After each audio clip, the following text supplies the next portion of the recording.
ref. That she got the ball. Yes, everyone, welcome back to the Irish Hotspur. Jack here, and in this one, we're going to be doing the fan show tonight. Looking forward to it. Plenty of guests in the background, which makes me feel good. So hopefully, if anybody is thinking about coming on, I would say now is the time to do so, to at least get your name in there, get your name in the queue. But really do appreciate you guys for supporting the channel, especially all of you fan show members for keeping me company tonight.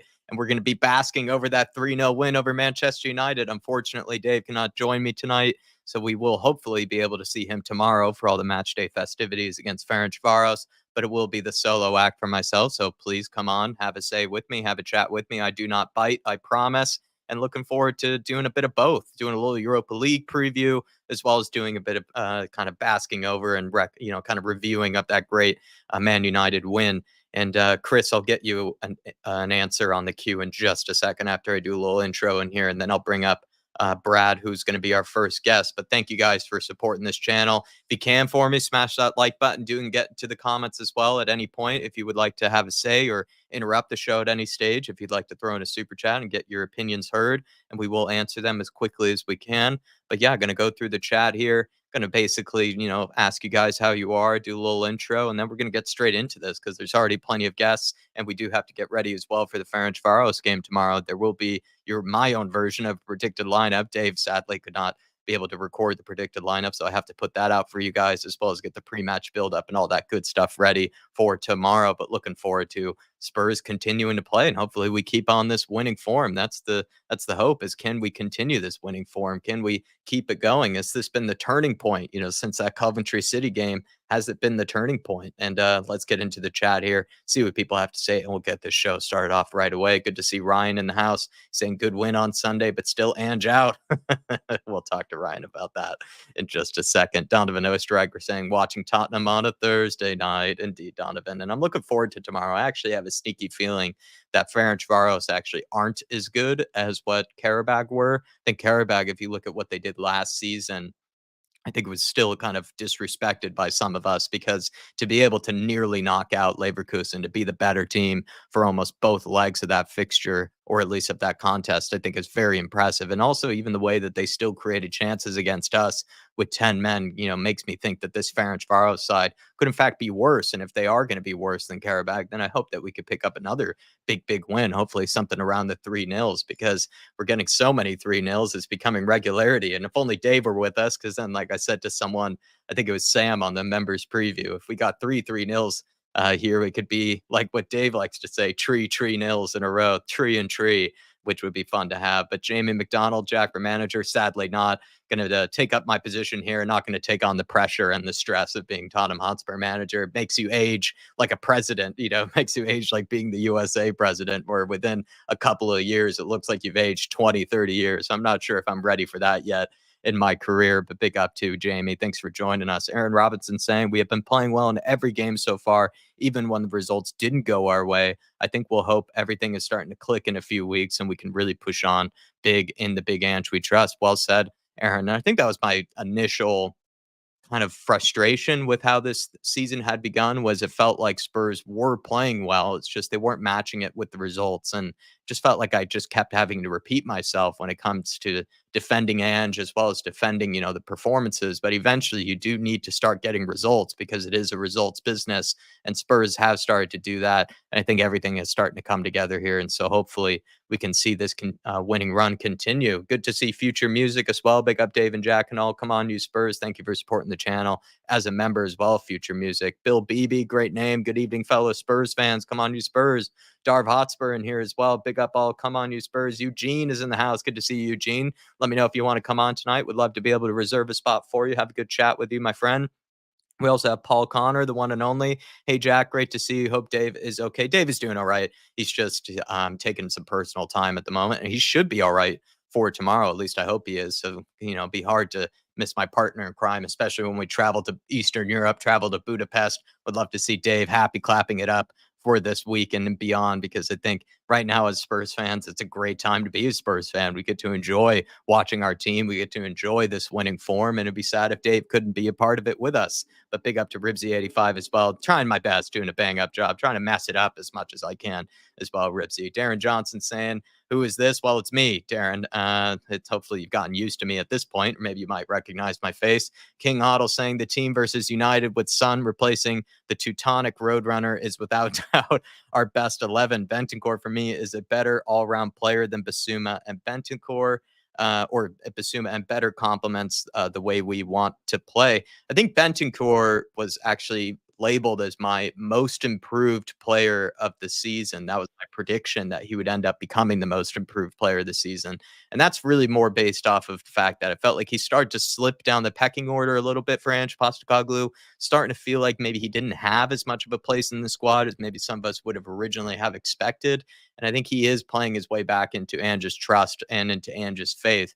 And I think Bentancur, before he picked up that injury in the World Cup with Uruguay, he was looking like one of the best midfielders in Europe at the time under Antonio Conte, being that partner to Højbjerg in that 3-4-3, part of that midfield duo. They were bossing games, those two together. And I felt like Bentancur was actually way better than even Højbjerg was in that midfield pairing. And I believe that there is a really capable and really top quality midfielder in there in the case of Bentancur. And I just think he needs to get a good run of games, hopefully a run of games without picking up any injuries or anything. And he can find his old form because, like I said, before that World Cup and before some of those, setbacks, because he's had so many different setbacks, more than one. I think we were looking at one of the top midfielders in Europe at the time, someone who knows how to get stuck in, someone who has a really classy first touch on him and really good decision making as well, really composed. And a lot of the times that he has to recover the ball and then find a quick pass out. I just think Bentancur is a top quality player, and we just hope that we can get back to his best. And if we do get him back to his best, I think that will be almost like a new signing, really, because it's been a while since we've been able to really get the best out of the Bentancur squeeze, if you will. But sports lover, good to see you in the house as well. Hoping to not see too many big guns play, can't burn out or risks injuries for Brighton. I think there's going to be a mix of players that seem to be reserved for these Europa League games, like a Bergvall, like an Archie Gray, maybe some others as well. But, Timo Werner might be one of those players too. But yeah, I can see what you mean by not wanting to burn out too many players. There will be some, though, that I think will have to be played and will have to just suck it up, I guess, and just be a team player and see if they can do the best they can in order to basically just help the team get over the line. Guys like Brennan Johnson probably deserve a rest at this point, but we have so few players in that forward line to be able to rotate that he might have to just sort of suck it up and see if he can put in at least 60, 70 minutes. And then maybe someone like Mikey Moore can come on and relieve him. But we'll see and we'll find out, what Ange will go with in terms of not risking players, but as well as still going with a strong lineup. Paul Markey, really appreciate your support. And thanks so much for supporting Dave and I the way that you do. And he's saying, all I'll say is yabba dabba do. And yes, Johnson has partially proven me wrong with his goals, but he needs to start taking players on and beating them. You know what, with Johnson, I think right now what he's doing well is he is burying the chances that, for the most part, that he's being given. I think there was that time where, forget which performance it was. It might have been the Brentford game. I think it was the Brentford game where he scored that first chance that he was given, but then I think he actually ended up missing a couple of others afterwards, and kind of did leave you thinking, well, is he still a little bit wasteful? At this moment in time, I can't really say he's been that wasteful in the past couple of games. I think he has put away the chances that he's needed to. And as a forward, as an attacker, I think that's really part of your job, is to just put away the chances that you're given. And then that takes a lot of the pressure off of you, because when you are the goal scorer, when you are the guy that's bagging them, you kind of do get that maybe benefit of the doubt, or you get sort of more complimentary, let's say, review and analysis from fans as well as from anybody, really, if you are the one scoring the goals. With Johnson, I think previously, before he ended up reaching this goal scoring form, he kind of wasn't really doing either. At least that's my opinion. People are welcome to disagree with me, because again, I've been critical of Johnson in the past and I've been very complimentary of him recently. But I have, I'll stick my hands up and say I've been definitely critical of him like you were in the past. of Brennan Johnson. But I felt like before this kind of rich vein of scoring form that he's in, he wasn't really doing much of either, where he wasn't really putting away the chances. He was missing some chances, some pretty good ones, in fact. And then he also wasn't contributing that much, I think, in the creative side of things to either help create chances for others or help create chances for himself. And like you say, that can come in the form of taking on his man, that can come in the form of putting in good crosses into the box. And I just felt like there was a period there where Johnson wasn't doing much of either. He wasn't really taking on his man and creating chances for his teammates, and he wasn't really putting away the chances that was being created for him. But now he is putting away those chances that are being created for him. And I think that takes a lot of the pressure off of him. And to a degree, he's kind of doing his job right now and putting away those chances. And so he does deserve his compliments. He does deserve his flowers, but we'll see how Brendan performs in these upcoming games. And we're going to really need him in these upcoming games with Sonny being out, with other players like Odebear being out, Richarlison being out. We're missing a lot of forward players. And Johnson, this is a great time for him to step up. And if he can continue to score, I think we'll really look back on this period as a really important one where he did get a lot of the goals that, we technically needed him to during a moment where there wasn't really that many players to pick from to see if they could put the goal in the back or put the ball in the back of the net. I think Johnson has done that for us. It kind of reminds me of that period where Richarlison really stepped up for us when Sonny was out for at least a month, right? With I think the Asian Cup or with the Asian Games that he had to play in. And Richarlison, what was it, like 10-10 or something like that? Some ridiculous sort of run. And Johnson at the moment is doing something pretty similar where he is stepping up when we really, really need him to. And you got to give him credit for that. You got to show him his faith. Terry Wright saying, "Big up, Jacko. Hope you're doing well." I'm doing the best I can, Terry. Hopefully you're doing okay. Carl Higgins, hijack and chat and up the Spurs, definitely. So big up. Brad Matthews, Ozzy, oi, oi, oi. Ange. Good to see you, Brad. I'm looking forward to having a chat with you. Stephen Wilson, good evening. Good to see you, Stephen. Hopefully everything's okay. Cap and Pants, hopefully you're keeping well. We have the one and only Ian Ferguson. Hopefully you're all right, Ian. Hopefully you're enjoying your week so far, halfway through it. Chris saying, "Excuse my French, but who the F is this Timo Werner guy? Couldn't hit a barn door, even if he was in front of him." I think we'll definitely be chatting about Timo Werner because I expect him to be starting tomorrow in the Ferencváros game, Chris. And hopefully I get to have a chat with you later on. The Northeast Chris, the Northeast Goat, Dark Sun G. Good to see you, Dark Sun G. Hopefully you've been celebrating this win throughout the week like I have. I'm still living off the fumes as well as the bones of that win and the bones of a Manchester United defeat. As I've told you before, I love watching Manchester United in misery. It's been a whole week of, this is supposed to be Manchester United Football Club. There are standards at Manchester United. They're not meeting them, that type of thing. I love it. I love all those anecdotes. I love those classic sayings of, this is supposed to be Manchester United. It's kind of a classic thing. It's been a lot of fun. Dark Sun G. And he says, "I'm glad we aren't the ones stuck with Eric Ten Hag. Poor Man United." Funny thing about that, Dark Sun G, is I know Daniel Levy probably doesn't get much credit very often, and that's probably for good reason. But Daniel Levy, there was that story that came out when we were linked with Ten Hag, and when Ten Hag was definitely the flavor of the month, or at least the flavor for a while of a lot of fans that were looking for a new manager. He was always brought up as an example of someone that we should bring in because of what he built over at Ajax at the time. But it felt like, maybe Daniel Levy saw something before everybody else, because what Daniel Levy, when he did his interview with a Ten Hag, or at least when he was doing the feelings of, kind of feeling out whether he was the right guy or not for the Spurs job, he came out and said, or at least there was some article that came out and said that Daniel Levy felt like he didn't really find Ten Hag to be that inspirational, or he didn't find him to be that charismatic or that interesting of a person when it came to the interview and when they went through kind of the meetings with each other. And I think that's probably held up to be quite true, actually. Maybe something that was a bit of a, like a pretty, whatever you call it, like a bold thing to have done, a bold thing to have said, that has actually held up quite well, I think, over these past couple of years. Because Ten Hag, for me, I think that's one of his biggest faults, is he's not very charismatic. He's not really that much of a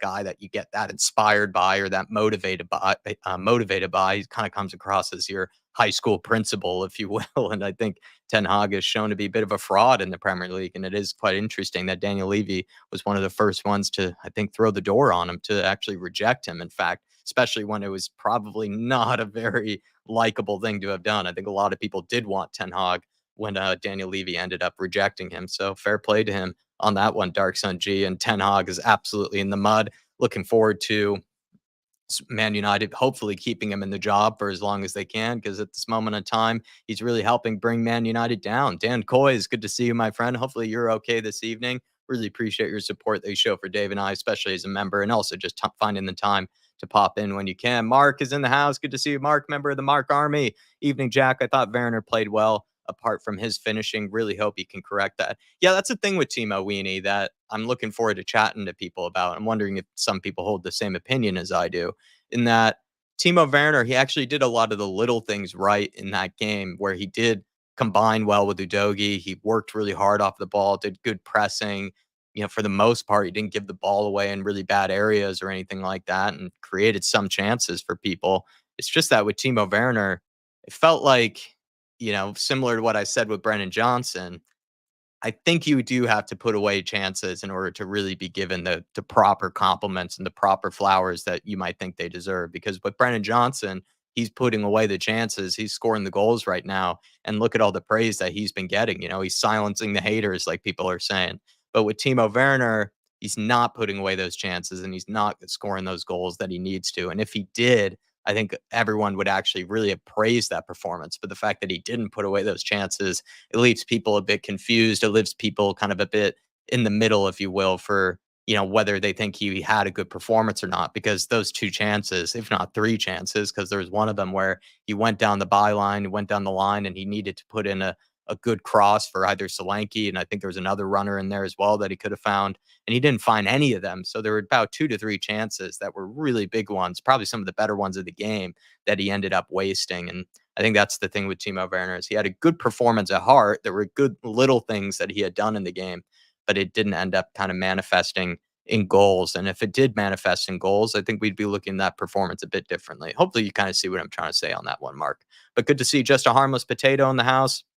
We also have Francis Reynolds. Thank you for supporting the channel as a member, Francis, saying switch Son for Werner. Definitely found his best 11. Wow, big call there. Big call. We are Spurs TV in the house. Hopefully everything is okay with you. We also have the one and only Iceman. Good to see Iceman. We have to win something this year, as Van de Ven or Romero Odogi will be under everyone's radar. That's true. These guys are big players. They're shown to be potentially in the future world-class players, and we should try to do our best to keep them here. But by keeping them here, you have to start winning trophies. You got to start pushing for things, and that will keep them motivated as well as loyal to Spurs, you would think. Drew Zilla, good to see you, my friend. Hopefully you're okay this week. Hopefully you're hanging in there as well. And I'll get back to you as well on your messages. I keep forgetting to respond to, and that's my fault. It's really poor on my part, but really appreciate your support for Dave and I, my man. Ricky Nato's in here as well. Good to see Ricky. Chris Peters, the one and only Phil P as well. Big up to the Phil Army. Really hope you're doing okay. And let's get this show on the road. If you can for me, everybody, smash the like button, get into the comments. Feel free to stop me at any point if you'd like to with a super chat, to get your opinion heard, to get your opinion across. You can also just at me as well, and I'll make sure to put it up there for people to answer. But I think we're going to get this Spurs fan show on the road. Let's get it started off with the one and only Brad Matthews, and then Chris will get to you in the chat on the order and get that all situated as well. But thank you everybody for hopping in. Big queue tonight. So we're going to try to be as efficient as we can while also trying to get everybody to have their proper say on everything that's been happening. And it's a good week for us Spurs fans. We should be happy clapping. We should be, feeling good about our mighty Tottenham Hotspurs. So I'm looking forward to this fan show. Alrighty, Brad, how are we? Hello, Jack. How you doing? Yeah, I'm fine, thanks. Hello, everyone in the chat. Yeah, I mean, 4 victories in a row. Why would you be miserable? It's no, it's good to be a Spurs fan, to misquote that Mel Brooks film. Yeah. And usually we don't ever say that. It's good to be a Spurs fan, but I think now is the time to enjoy it. Now is the time to bask in the fumes of a Man United misery and Man United defeat, and also Europa League tomorrow, which I think we're going into relatively confident as well of a big win. Great time to be a Spurs fan.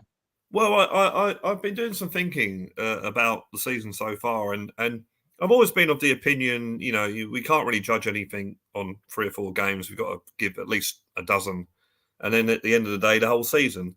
But I was just thinking, the games I've watched, and I'm no tactical magician, or analyst or whatever, but I've noticed that there's a few myths going around about Ange Postecoglou, which I'd like to put to bed, put to rest. And it's only my opinion, so you can argue with me if you want.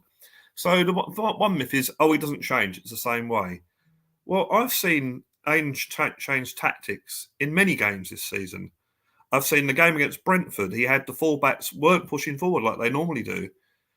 Against at Karabag, it was different.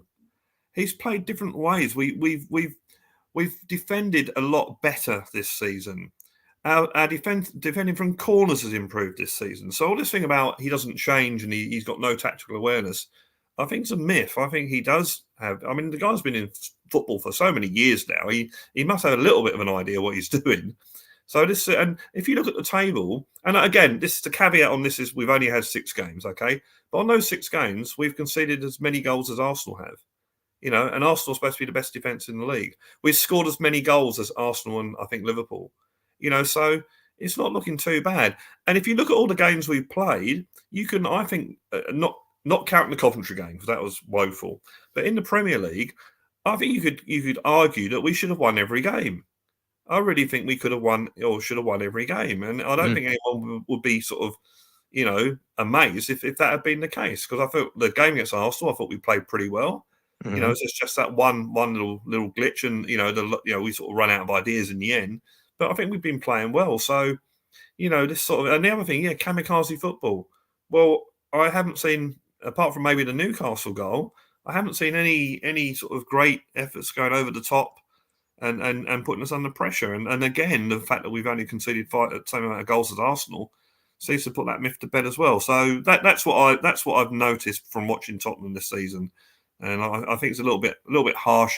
I think Ange says what he thinks, and I think that winds people up a bit. Yeah. So it's great, brilliant. I love it. I think it's brilliant. So I think we need to just sort of cool down a bit. The start hasn't been as bad as we all thought it was. We're playing well now, but let's say, okay, we've got to keep doing. We've got to become consistent. We've got to start doing well at places like the Emirates, the Etihad. Well, we'd actually do pretty well at the Etihad, to be fair. At places like Stamford Bridge, Anfield, we've got to start winning the big games. Tottenham haven't beaten West Ham, Arsenal, or Chelsea at home under Ange Postecoglou. So these are games we've got to start winning. But I think at the moment, we seem to be gelling quite well as a team. And I think they are starting to play the football that Ange wants them to play, which is brave, attacking, fast football. Which is, to be fair, that's pretty close to the motto of the club, to dare us to do. We're actually starting to play a bit that way. So at the moment, it's looking good. It is looking good, and it felt like it all came together in that Manchester United performance where it was almost flawless. It felt like that performance. Well, Defensively that was strong, good going forward. Yeah. Yeah, that was a brilliant performance. I don't care what anyone says about Best one you've ever seen under Ange, would you say? I think it's pretty close to. I mean, obviously we're going to talk about Timo Werner, but if we'd have won 6 or 7-0 in that game, I don't think anyone would have been complaining. I think no one would have been shocked because we had the 2 Timo Werner misses. We also had Solanke missing the 1-on-1, and you could argue that Maddison missed the 1-on-1, and Brendan Johnson hit the post. So we had chances, and I think we played very, very well in that game. And it does annoy me. It's only Man United. They're really rubbish. Well, you can only play against what you're up against. And the thing about it is that I'm not stupid enough to. I realise it was a poor Man United team. Of course I do. I'm not saying, we're brilliant, we're going to beat everybody. But it was a very good performance. You have to play what's put up in front of you, and we destroyed them. Let's be honest about it. And now the meme in social media this week is they've changed it around. It's now called, "Hey lads, it's United." When it used to be it's Tottenham. So, I think it's changed. And I think if we can keep playing this way, I think the confidence will start to come because they start realising that, hey, we do play this way. It's risk and reward at the end of the day, and we will concede goals at some stage. Don't get me wrong, but risk and reward, that's how we play. Yeah. No, completely. And I think a lot of it, maybe to the other performances not going our way, is kind of what King Hoddle had said earlier, which is just we would be at the top of the table had we just finished our dinner. And I agree. And that was kind of the trouble thing for me, Brad, was I felt like I kept repeating that in a lot of the previous games, right? Just kept saying, like, I felt like we played well. From what I Yeah, watched, it looked yeah, like we played well, but we just don't know how to score. And that's a yeah, huge yeah, component of winning games, is to put it in the back of the net. But now it feels like Spurs are doing that to a degree. I think we could still improve a little bit on the finishing. But right now, scoring at least 3 goals a game at this moment in time, that is the recipe for yeah. Ange ball, and that's why we're getting over the line now. And it's like I think people seem to, not everyone, but people seem to try and pick heart. Oh, we've had a great performance. We beat Man United, swept them aside. Hang on a minute.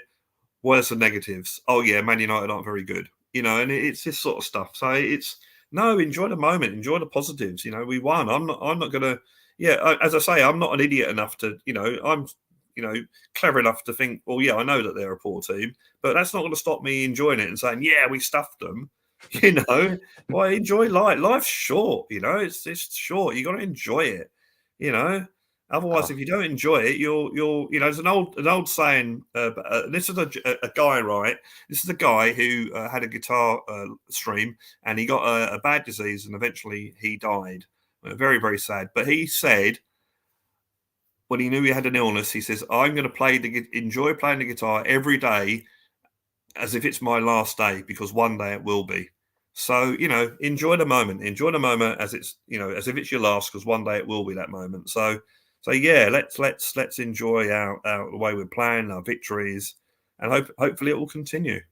yeah. I mean, if you can't enjoy 3-0 away from home at Manchester United, I don't know Exactly, what you can enjoy in life, to be exactly. honest. I'd struggle to think of anything else that would be more fun to enjoy. I'm just basking on the fumes of Manchester United misery, as well as also just Spurs playing some of the best football I've seen them play under Ange Postecoglou. That was single-handedly one of the best performances I've seen in a Yeah, long no, time. it, Maybe the it best was. performance I've ever seen us play at Old Trafford. Well, and the other thing people come out, oh, they had 10 men for the second half. Well, we could have been 3 or 4 goals up to the 44th minute when Fernandes got sent off. So we were out playing them with 11 men. So I don't think that would have made much difference to the ultimate result. Yeah. No, and it feels like in, this moment in time, Brad, do you think Spurs have made a turning point? Like some people, I think it was Dave and I, we asked the question on a panel show after that win against Coventry via Brennan Johnson with that late winner. Yeah, Do you feel like that was the turning point? Do you think things have started to click, or are we going a little too early again? I actually I like what Ange said on his interview after Man United. He said that when things weren't going our way and we weren't putting away the chances, they overthought it and worried about it. But Hmm. now they're being relaxed about it, and I think that you could say that's a turning point. That the attitude, the mentality of the team is okay. We're not scoring these goals, but we will score them, sort of thing. Let's relax. Let's keep playing our football, and the goals will come. And we've seen that in the last couple of games they have sort of come. So I think if you could talk about turning points, the problem with saying a turning point is, the next turning point the other way is just round the corner, sort of thing. It's every, I'm not being negative here, but every win you have, or you're one game away from your next loss, or another game away from the next loss. It's like, and you can turn it around and say the same about winning. If you're not winning, you can say, well, every game we lose, we're one game closer to winning a game. So, you can sort of sort it any way you want, really. But Hmm. yeah, I think the players, once they get confident that they know what they're doing, they will have results. I think, and that to me was the difference I saw on Sunday, was that I think that they all want to play this way, and I think they're all behind the way that Ange wants to play, which previous managers I don't think the players have been. I don't think they were behind Conte. I don't think they were behind Mourinho, and even sadly in the latter stages of Pochettino, they probably weren't either. But I think at the moment they do believe in the way he wants to play football, and as you get more results like the ones we've been having, then suddenly it's a confidence thing. And I think, well, actually, we do get results by playing this way. So I'm hoping that will happen. Uh, Again, the caveat being, yeah, we got bigger games to come, and there is a bit of tweaking to do. So let's not kid ourselves. But I think it looks really, really, really promising. Really promising. And how do you go into tomorrow feeling? Because there will be some changes you'd expect, right? And Spurs, they picked up some Mm. injuries. Sonny's not going to be available for tomorrow. Destiny Udogi's not going to be available for tomorrow. So do you think we can keep on the winning form going Like away from I, home? it's really funny because one of the girls I work with, not in the actual office, but is Hungarian, Oh, And I said, "Oh, we're playing Ferencvaros tomorrow." And she said, "Oh, Frada," she called them. That's what we call them.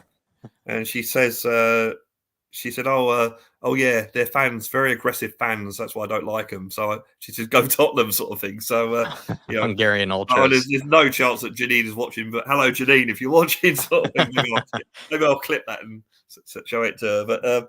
But yeah, I think tomorrow.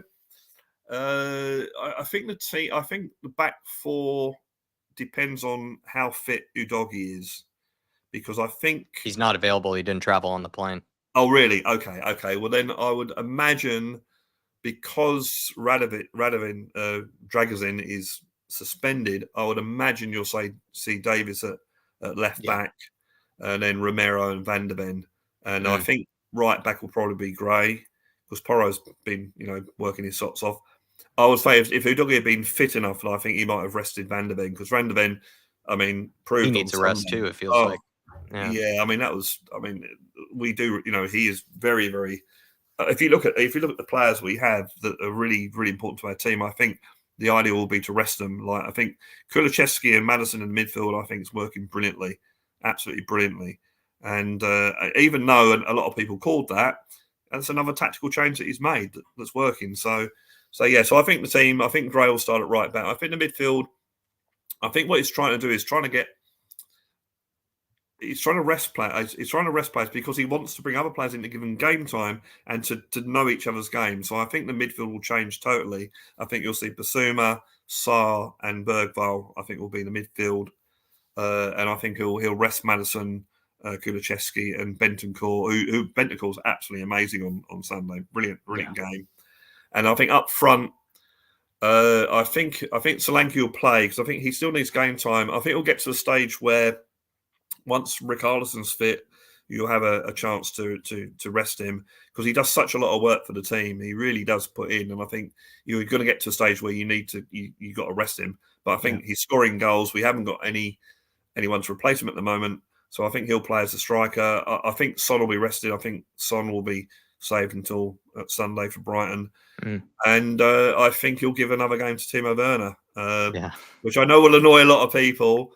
Listen, Timo Werner, he is the most frustrating player I've ever seen, because he does all the right things, generally speaking. Well, let's forget about the Coventry game, but generally speaking, he does all the right things until that final ball, that final bit. And it's just so frustrating. He could have scored 2 goals, as we all know, on Sunday. And he, other than the misses, he didn't have a bad game, So I think he'll play there. Again, we've got players that are injured and that sort of thing. I think he'll probably play Johnson on the right, because Johnson's in sparkling form at the moment. And again, there's not, with Odeberg being out, you haven't got that replacement there, and Sonny not fit. I think what will happen tomorrow, because I think Lancashire's travel with them, so he's got the opportunity, I think, to play Lancashire and Mikey Moore in the second half. So bring Johnson off, rest him, play Mikey Moore, and maybe bring. I can agree with that. Yeah, if we're doing well at half time, I think we'll have that.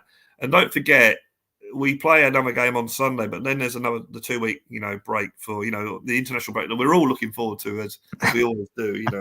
Love the international break. So there's a time there. If they put it all in tomorrow and Sunday, then you got this 2-week period where they can rest up and that.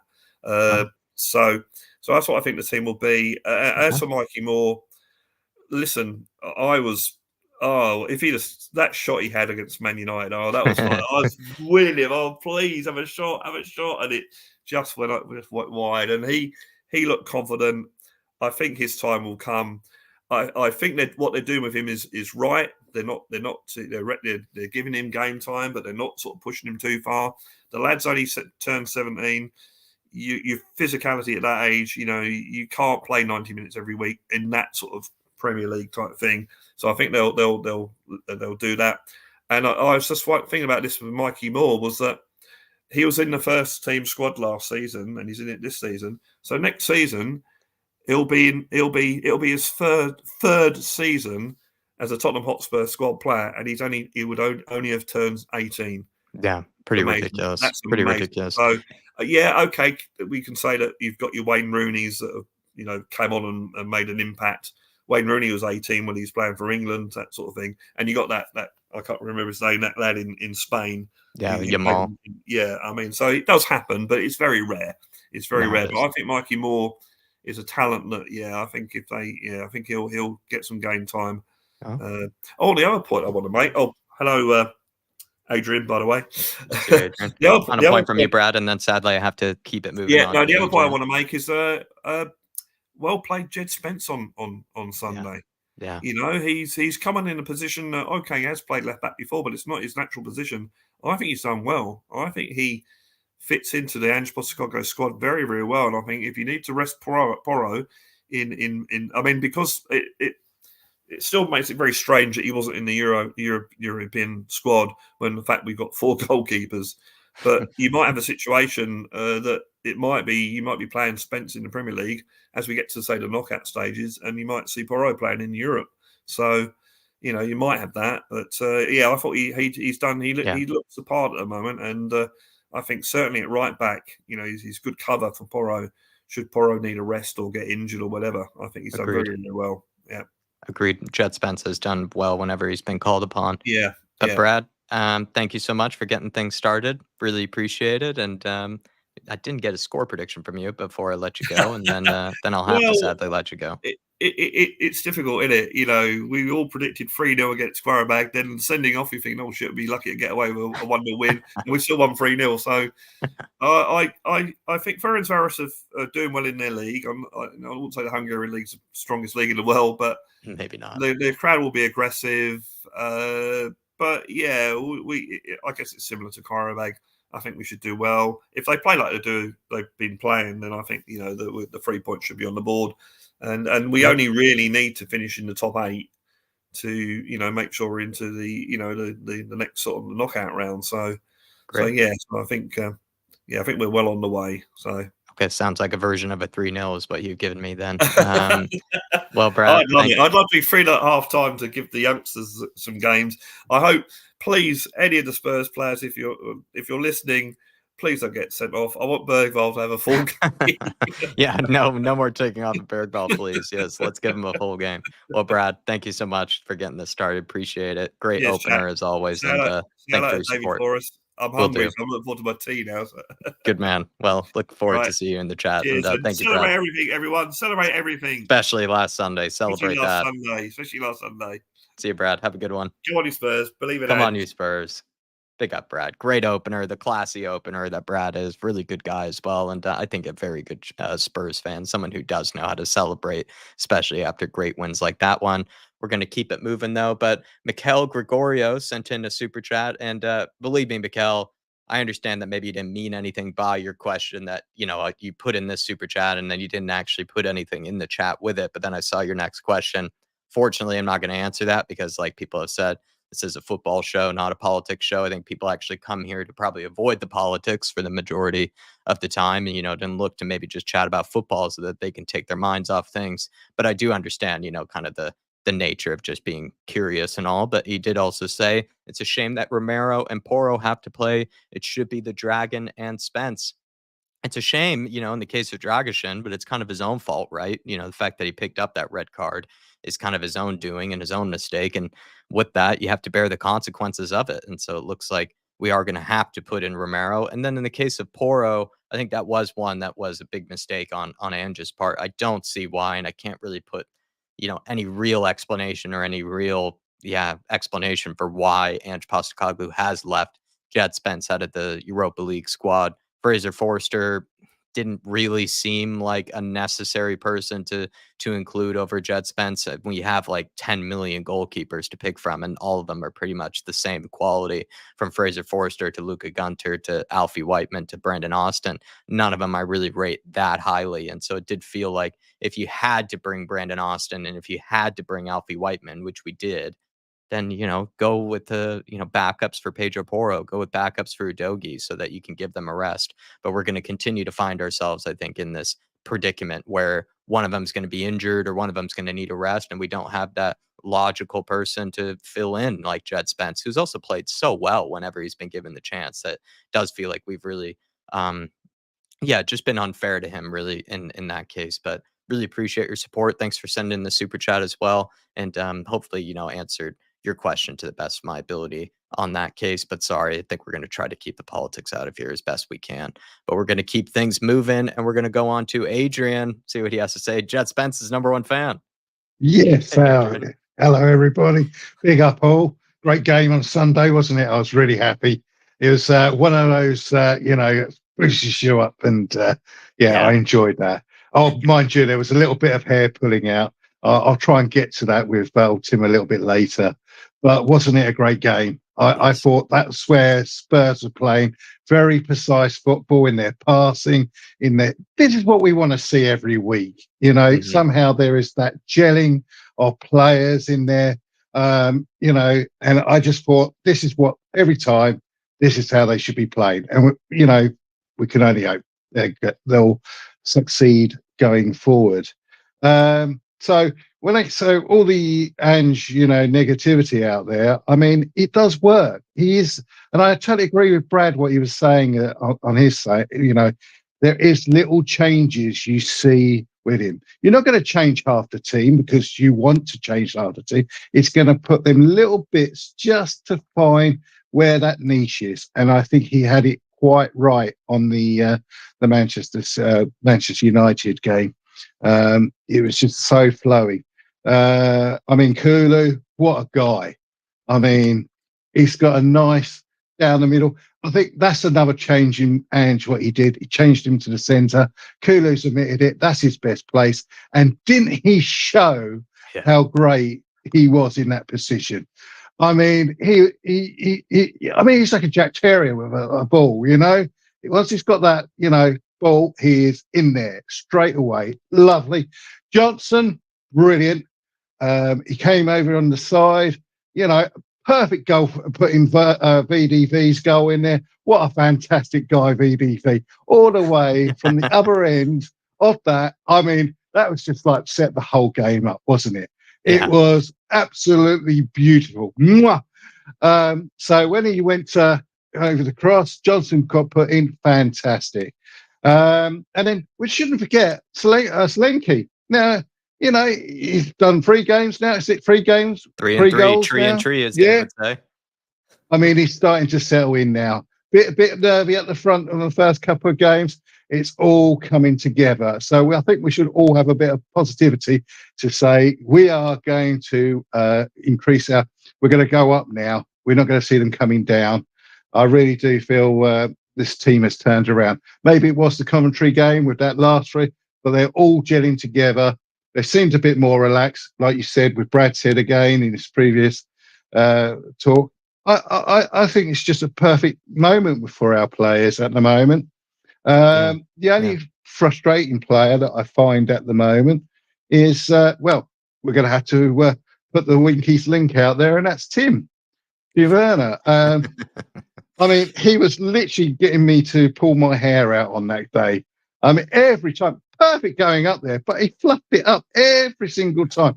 But this is not the only game he's done it. I've seen him doing it so many other games. Yeah. It's getting to a point where can't you just score a goal? It's, you've had so many opportunities to put it in there. I don't know if it's a psychological thing. What do you think, Jack?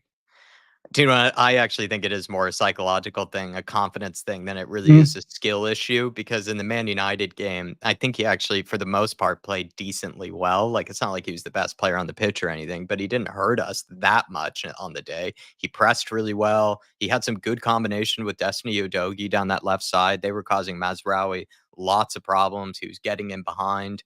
It's just once he gets to that scoring opportunity and scoring chance, he just loses all confidence. And it's almost like he becomes really wide eyed, has no idea what he wants to do. Even on one of those, like Onana actually showed him where to shoot. He actually went early and he could have just passed it around him to the near post, and he doesn't. I think it's just this guy has been cursed or something by a witch or something back in the day when he was in West London at Chelsea. And he's never going to get back to that old form, because at one point or another, this guy had, I think it was something like 45 goals and assists at RB Leipzig, like in a single season. He was one of the best goal scoring players in Europe before he went to Chelsea, but it feels like that Timo Werner is long gone. Yeah. I mean, it's one of those situations. Every time he's going for that goal, your hands just go in your face and just shake your head. I mean, it's just one of those. You know, how unlucky can he be all that time? That's what you got to say to them. But then, if Son was there, you felt like, oh, he'll definitely knocked it over Odana, and that would have been straight in. Again, I do believe it should have been like a 6-0 win on that day. Do you think But Timo yeah, Werner can be fixed, or is he kaput?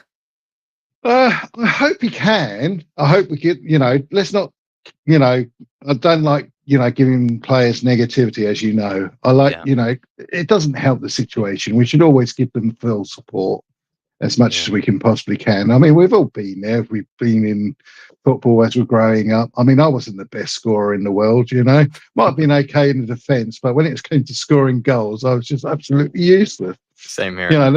The many chances I've gone straight up to the box, and it's just like, I mean, literally an open goal, I'd still kick it out to the side. I even told him, I said, I think he should just do what I did. Sometimes I would just toe poke it, just because I had no confidence, of myself to put it. I would just try to toe poke it as hard as I could to see if it would go in the back of the net. Maybe he should take a little wisdom from us, the bad finishers, and see if that could help him out. Onto your, Jed Spence was mentioned earlier. Did you want to chat about him? He made a great shift when he came on. Jed Spence, I mean, how can I say with he is, every time I see him, he's just showing maturity every time. I agree. I mean, I'm talking to a lot of Tottenham fans. I mean, very ardent fans. They're impressed with his turnaround. And, like I said from the very beginning, he could see from the child being a man, and he is now the man. And he is literally, I just wished he was actually in the European listings, but he's not, is he? So he's not there tomorrow, which I think it's Ange's biggest mistake on this season. But there we go. I'm a bit biased because he is my man at the moment. We could really use him in a game like this, and it's really unfortunate. Just it makes the most sense. This is a perfect opportunity for him to fill in, and it feels like we really need someone like Jed Spence to fill in, where there won't be a huge drop in quality or anything like that. It's really unfortunate. But yeah. It is. Onto this game though tomorrow. I mean, how do you feel? Like, can Spurs just keep on the winning run? Can we keep the clean sheets? Are you going into this super confident? I think we can keep a clean sheet with tomorrow. It's Hungary tomorrow, so I mean, I don't want to put Hungary down. I'm sure they're good in their own right in their own league. But I think if we lose, we should put our head in shame, isn't it? So I think there's a lot of pride in it to make sure we had the win tomorrow, and I'm sure they will. I mean, Ange's style of football has always been attacking. He's never denied that it's not attacking. He's not going to go into defensive. He's always is going to be attacking, and he is doing the tweaks now and here. And this tweaking, unlike from the last two games, especially, it's starting to pay off. Yeah. What are the tweaks that you've noticed? Like, I felt like Bentancur was playing a bit deeper, more protective of the center backs. Kulusevski and Madison, that seems to be his new tweak, where that's the new midfield for him. There are a few changes, it feels like he's been making. I mean, even Kulu. I mean, he's changed Kulu's position in there, and I think Kulu said he's going to step up, and he has. He listens to his players, and I think that's what you need in a manager. Sometimes you've got to tweak it to your. You can't just go in and say, "Look, I'm going to take half the team off, and then we'll just chance it with that half." Because I see so many managers doing that. You need to just do a little bit each time, and then you can sort of perfect it. You're just balancing the team to what the thing is. I mean, on Manchester, I mean, they were playing mostly in the middle, so we did take advantage on the wing side. If you ever saw the stats afterwards, so we do penalise teams that do try to play down the centre. So that was interesting. So yeah, it's. I think he's getting there. He's tweaking it, and that's my only fear is that you've got some teams, they sort of recognise the attacking football. And he's got to just adjust it just enough just to fall in what we're going to do. And I think the players just need to calm down. Like you say, it's the confidence of it all. with the players. I think we had a nervy start. I think everybody felt the pressure on them because we weren't happy. I think part of that as fans. So that's why, come on, guys, we've got to give them the full backing as a, a proper Tottenham supporter and give them the positivity. Because the more we produce positivity to that team, they're going to produce positivity back to us, and that's why I like to feel that's going to happen. They are returning the favor with these big wins. Can I just ask you a quick personnel question for tomorrow? Would you go with Vicario or would you go with Fraser Forster for tomorrow? It's a hard one. I mean, Vicario's, for me, it's a very hard decision when I see the two goalies, funny enough. I mean, I do sometimes think Vicario does take too many risks, but then he does take risks and it pays off for him. So it's a real hard, decision on that one. And you've got Foster. Foster's old. He's, and when I say old, he's old, he knows his stuff, he's well educated in where that is. I mean, maybe for resting periods, I think Foster should most probably go in for tomorrow, maybe. Okay. Just to give a little bit of Vicario a bit of a rest and that. Hopefully he'd be a bit more on the ball on the Sunday match. Okay. I can't see why not give Foster another go. To be honest with you, he did well last week with Borabag, wasn't it? Did he play last week? Yeah, he did. Forster played against Coventry, and Vicario has played the last 3 games: Brentford, Qarabag, and Man United. Right. Okay. So the Coventry performance wasn't too good, but would you put that down to rustiness, or would you just put that down to him being well past it? I could put that down to it because he hasn't played much games. It's always Vicario, and you got to sometimes give. Sometimes it depends. How I would suggest if it was me as a manager, I'd say Vicario. Well, how are you going to feel? Are you feel up for it? Are you feeling tired? If not, give him a rest. Put Forrester in there. That's what a good manager does. If you favoured one goalie to the other. But then let's not forget, we need to make sure that Forrester has some good game time. Otherwise, you do get rusty. Yeah. Some people like Levers here are saying, just get qualified as soon as possible, get seeded, and then maybe start to make more and more rotations, which I can also get behind as well. Yeah. Any final point? Yeah, go ahead. Yeah. One thing I would like to see tomorrow would be Burville. He needs to, he's hungry.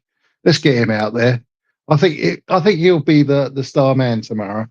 If he does play tomorrow, I think he'll be a star man. Love to see that. Because he felt so rejected last week, and you could see it, and you could see the frustration, and you could see I'm going to prove you wrong. I'm going to be out there. It was no fault of his own. It was obviously he had to take a tactical decision on that. But yeah, I do think Burville is the man to watch if he is playing tomorrow.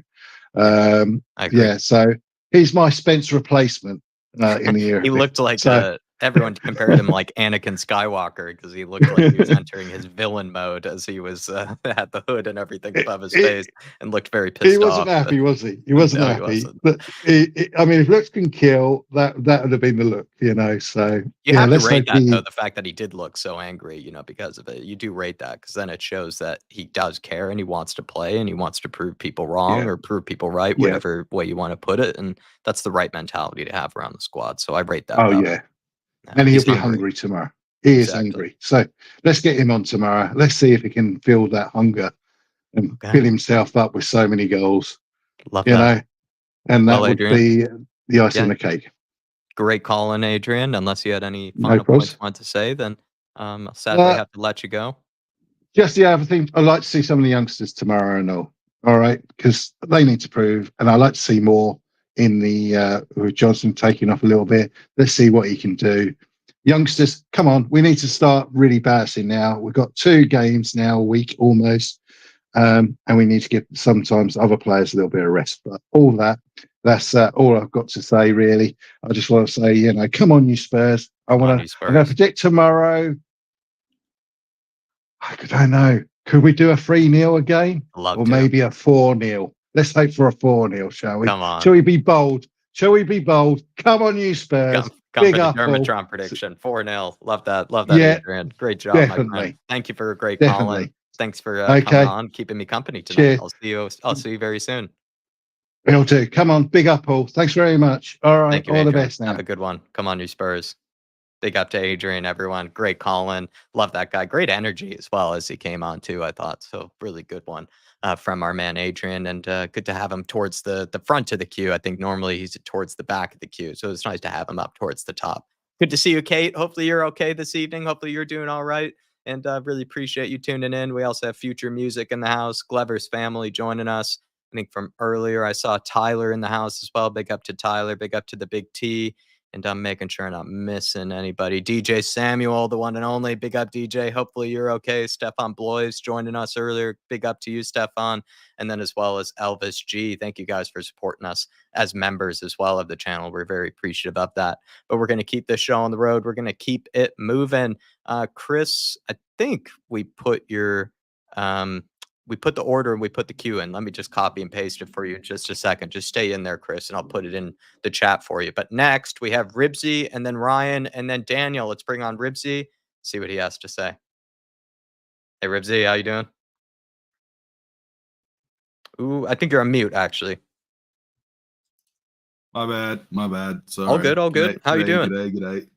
Good morning or good evening or whatever time it is for you guys. Probably crazy o'clock for a lot of people that are watching.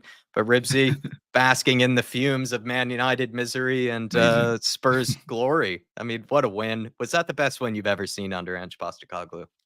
Ooh, win under... I mean, it was just a complete performance, and it was helped by United being fairly poor as well. So it was just good to see that that dominance paid off with the performance where we just started to get some of those goals to go in. As a lot of people have said, and I hate to be that guy that's like, oh, we should have scored more, but it's one of those ones where we probably could have scored more. But look, 3-0 away, and just watching those United fans on Twitter or X or whatever just go into complete... well, half of them in complete meltdown and the other half absolutely delusional continuously, where they're like, oh, well, this has just shown us who we need to buy from Tottenham next summer. It's like, what the hell are you talking about? Why would anyone want to go from Spurs to your crap shack tumble down facilities in Manchester and play against you ocean of delusional dimwits? I just don't get it. But, not only a worse team to be going into, but also you think about if they've gotten used to the nice cushy life of playing at Spurs and especially at the training ground. Not sure if they'll like Man United very much. Not even Ronaldo liked it, right? And he was saying even the hot tub hasn't changed in the 20 years or something that since he's left, which says a lot. So you said it was the most complete performance maybe you've seen. What made it a complete performance? Just from defense to attack, just everything worked? Or was it just sheer domination? What made it so complete for you?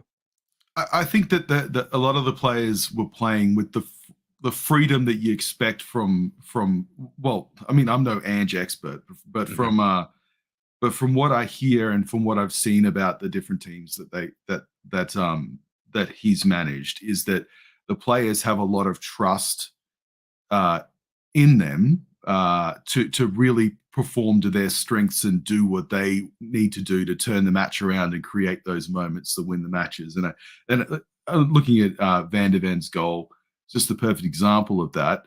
I mean, even if we had Van de Ven, imagine if we had him, say, under Mourinho or something, he would never be given the leave and the freedom to just dribble through the middle of the park like that and create that chance. Because they'd be under a more regimented, structured system. And look, I'm well aware that you're a fan of that style of play, Jack, and that's fine. No, but you don't get the best out of them. I completely agree. Well, maybe. And other times you're going to see, performances where it feels like we're firing all the time and we're not creating... well, we're creating the chances, but we're not scoring the goals. And we saw a couple of those examples earlier in the season, I think. But we really have changed that now so far from what we're seeing. Completely agree. I mean, the fact that Van de Ven, though, in the space of, what is it, like a month, he's done that goal twice now, where he's taken it past the entire team's defense, through the midfield, through their attack, and then through their defense. And then on both occasions has laid it off on a plate for whoever it was, to score. Is that just something... have you ever seen any player do that before? I don't think there is a player I've ever seen do something like that before. Not combining those two skills together. I mean, you get a lot of fast players who then can't really do anything with it at the end. You think of players like, I don't know, Adama Traore or something like that, who makes runs, similar. Obviously, he's not a center back, but it's a different kind of player. But he'll make runs through, and then at the end, it's just a waste of time. The ball just goes over the byline, or he just gets blocked or whatever. But the fact that he has the quality at the end of sprinting like that to then create the perfect assist, because it's a no-look lunging left-footed cross that he slices straight past the keeper. Yeah. I mean, our wingers can't even put in that cross half the time. Exactly. That's what makes it so amazing. Incredible. If you could have 11 Mickey Van de Vens, I actually think you'd do pretty well in the Premier League. Honestly, not. You couldn't. It wouldn't be that bad, right? Because he's tall, he's fast, he's strong. I mean, he'd probably score just on the ball. enough. But on to kind of some of the other players in that Man United performance. Maybe I'll take you over to the deep, dark depths of Timo Werner and our analysis of him. Timo Weenie for me, Ribsy. I actually felt like there were elements of a good performance from him. It's just that he lets himself down by not putting away those chances. And then we have to look at it in a different light. Had he put away those chances, do you think we would have been complimenting him for a good performance, or do you think it still wasn't a good performance from him? Yeah, well, I think you said it's like with one of the other calls, and I agree with you. I think that apart from those one-on-one chances that he should have scored at least one of those, hopefully. I mean, I think he had a decent game. He wasn't good, like he wasn't brilliant, but for Timo, it might have been the better Timo Werner performance I've seen this season. Which I don't know whether that's a compliment or it's just a damning indictment of how absolutely terrible he's been. But look, it's and I hesitate to jump into this area because people are there was so many people being genuinely abusive towards Brennan Johnson, which I just really dislike that kind of attitude. But for a lot of the time when he was in poor form, you and I have had discussions where we were quite critical of Brennan Johnson. And I always like to think that I try and stay well away from the abusive side of that. It's purely, giving an opinion in a like no one would go, like no one sensible goes on his social media and berates him about his performances. But in a forum like this, I think it's perfectly appropriate to talk about a player when they're playing poorly, as long as you're being respectful. But when it comes to Timo Werner, I mean there is a possibility, I suppose, that you get a similar turnaround. I don't see it because he's been in such a slump form-wise for a longer period of time than Brennan Johnson. And it's so difficult to just imagine him suddenly working again, because that just so rarely seems to happen. But I suppose it's possible. I guess Ange sees something in him because he keeps playing him, so maybe. But I just feel, and like so many other people, I mean, we see the young talent coming up through our ranks, and you see Werner out there not performing, and you think to yourself, why wouldn't you just try one of these young guys? Because even if it does nothing else, it'll make Werner think, well, I'm not even the second or third choice anymore. I'm getting 17-year-olds played in front of me. So maybe I need to, pick up my act. But then again, I don't think it's Werner's. I don't think it's a lack of him trying or work, or anything like that. I think that he genuinely, just as you were saying before, he's got some mental blocker. He's got, something that's genuinely psychologically stopping him from being able to make the right decision at the right time to score goals, because the rest of his game seems to be improving from last season. So it's not a skill issue. It's just more a confidence issue, like we just brought up earlier, I think, with Adrian. Yeah. I think so, and it's sadder when you think about it that way, because there's a better player in there, and there's something stopping him from doing it. I mean, but then again, as a Spurs fan, I have sympathy for people who are having problems like that, and I genuinely hope that everything works out for him. But as a fan watching it, you just think, man, just go away until whatever it is sorted out, and then if you sort it out, come back. Great, whatever, I don't care. But it's tough. He just needs to deactivate his Instagram, and then he'll start banging him in like Brendan has. Well, I mean, the evidence is clear. That it is. For tomorrow, though, Ribsy, you have some personnel questions I have to ask you about. The back four is a tricky one to pick, right? With Destiny Udogie, Yeah. he didn't make the plane. You also have guys like Mickey Van de Ven who might need a rest, you think, who've been playing a lot. Romero would potentially play, but because Dragishin is injured, that makes things kind of difficult as well. No Yep. Jed Spence, no Reguilon is available to be picked. So it's a difficult back four, and then also goalkeeper. What would be your back four for tomorrow? Okay, well, for some reason we've brought Regulon on the squad to For not on training the purposes. squad. Just he's the most expensive training cone in the world at the moment. So whatever, I suppose. But yeah, I guess there's a good thing that Gray got some practice time at centre back during the preseason, right? Because we may need to use him there. It wasn't something that I was even considering as a possibility when we signed him, but maybe. And honestly, this is one of those situations where it feels like we have to play Forster because, well, we don't have to, but it makes no sense not to play him because if we didn't register him, we could have registered Spence. Yeah. And we could have had Austin as the backup goalkeeper. But I mean, it obviously shows that Ange thinks Austin isn't quite ready, which is fine. That's his decision to make. But then if you then don't play Forster, I mean, it makes no sense. You got to.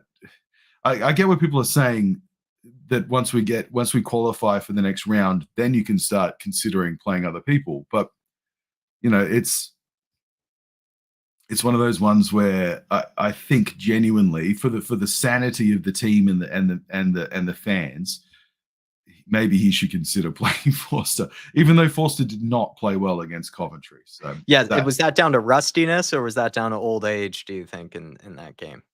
Well, those aren't mutually exclusive, Jack. So it was probably both. Yeah, maybe it was both. That's not good.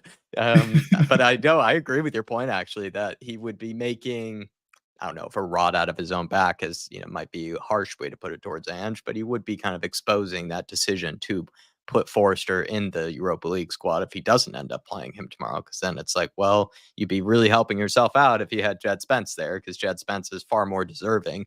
And also in a situation like this where Udogie needs a rest. In fact, is being given a rest. You have Pedro Porro probably needs a rest as well. He would be very, very useful player to have, Jed Spence, for this situation. So you do have absolutely to feel for him. Yeah. On to then the midfield. Where do you go for there? Because it's also kind of difficult because you want to make some rotations, but maybe you don't want to break up that great partnership that Madison and Kulusevski have had. Actually, separate question on that. Madison and Kulusevski, honestly, one of the best combinations I've ever seen between two midfielders. It looks perfect.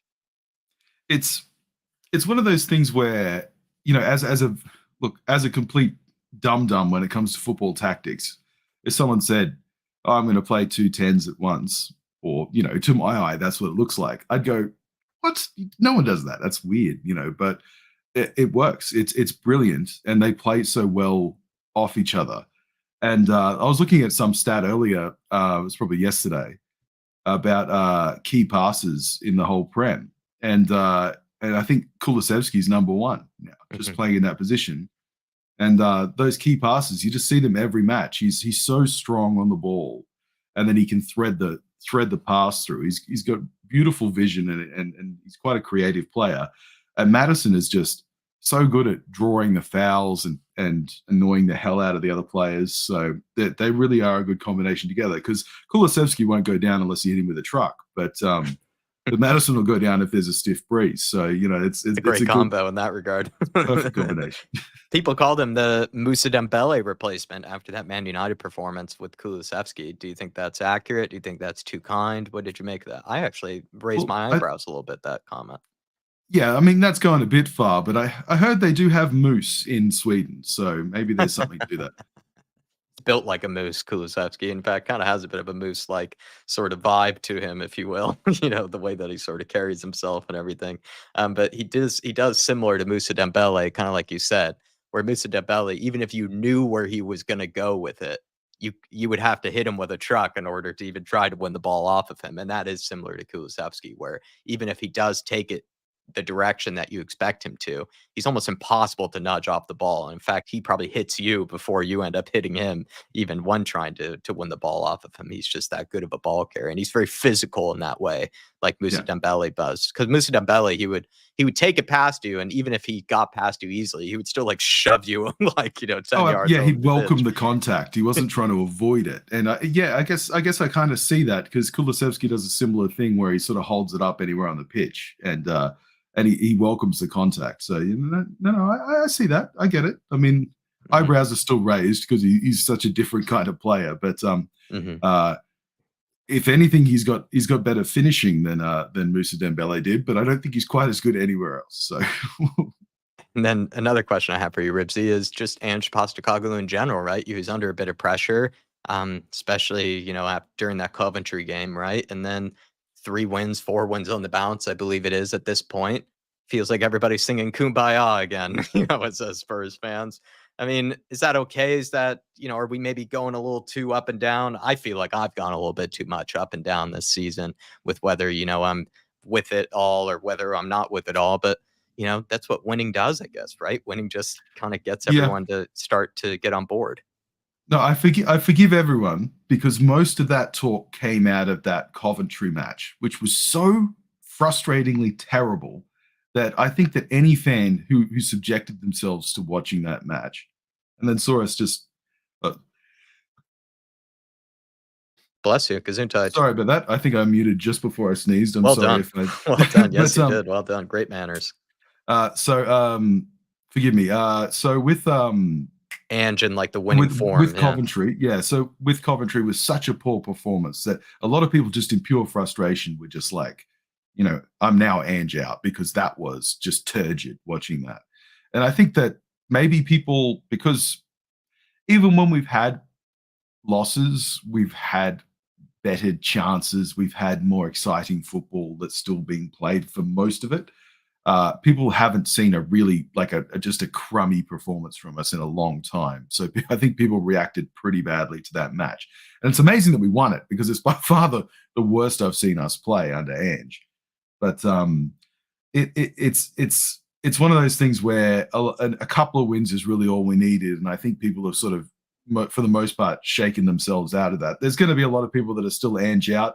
I mean, there's a lot of people who drink butter in their coffee. So there's just a lot of people who just make bad decisions. So I'm not going to be able to change everyone's mind, but I think that it's pretty early to be Ange out on all the things.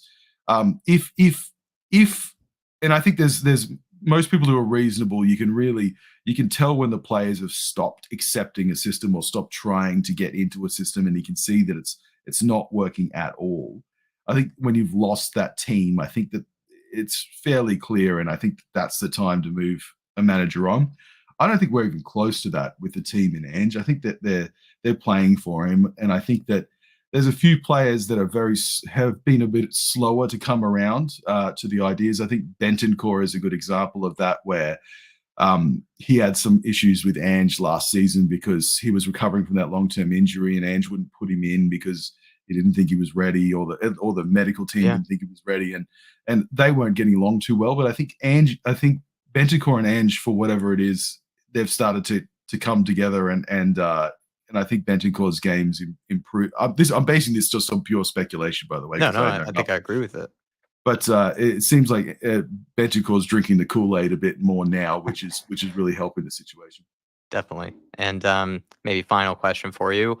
Can the winning form continue into tomorrow? 3-0, 4-0? That's what everybody's predicting. Are you in the same boat? I mean, of course, but we have such a history of going to Europe and against teams that we would absolutely clobber at home, just putting in terrible performances. So, and some of those, look, I'm going back into my memory now, but there's been times where I feel like we were in good form and we went to Europe and lost to some absolute rubbish over there. And Ferencváros, for not being a brilliant team by maybe top flight English standard, it is a proper top flight football team. Then they're not a complete joke. So we do need to have our wits about us, and we do need to go over there and play to win. We can't have another Coventry-like performance, because I would assume that if we play like that, we will just lose. So the answer is yes, we should win. We should win with a clean sheet. We're a far better football team. I mean, everywhere on the park. It's not even a question. Their manager used to manage AZ, and he has played against Ange when Ange was the Celtic manager in Europe. So he has some experience with Ange, and by that I mean one match. So I don't know whether that muddies the waters any, but no, we should win. We should win comfortably. I would expect it to be 2 or 3-0, and I would love to see that. But I wouldn't be surprised if this is one of those ones where we get the one goal, or or it goes 2-1 and we scrape through or whatever. I'll take 3 points however it comes, but I much prefer to watch us continue in the same form that we've been playing. That'd be a lot of fun.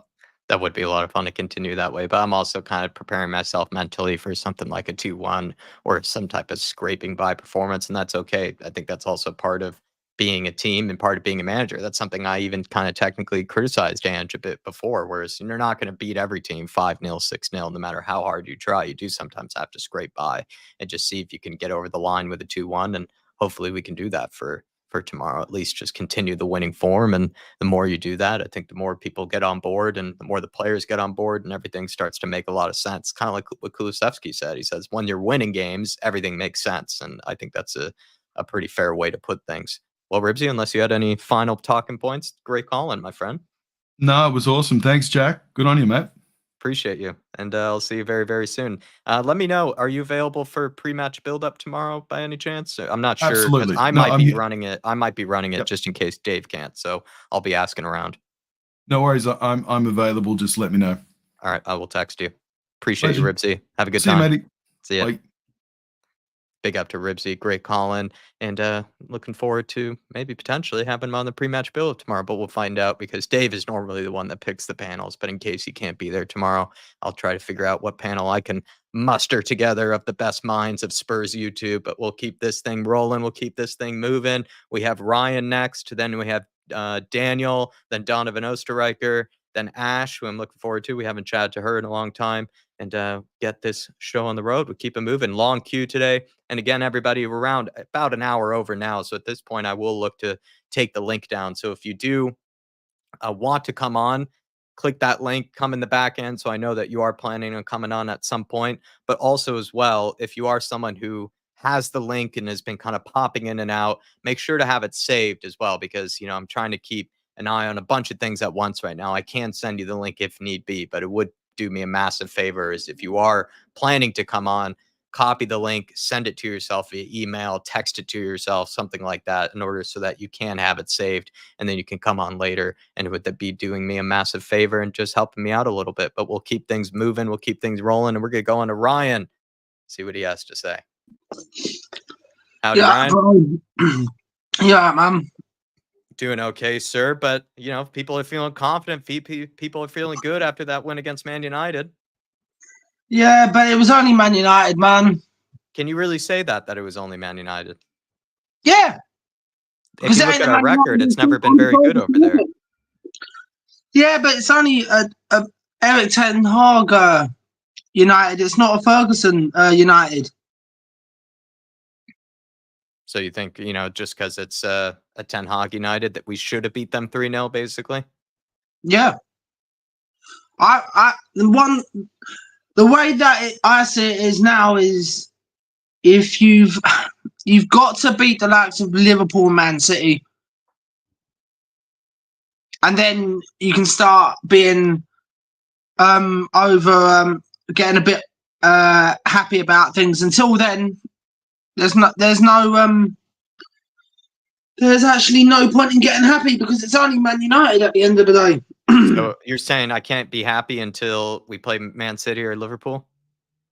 Realistically, personally, Wow. But that's my personal opinion. At the end of the day, I can't tell you how to feel. Do you know what I mean? No, that's okay. That'll be hard for me to do, Ryan. So I'll be constantly letting you down because I'm one of those guys who shamelessly will celebrate a 1-0 win over Fulham. Even if it's scrappy, I just love winning games.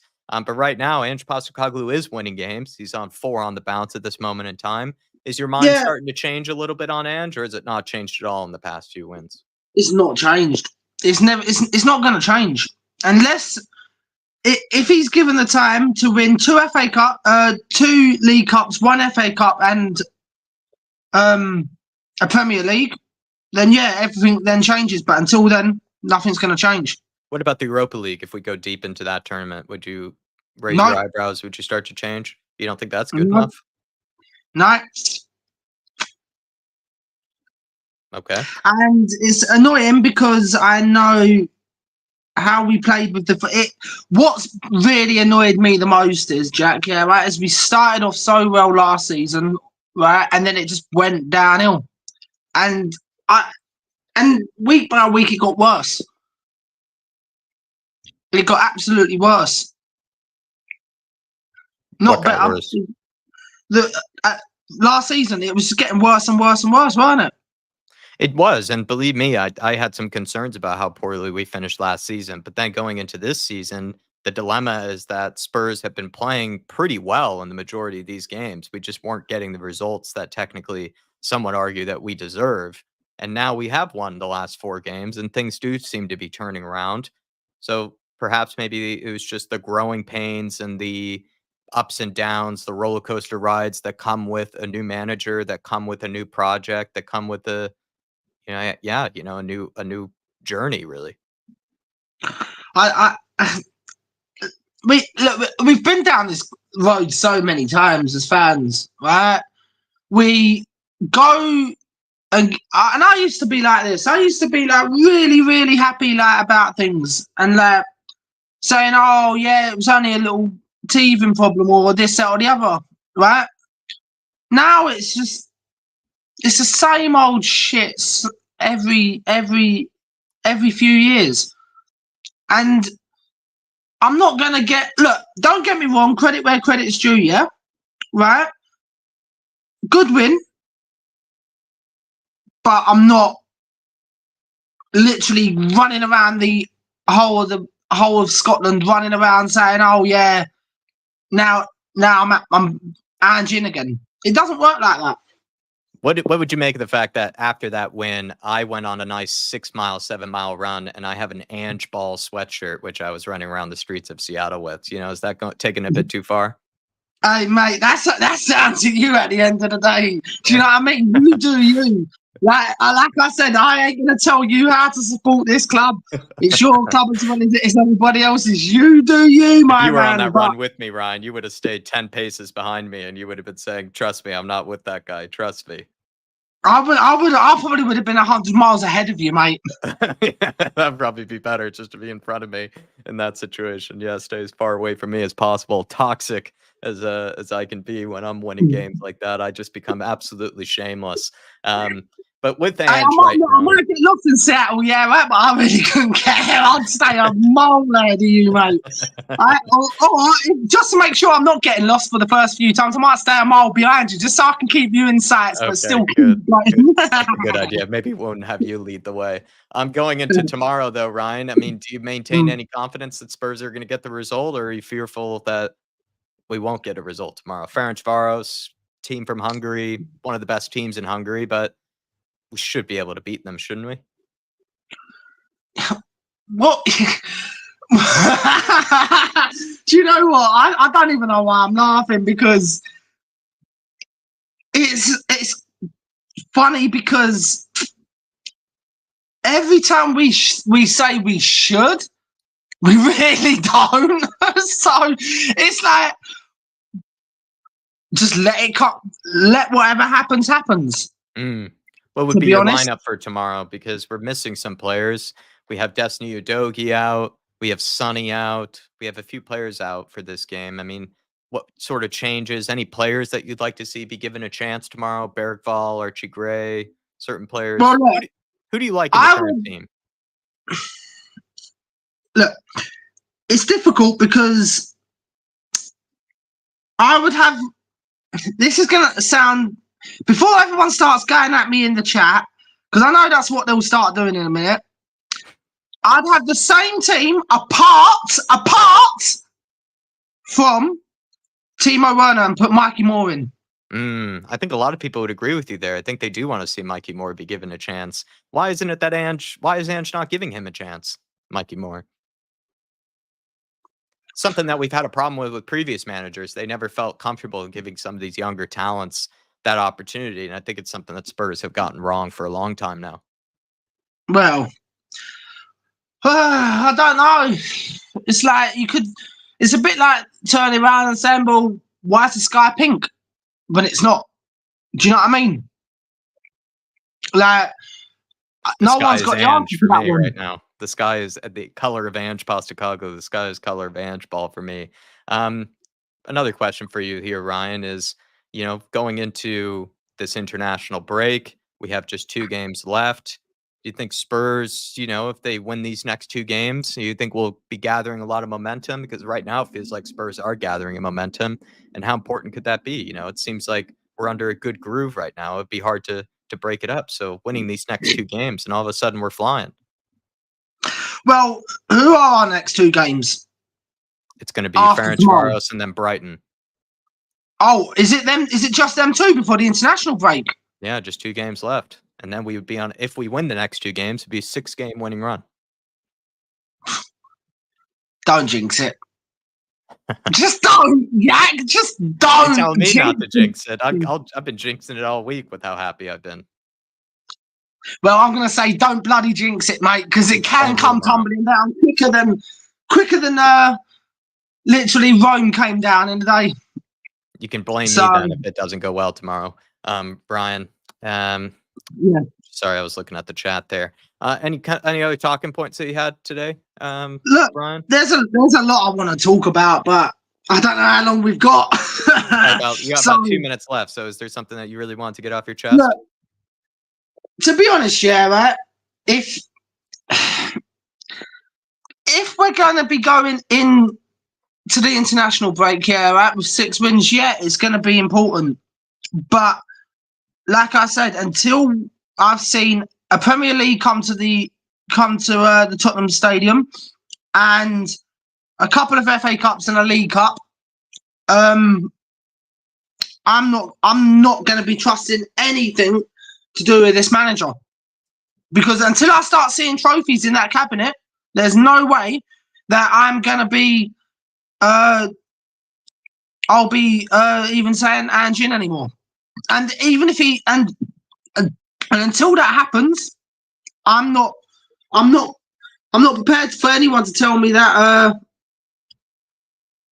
I'm not prepared to jump on the blame Jack train. I would love for that to be the case. Well, if anything to take the pressure off of Ange Postecoglou, I'd be happy to do it just this time. But no, do you know what I mean though? Like I said, until we've won like a Premier League, a couple of FA Cups and a League Cup, I'm not prepared to say I'm managing, because I want silverware, and I don't see him bringing silverware to the team. I just don't. And then today I've heard about what's her name, Amanda, whatever her name is, wanting to buy apparently wants to buy 25% of the take Joe Lewis's stakes off. Well, that's maybe final point there, Ryan, before I have to let you go. Could you see that happening? Can I see it happening? Yeah, and I hope it does happen. I honestly hope it does happen, because that means Levy gets taken out of the club at some point, and he will if she gets put in to the club. He will go. He will. There's no doubt. There's no ifs, buts, and maybes. So let's get her in and get him out. All right. Simple. Yeah. Amanda Staveley in, get the money in. Daniel Levy, take the money and run. Well, Ryan, thank you so much, my friend. Thanks for waiting in line. Thanks for supporting Dave and I in the ways that you do. And I'll see you for the next fan show, which should be Monday. But of course, as always, we'll let you know if things change. Yeah. Alrighty. Have a good one, All Ryan. right, take care of yourself, man. All right, cool. Come on, you Spurs. Cool. See you, buddy. That's Ryan, everybody, giving his thoughts on Ange Postecoglou and Spurs and the journey that we are in. Good to see Drew joining in late here. Big up, Drew. I put you in the chat. I also see Dermo just joined. I'll put the queue in here. It's a long queue, by the way, everybody, and I'm trying my best to to update it as best I can as I'm doing it. Dermot, you want to go last? That's okay. I can put you last.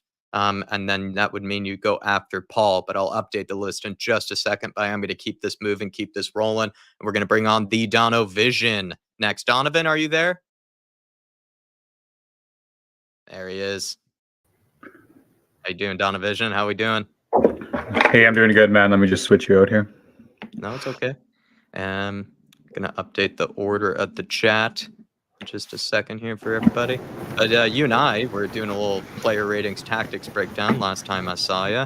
And we're still basking in that 3-0 win, right? Still feeling good, right? Still feeling good after that win. I feel like I'm going to carry it on through the week. Oh yeah, you're shameless, Jack, and I'm right up there with you. It's there's no reason to have any negativity, Yeah, and it just like Spurs fans, it's not like one that I don't think we're even milking it that much, really. Like that was, at least in my opinion, the best Spurs win I've ever seen at Old Trafford. I think it might have been the best win I've ever seen us at Old Trafford. At least one of the most convincing performances ever under Ange Postecoglou, and also probably the best away win we've even seen under Ange Postecoglou. Some even said it was better than the 4-0 win away from home at Villa. I mean, would you go that far and say it was even better than that performance? Oh, definitely, because we got under their skin. But I was going to say we got a man sent off, but I guess we got a man sent off against Villa too. John McGinn kind of went through. And I guess that's the only way that you can deal with Ange ball is you get frustrated so much that your skipper loses his mind and takes out one of our players there, because it's absolute dominance there, Jack. The way we pin teams in, the way we just frustrate. And it's got to be embarrassing for those professional athletes to be in like their home stadium and how their egos are and just to absolutely be exposed like that in front of your home stadium in the world. It's just no wonder players lose their heads. It's quite amazing to see. And it's clear to see why Ange doesn't care about that. Not doesn't care, but what's the word here? It's clear to see why he disregards kind of the enemy and the opposition, where he says you focus on our ball instead. Like, yeah, we might have a little bit of mindfulness of what our opposition is going to do, but when Ange ball works and when his tactics works, it's just we're so much better than our opposition, and there's levels to it. And it's people are going to say it's an old Man United team. It's not Ferguson's Man United team, but it's still Manchester United. That's like Manchester United Football Club. That's like the best football club in the world, right? Like, you don't just rock up to Old Trafford and beat them 3-0. All right, so good days. No, it does feel really, really good. And I think the manner of the performance makes it feel really good. The fact that also clearly the players are playing for Ange Postecoglou, and then you look at the other side of things, and that was brought up earlier. I think that was by Adrian. I forget who it was, but they were talking about, or it might have been Ribsy who was talking about, clearly the players are playing for Ange. But then you looked at it on the other side, it's like clearly the Man United players are no longer playing for Ten Hag after that performance. And it does feel good to be on the other side of things where everything seems to be clicking, everything's coming together. And do you feel that way, Donovan, that after maybe that Coventry City game, that might have been the turning point, that all of a sudden things are clicking, everybody's on board, things are starting to come together, or am I going a little too far? Yeah, well, you got to take a little bit of a pinch of salt there when it's like you do have to look at the level of opposition. I do agree in some of the aspects where it's like we get to play Arnie slot, right? And we have a big task coming up the 30th against City. But the way we play and any good team, like in any league, it's like it's a system of play. And that's why I think we're going to go far in the Europa League. That's why I think we're going to go far in the Cups. It's like, yeah, you might have a good team of individuals, but how do they play together? And like, do you have a system? Do you have a way that when the back's against the wall, that all chips are down, that they have something they can rely on?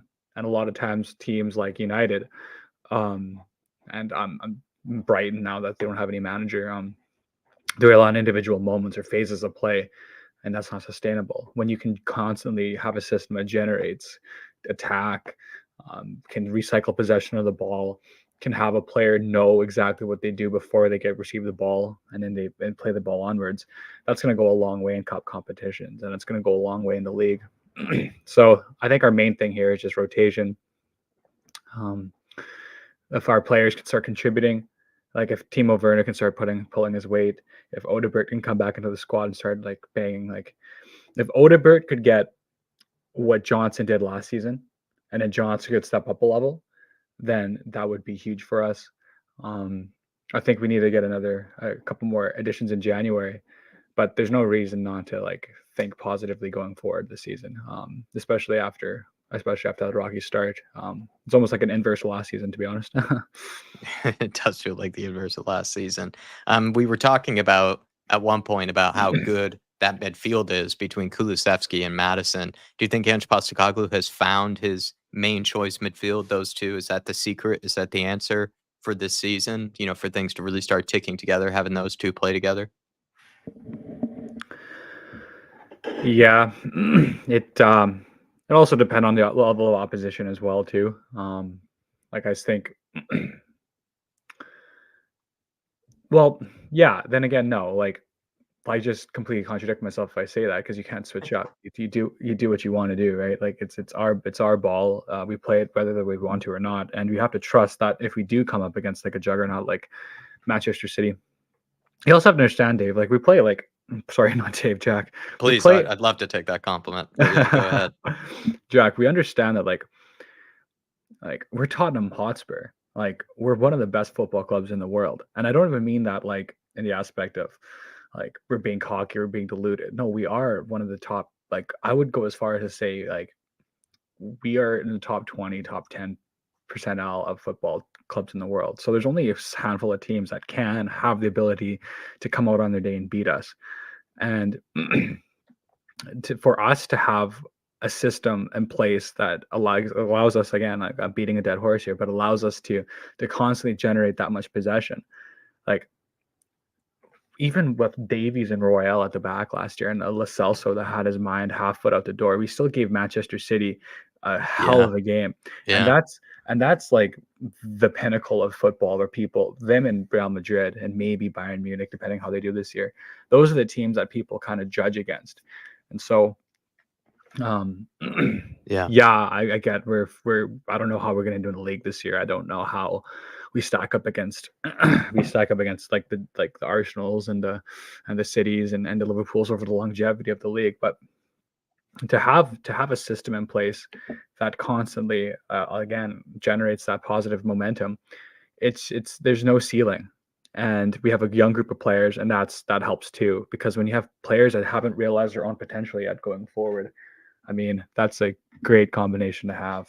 Like we don't know how good Odegaard can get, right? We don't know how good Mickey Van de Ven can even get, right? So no, then some of these guys are so young as well, right? Where I think sometimes we forget that they're not technically fully experienced, fully matured players in their seasons or in their career yet. They still have so much to learn. They still have so many experiences to go through, which will make them better players in the long run.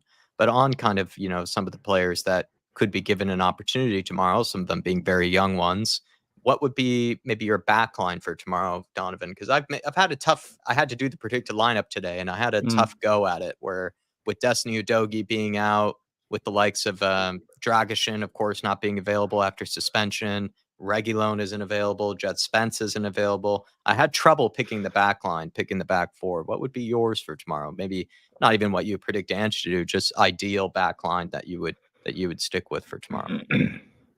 Unfortunately, I think Van de Ven and Romero are going to get rolled out again.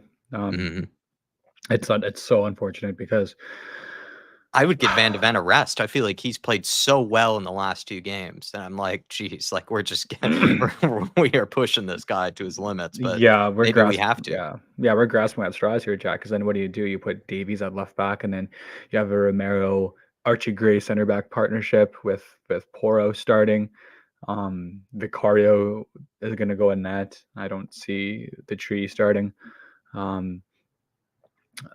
Ange's proven in the past to throw curveballs, like put a skip at the left back. So maybe one of the youngsters come in.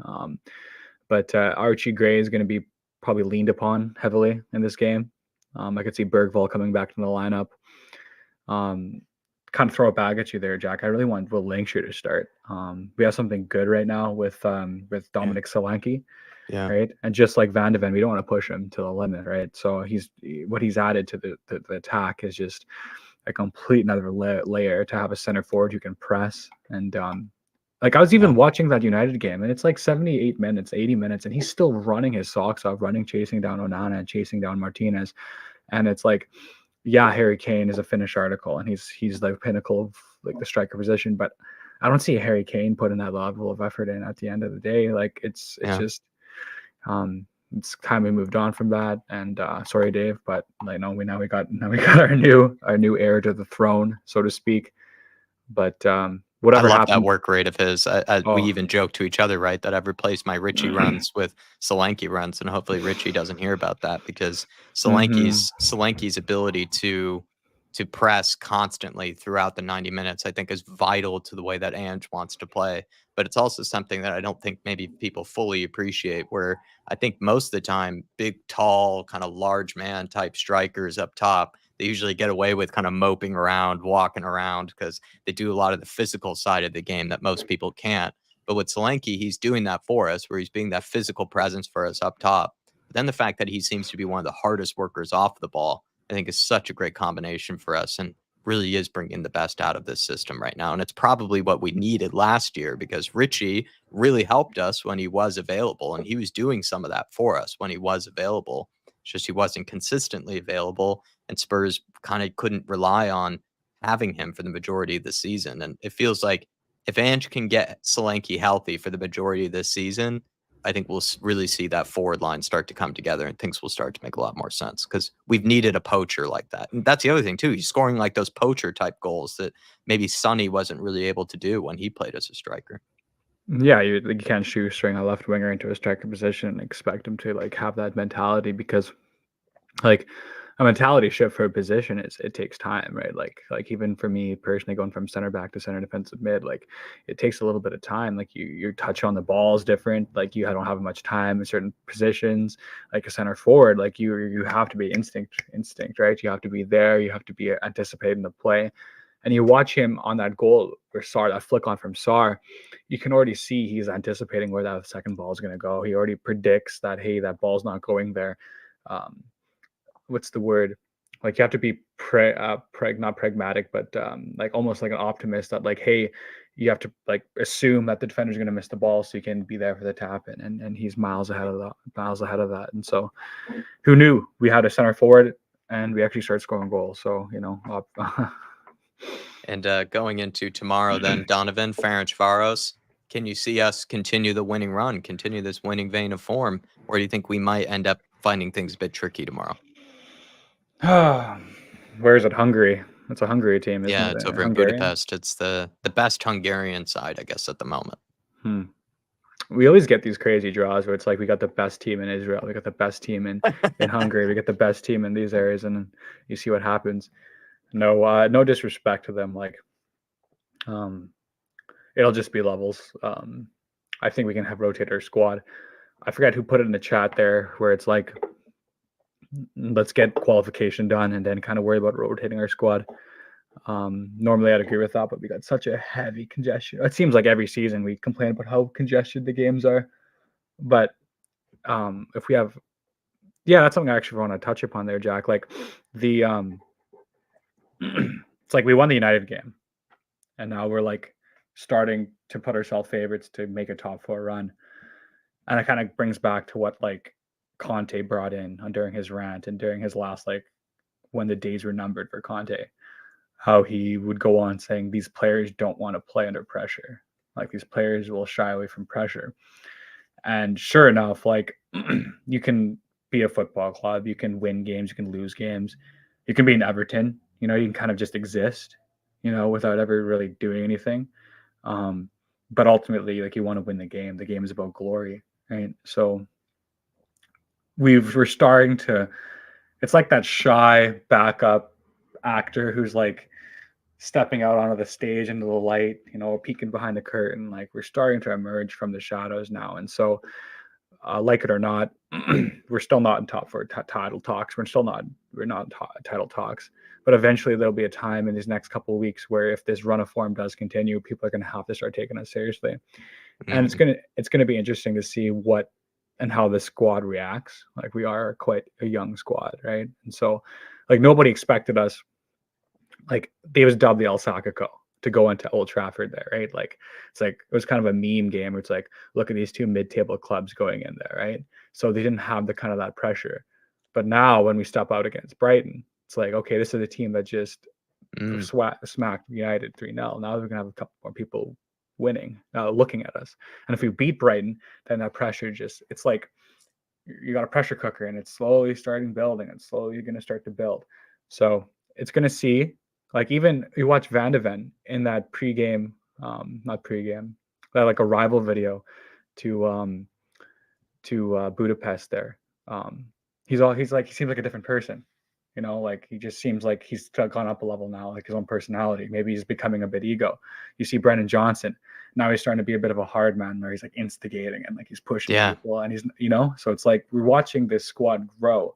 So it's like ride the wave, just keep riding the wave, see what happens, right? And really well said. Yeah, so it's like we're gonna have to start playing under pressure. So long story short, it's interesting to see how this team's gonna react under that. Just focus on us, like what Dejan Kulusevski said when he scored that goal last year. Put your blinders up, right? Just worry about us, worry about what's going on in our fan base. That keeps us connected. And I hate to ramble here, but no, great points actually at the end here. Really good points. Yeah, sorry, what were you gonna say? Like I'll finish here with I'm a big fan of Jacob. Big shout out Jacob from United Spurs of America, and he was reading an excerpt from Ange Postecoglou's like memoir or whatever it was, like his book that he released last year. And like, it was, I'm not a horrible paraphrasing, but it's something along the lines of like, there's going to be a time where it starts to like click and starts to work. And then you're going to be wondering, okay, is this happening? Okay, now it's working. Okay, now it seems like it's working. Okay, now it's working. Now people have no choice but to take notice that it's working. And next thing you know, you're not even working. The process has become as the players and who they are and what they embody. And it's no longer playing football, it's just who they are and how they live their lives. And it becomes them as individuals. And that's kind of a scary thought for Tottenham fans because we've been so close to like, you know, like everybody remembers going into that game against Liverpool in the Champions League final. Like, okay, is this it? Like, are we there? And it's scary, but like, you have to just embrace it. Like you can have fear, but you can have doubt. Right. So just embrace it, take it one game at a time. And I'm fully, you know, maybe like Timo Werner in front of goal, eyes wide open, just kind of a little bit nervous, but let's keep it going because there's nothing that I'm doubting. I'm just so happy to have this Tottenham Hotspur back, you know. So I'm glad, man. And I think that win and the past few wins have really done that for a lot of fans. I think they've either reconfirmed or just reconfirmed a lot of what people believed in Ange. Maybe at one point they swayed, you know, and then they're kind of back on the Ange train. I think a lot of the recent wins have given people that restored faith that this is the right project. This is the right man to lead us through this project.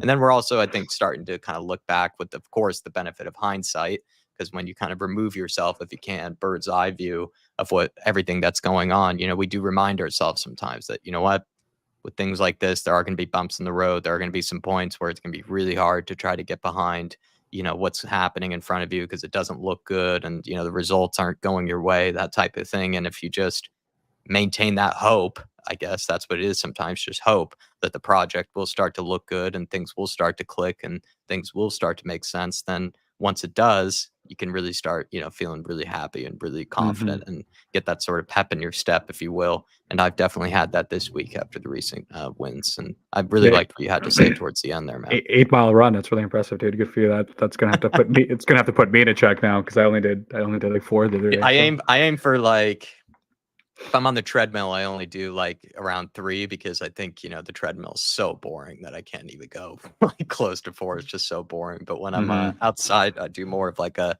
at least do 5. I at least do 5 because I think, you know, if you're at least going to go outside, might as well go for 5. But yeah, I'm replacing the Richie runs with Solanke runs at the moment, channeling my inner Solanke.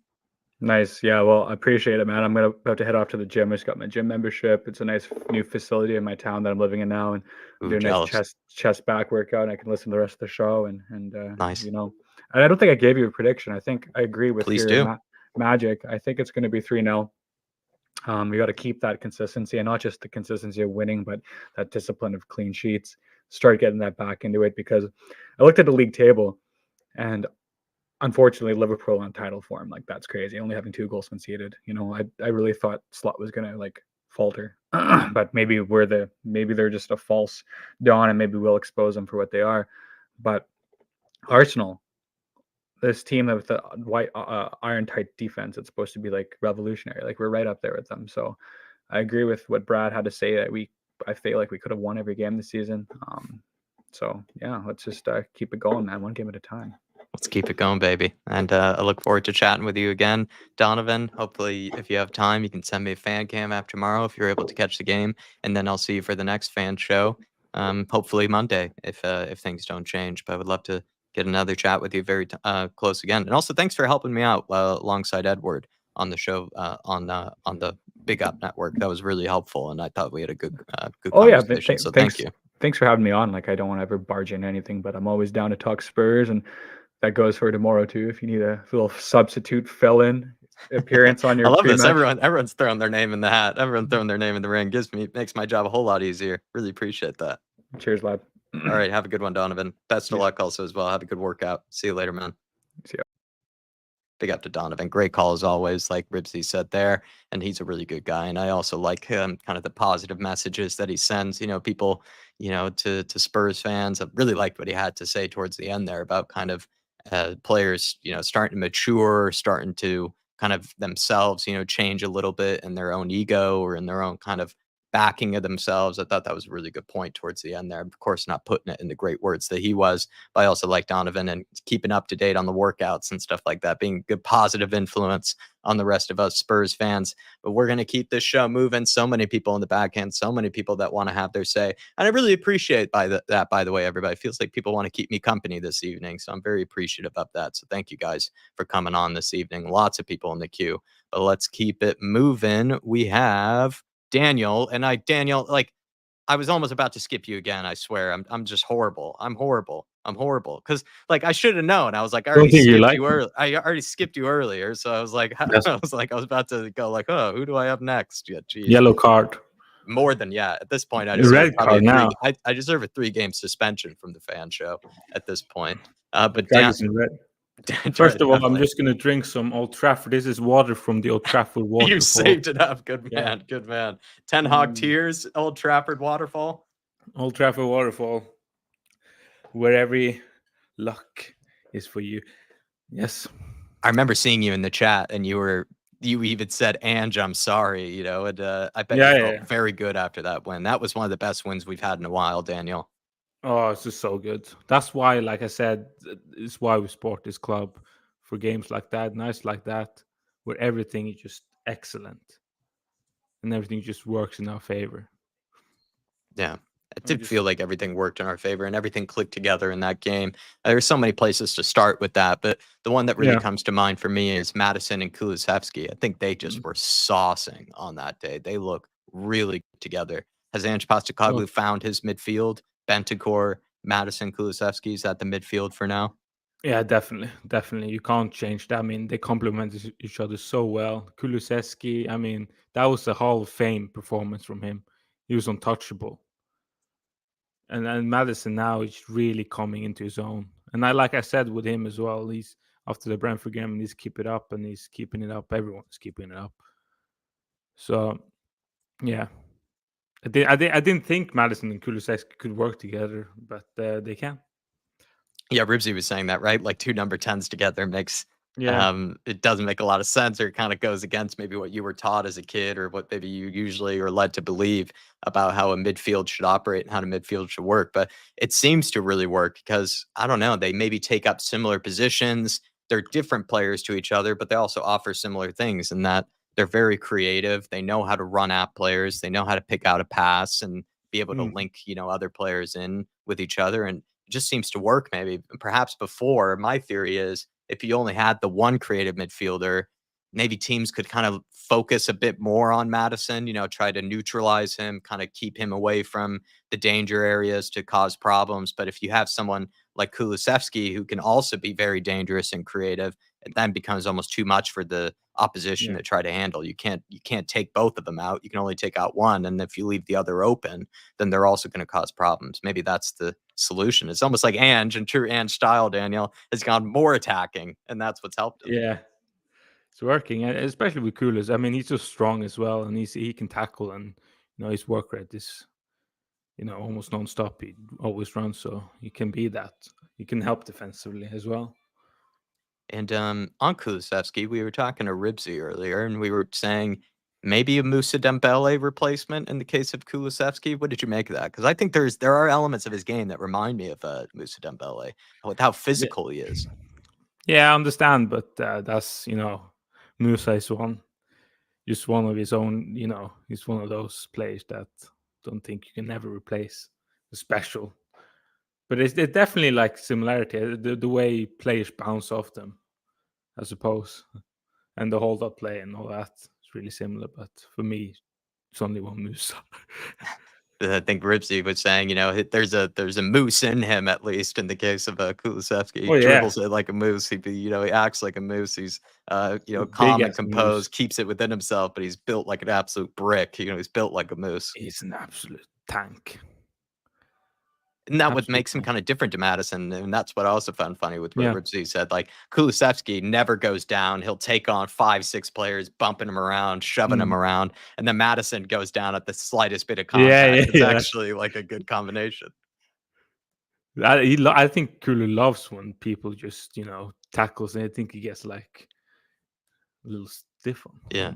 Almost. Yeah, no, I think he does get probably a little stiffy from it. I think certain players are that way where they do love just sort of the physicality that can come with playing just sports in general, or just, being on a pitch like that. They like the fact that players are willing to get physical and willing to go toe to toe. I think Holland, your own guy, is a big fan of that. I think he prefers to, be roughed around, shoved around. I think he gets a good kick out of that. And then we know our guy Romero is someone like that as well, who, loves to just, kind of ram into somebody when he can, or, be able to just clear someone out. He seems to get a sick joy out of it. And that's probably the case. Certain guys, they just get a sick, good feeling from that type of thing. Another person that we have to analyze, Daniel, and prepare yourself. Maybe take a drink of those Ten Hag tears if you can beforehand. Timo Weenie, I think you knew where I was going to go. What did you make of his performance? Was it a good performance? Was it a terrible performance? What did you make of it? It was a good performance. I liked it, especially his link-up play with Ondoji. I thought it was brilliant. And his runs. But of course, his finishing is some of the, the worst I've seen. The finish is unacceptable for a player of his caliber. And I actually saw just before today, something come up, some of his highlight from his Leipzig days, where I saw like twice when he had the same like chance at the first half, and he bends it in the top corner like it's nothing, and here he can't put it past. What the fuck? Yeah, I know. Do you think he was, I think Berbatov's halftime smoke said in the chat, maybe he broke a bunch of mirrors or something back in the day, or, some witch doctor, cursed him for the rest of his life, when he moved to Chelsea. Because this guy had 45 plus goals and assists in a single season for RB Leipzig. Just one season alone, 45 goals and assists. So at one point in his career, he did know how to put it in the back of the net. And now it looks like if you gave him an open goal, he would still miss. He would miss, yeah. Definitely. I mean, so is it a skill issue? Is it just confidence? Well, it's confidence, I would say, but also it's a little bit skill issue, because when you lose your ability, you just easily bend it around the goalkeeper at his so-called level, at this level football. I'm sorry, but I can't deal with that. No. And then on to maybe someone who's come under criticism from us before, but is starting to come through for us. Brennan Johnson, scores again. And he had a good performance against Man United. Like, what do you think it is? Is he just kind of, he's almost like an Emerson arc, right? Where, he gets all the hate, gets all the criticism, and now he's flying high. It's actually great to see. Love a redemption. I love it. This is a Hollywood script going on right here. You can write it, actually. But I've already started. Brennan Johnson, my apology.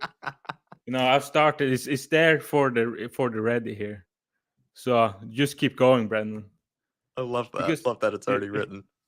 So it's there, dude. Yeah, it's ready. I love it. I mean, this guy, especially Man United. I mean, if people complaining about, maybe scores, tap-ins, I think that's brilliant. It shows that he's in the right spot at the right time. Sure, he's got intelligence of the game. And also, like now, his work rate off the ball, especially like against Manchester United, he won the ball back a lot and just fought. Mhm. And I love, I'm really liking this now. He did work his tail off. I And- felt like defensively. You're Yeah. right. Sorry, what were you about to say? And I just want to apologize. Yeah, I'm apologizing. You're in the I'm middle sorry of for it. calling you You're shit. writing it this week. You're Yeah. writing it this I'm week. I sorry love for it. calling shit, to be honest, Oh. because I don't think it's shit. No. Just I'm remind feel- me and Dave when he keeps scoring to send in that apology Yeah. form. Hopefully, Drew, who we'll speak to later, will also remind me to send in that apology form. Maybe he'll be the one to collect them all for us and send them on to Brennan Johnson. Another player that maybe we should talk about in this game. Felt like Bentancur also had a really secretly good performance. Is he the best number 6 for us right now? Is he kind of taking that spot away from Basuma, do you think? Yeah, I think so. I've never really been the biggest Basuma fan anyway, like for us. So What's the difference between him and Bentancur, do you think? What makes Bentancur better for you? I think he's just better on the ball, better than a skillful passer, and more just calmer. Yeah. I think that's why I think he was really good, but you didn't really notice him, and I think that's for me kind of important as well. Like he just goes around the business, so I like that about him. Yeah. About performance. I know what you mean. And with Bentancur, for me, I agree. Like, I think he makes really good decisions. I think he's a bit more composed sometimes than Basuma is.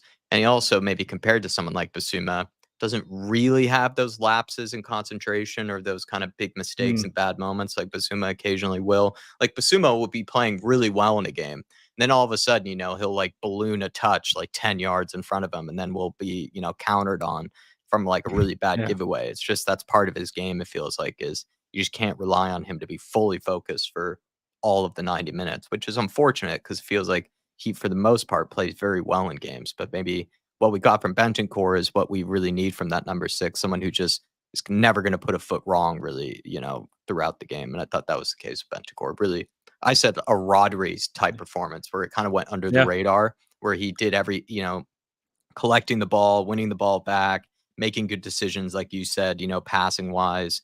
And when you do something like that as a number 6, feels like it doesn't always get noticed or appreciated, but maybe that's a good sign, right? Like kind of what they say with Rodri. If you don't notice him, then he's playing well because that means he's doing his job and he's doing the right things.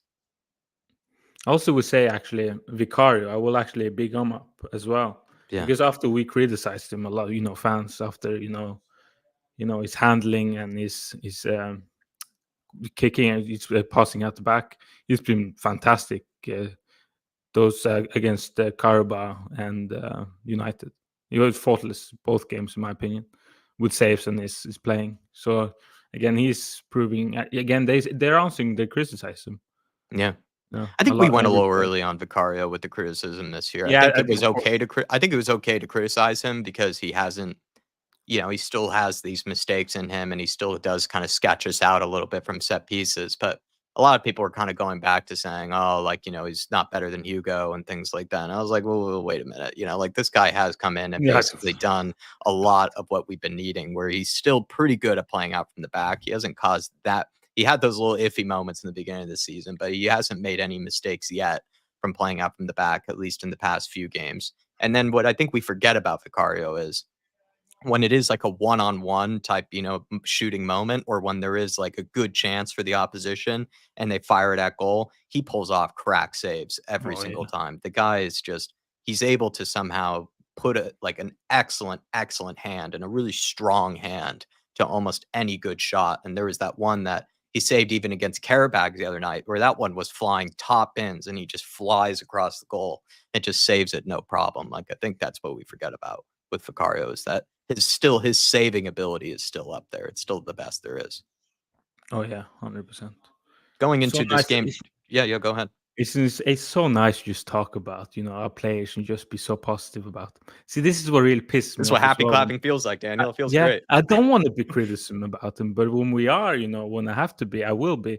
But my God, it feels so good just to praise our players. Yeah. And No, also no. Solanke as well. When we bought him, wasn't 100% convinced, but I'm convinced. Yeah, what do you like about Oh. Solanke's game? His hold-up play is incredible. I didn't really think that was, it's going to be one of his strong suits, but my God. Yeah. And also like his positioning, because he scored 3 goals for us, and all of them have been like great positioning goals, like 2 rebounds, and of course 1 corner. Great, positional awareness. I gotta say, the only thing he's gotta become a little better on is his one-on-one. He's gotta strengthen there, but that will come as well. Yeah, I like him. I like him a lot. Yeah, I'm a big fan of the big Dom as well. Final point for tomorrow, Daniel. What would be kind of some players that you'd like to see be given a chance? Because you have Udogie out, you have Sonny out, you have Dragic out suspended, no Jet Spence, no Reguilón to pick from. Are there any players that you'd like to see in particular? Maybe I'll ask you this actually, because this is the one I struggled with on the predicted lineup. I had trouble picking the goalkeeper to the back 4. What Ange will go for, because will he go with Forster or will he go with Vicario? And then I was also confused by what sort of lineup he'd go for too, in the back line particularly. Yeah, I think Forster will start actually this game, and I hope for him. I hope he doesn't get stuck there, because if he can move a little bit. But yeah, but with the back line, I sadly think like Romero and Van de Ven's going to start. But like I think I agree with you. I really want Van de Ven to get rest, just because I don't know how this pitch could be. I don't trust how this pitch is going to look. I think this pitch could be not the best pitch to play on. So I'm really a bit worried about our best players. Yeah. So, No, yeah, I could be too. I'm curious if it will be an all right pitch, considering Budapest, you at least would think would have at least, some ability to put in on a good grass, but you never know. I'm gone for a version of Archie Gray, Davies, Romero, and Porro, but I could see Romero and Mickey Van de Ven playing in the next game. Just feels like one of them needs a rest. Probably more likely Mickey Van de Ven, I think, needs a rest because he's just played out of his skin in the last couple of games, and I think he probably needs a rest of some kind before we burn him out. But Daniel, unless you had any final talking points, sadly, I have to let you go, my man. Yeah, it's flown by. Of course. The only thing we'll say is that I don't get, of course, but this guy,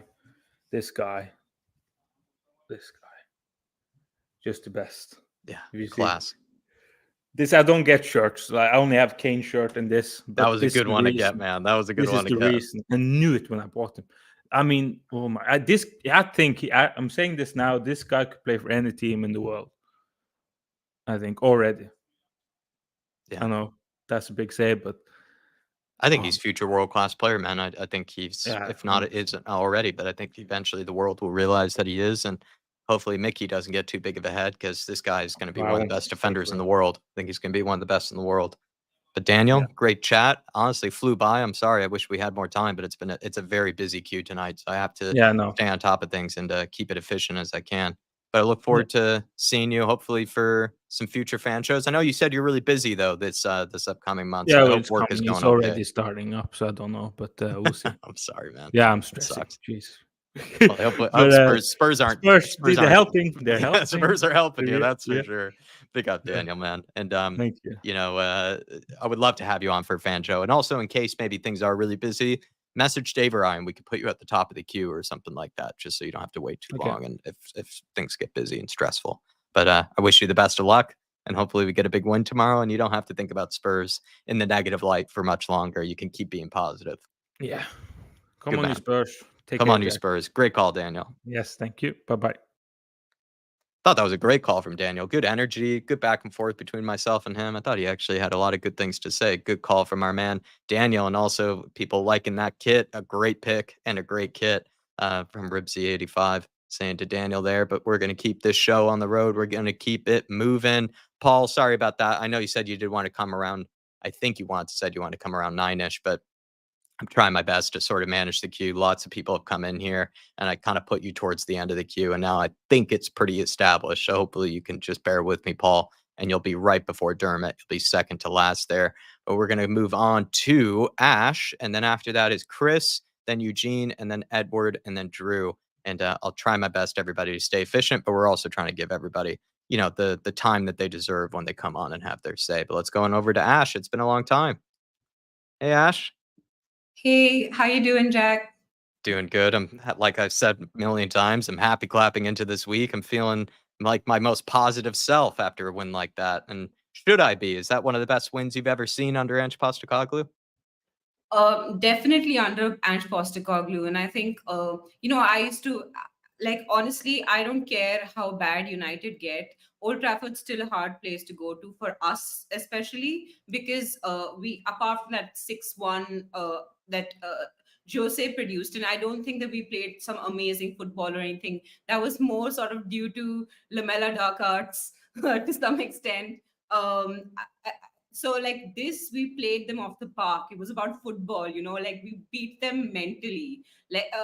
So for me, that was really, really like amazing to watch. So I just feel like that was an amazing win for that reason. And one thing I want to mention that no Spurs fans seem to have spotted, or at least are not talking about it, is we keep talking about how Kulu is like this big burly guy who likes to take on players and uh, he likes it when people challenge him for the ball and stuff. I love the fact that this big burly guy at the end of the match came out in a pink and white umbrella for the post-match interview, like sitting in the rain with a pink and white striped umbrella. I think that was so hilarious. There's this like giant 6 feet tall guy and he's holding a pink umbrella. So, I think he just has good aura. He has good energy. That guy Kulusevski, he lets his game do the talking. Do you think Ange Postecoglou has found his midfield choice of Madison and Kulusevski? He's got to stick with that. yeah, absolutely. Like I tell you something. When was the last time you can remember three good ball playing, technically gifted midfielders all playing together for Spurs in the midfield? Even in peak Poch, right? There was always a Sissoko. There was always a Wanyama who had their gifts, but they were not the best ball playing footballers, right? Yeah. So I can't remember. I can't remember the last time we had three amazing footballers playing together in a midfield. And I think that I know that Kulu played the number 10 role when earlier in his career as well. But I think that he came to be known more and more as a winger as progressive managers were coming through Spurs. And so I personally think Ange has just gifted him a very good career, in the sense that it's kind of like the shift that Gareth Bale made from fullback to winger, where it just like suddenly he was a terrible fullback, but it once he became winger, it just skyrocketed his career. I Mhm. feel like this is Kulu's season to become that as a midfielder. Like genuinely, this guy has the talent to become an amazing midfielder, and I'm so excited for him because all of us who used to defend him, we could see these abilities, but they weren't appreciated in the role he was. It was like a square peg round hole sort of situation. And so we would somewhat lose the argument when we were fighting with the people who wanted to like drop him as a winger. But now we don't have to have that argument because everyone can see the progress that this guy has made in the Yeah. midfield. And I'm so like, it's not just the link up play between Madison and Kulusevski, uh, Benton, but it's also the link up that they have with the attack, right? So it's the fact that you have Solanke and then just behind him either Kulu or Madison, all sort of bearing down. Like think about it, United are, they're not the best passing out from the back, but the number of times we forced them to concede the ball in the final third, like in their near their box, the number of interceptions we made, that's because of the sheer press, like the sheer physicality of that press. Yeah. And I think it's just fantastic to watch. Like for me, like as if you're a football fan, even if you're a neutral, that's fantastic to watch. Yeah. It was just suffocating them really in their own half. They made Yeah, it and impossible to play out. people think of United as performing really badly this season. and that is true. Like they can't score, but United were actually top in terms of interceptions. I like the reason I was a little worried about this match is, that people, when they play us on the counter, like if they can sort of recover the second ball and turn over play and quickly play us off on the counter, we could possibly concede. But so I was a little worried about that, because United have the ability to do that. They're They're pretty top good in the at that. Premier League for interceptions, and the truth is that they never even stood a shot. Like, in fact, the number of interceptions we made to their play was far. It was far more likely that we would intercept them than they would intercept us. Yeah. So I think that uh, like Ange also recognized that, because he created a purposeful channel that United would have to take, which was to Poro. And then like when you can predict that, then they're sort of like puppets on a string. It really felt like they were puppets on a string. So it was just great to watch. Was it one of the better team performances then that you've ever seen? Because that's what probably made it then so difficult for them to play out and made it so hard for them to win Yeah, any of I those think 50-50s. It was a team effort. to a man, I don't think I can fault a player, even Timo Werner. Like, obviously, Yeah. obviously the guy, like, I swear, if the goalpost was like 4 times bigger, he would still not get into the ball at the back of the net. Like, the net could be touching his face and he would not be able to do it.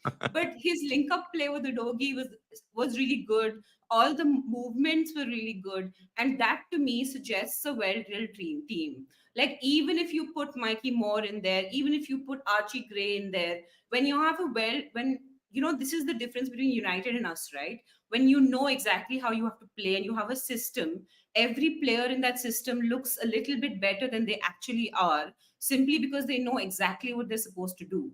And that's the reason, like, you can bed in so many youngsters, slowly over time. And a lot of people have been complaining that, oh, Ange is not giving time to the youngsters, Ange is not giving time to the youngsters. Like, to be honest, like, think about the best young teams that like the class of 92 stands out, for example, right? And so Sir Alex is really praised for sort of bringing the academy kids forward. But the truth is that, just like Mikey Moore got the 10 minutes against United or whatever it was, similarly, Beckham and Gary Neville and all these people, they started in 92, 93, but they got their full debuts in only 94, 95 when they're 19 or 20. Wow. So, like, Mikey Moore is what, 17 now? If he Mhm. gets 10 minutes here and 5 minutes there and 15 minutes, and then just increases the amount of time that you can be comfortable bringing him on for, you play yourself into the team. That was what was recognized as, growing into like becoming a senior football player. It's that you earned your place in the team. Nobody's guaranteed a start. So I feel like the fact that he's bringing on all these people and giving them 5 minutes here and 10 minutes there, that's the way to go, because it's too much pressure also on kids. Like, if Mikey Moore were to start in the Brighton game, it does put a lot of pressure on him, because if he makes a mistake, you've seen the way Spurs fans get on the back of footballers, right? Like Brennan Johnson, we've seen it with Kulusevski. And this is all fans, all football fans do that. And obviously, if Mikey Moore makes a mistake, since he's a young kid and he's a Spurs kid, perhaps we won't be so harsh on him. But it depends on the kind of mistake he makes as well. Yeah, It's I think it possible depends that on the there would be opponent too, fans that right? would. If it's a less important game, then people might not care. But if it's a really important game, people will probably forget that he's only a kid and will probably Yeah. level the same sort of criticism and harshness that you would on a Timo Werner. It's a good point that you make there. I do have some personnel questions for tomorrow for you, Ash. I mean, what's the team that you would go for? What's the team that you expect Ange to go for? Because I had trouble picking that back four. Yeah, I'm having trouble with the back four as well. I mean, I assume Archie Gray will fill in as fullback. Possibly, I think that Ange was asked in the post-match, sorry, the pre-match conference as well, and he said that Archie Gray can play anywhere. He can play fullback, he can play centre back. So I think that he's a versatile player, and that's why we got him. So I think that I see Archie Gray starting, and there's no other option but to start Romero and Van der Ven because of what Dragushin did in the previous game. Unfortunately, it's unfortunate both for him and the team because he gets less playing time. And then we have to, I suppose, go with uh, like Ben Davies because there's just no other option. We don't Yeah. have Spence on the list, and it just I feel like the back four actually picks itself because of injuries on the list. So actually, there's There's no less one left. confusion. It's just our hesitance to call it out and say that this is it. Yeah, I think that's a good point. On Fraser Forster versus Vicario, who would you go with there? Do you think it's too much of a risk to play Fraser Forster, or do you think we should give him another go? I think we should start Vicario. It's too important a game. And, already we're having difficulties with our back four because we'll be starting Gray there and Yeah. Davies. I can imagine someone being faster than Davies. So luckily he's next to Mickey Van der Ven. So I can imagine someone getting through our defense. So if that's the case, then I want someone one-on-one who has really quick reaction time. And then that leaves me with no option but Vicario because Fraser Foster is a fridge. I thought so would you agree with Ribsy from earlier that when I asked, was maybe Fraser Forster just too rusty in that last game? And maybe instead of being too old, Ribsy basically responded and said, maybe he's just both. He's too old and he's too rusty. Would you fall in that Yeah, I category? agree with that. I agree with that. And the thing is, as a big club, we don't have the I feel bad, but we don't have the opportunity to have people work themselves back into form. These are like the Europa, for example. We have to get into that top eight. We will make life very difficult for ourselves if we don't get into that top eight. And if we are favorites to win this tournament or at least go far into it, then we should show everyone that we are by getting into the top eight. And the fixture list has fallen a little kindly for us in the sense that we are building ourselves up to the Romas and that sort of team. So we played someone from Azerbaijan's best team, then we play Yeah. Hungary's best team. So we're going up in the leagues of Europe. So it's sort of like very kindly fallen on us in terms of fixtures because we have time to give Bergwall and Gray and all these people some experience before they face the big teams. Good point. Ash, is there any other kind of final talking points that you wanted to get off that maybe I didn't get to let you? Is there anything that you wanted to say that you didn't get to touch on? I did want to say that the women just beat Charlton 2-1. And they made a big comeback in in the the League previous Cup. game. Pardon me? Didn't they make a huge comeback in the previous game to the one Yeah, that they're against playing Aston today? Villa in the league. So this is the League Cup, and they just beat Charlton 2-1. So I'm Very really nice. happy about that. And the call, Daniel finished exactly at the 96th minute when the match ended. So it was perfectly timed. Perfect sigh of relief as well for you. Just quickly, actually, on the women's team, Rob Villahem. Are you a fan of his? I like Rob. He seems to come across I really love well. him. I think that he's an amazing manager. He's kind of like I don't know, European Ange in the sense that he's Yeah, I was going to ask very you that. very honest. He's very forthright. He plays like very progressive football. He scouts a lot of really good players. Obviously, the women don't have the data-driven system that the men have, No. but he's done a really good job with transfers this season. I'm quite I feel like the women have a decent shot at silverware. And I think that perhaps silverware, if it comes, it'll come from the women. So I'm excited about it. Yeah, I feel very much the same way, and I actually am glad that you said that he's actually the European Ange version because I got that kind of vibe from him as well. That he seems like someone who really knows his football, sticks to that style, but then also seems to have no problem with working with maybe players that not everybody might be aware of or have heard of before. He gives a lot of Ange like energy to me, and I'm glad that you can confirm that. But Ash, terrific call. Would love to have you on more often. So hopefully we get to see you again sometime soon. Yeah. I see you. All right. Bye-bye. Great job, Ash. Great job. Great call. Come on, you Spurs. Come on, you Spurs. Nicely done.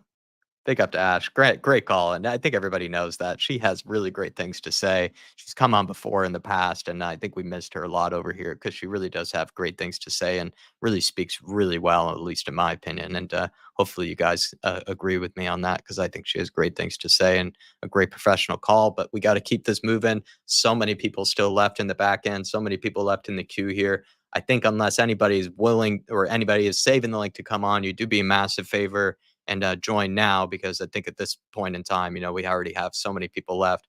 I think we don't want to keep too many more people waiting. So we're going to go over to the GOAT, Chris, see what he has to say. The General, how are we? All right, Jack, how you doing, lad?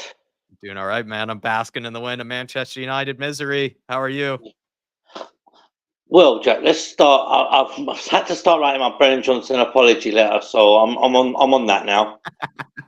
And see, another thing, Jack, I was on the verge of getting off the Ange train. I was already leaving the station, so now I'm back on the platform for Ange's train. Yeah, let's see what happens in the next few games.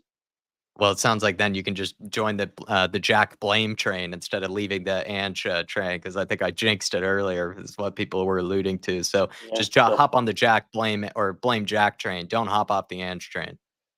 No, I already jumped off the Ange train. I was just leaving the station because I was getting annoyed. After the Coventry game, I was very, very pissed off. I will not lie. I was like, fuck Ange, let him go. I don't care. So I got off the train. So now I'm back on the platform. You had to sprint. You had to sprint to get back onto it. Well, No, Chris, Jack, I don't do no sprinting, mate. I just take a slow general walk. you just caught up with it. You took a good route to catch up with the train. Yeah, exactly. Chris, are things starting to click together under Ange? Is that maybe what's brought you back onto the Ange train? Things starting to come together, make sense. There's one player I'm going to give a big shout out to, is Benson Cole. That was his best game he's played for us since before his injury. That was one of the best performances he put in on Sunday. I agree. I thought it was immense. Jack, what he done, we didn't see a lot of it, but what he was doing was in the background, and he was doing no dirty work. So all credit to him. Mm-hmm. I called it a Rodri-like performance. Would you agree? It reminded me of Rodri, how good he was. Yeah, it would be, because he actually, on Sunday, he was back to his best. He was stringing the passes together. Man United didn't have a clue how to deal with us from first minute. They didn't have a clue. Is he taking that spot from Basuma, do you think? I think so. This, we can use it for Europa League games like tomorrow. We use him then. Yeah. But for the league, until the ban comes in force for Bentancur, we need to keep playing him. I completely agree. With Basuma versus Bentancur, what is it about Bentancur that just makes him that bit better than Basuma for you? But Bentancur gives us stability in the midfield, whereas Basuma is a bit all over the place, and he's very, very rash as well. So you see the yellow cards are starting to stack up for him again. Sometimes he just loses his head for a second and goes reckless, whereas Bentancur keeps a calm head. Yeah, I agree. And with kind of the other players in midfield, Madison, Kulusevski, that feels like the midfield combination for the rest of the season. Right now, those two were saucing together. Kulu, what can we say about Kulu? Ice cold Kulu, isn't it? Ice cold. he just showed everybody what he can actually do. Madder's getting back to his best now after his injury problems. Mm-hmm. Big Dom holding up the play. Very, very impressed. Yeah. Just quickly on Kulu, though, is he the Moussa Dembele replacement we've been looking for? Because that's what some people labeled him as. Could be, but I think he's more of a number 10. The way he plays in that number 10 role, he is a bulldozer. He will run at those defenders. And my apology letter to Johnson. Yeah, that's in the post. That'll go. Because we'll get on to Johnson, don't you worry. Yeah, Jack, I was very, very harsh on Johnson after the Arsenal game, but he's upped his game, which is good to be credited to him. Yeah, is he just putting away the chances, and then that's really all he needed to do for people to kind of get back on board, because he's scoring the goals, and when you score the goals, you can get the shush. With Johnson, for the first few games, he wasn't pressing himself. He was just laying off. But the last couple of games, when he's actually started pressing for the ball, he's winning the ball more for the team. And I think that's giving him a bit more of an edge. Where before he didn't want to press, he didn't want to make a tackle, he just wanted to wait on the wing. Now he's not doing that. Yeah.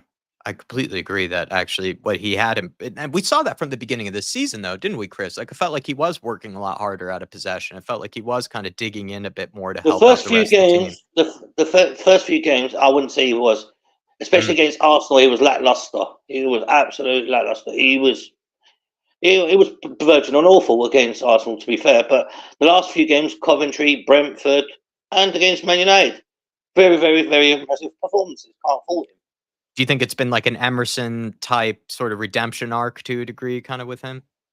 I don't think there was ever Emerson redemption. I think it was just a brief respite.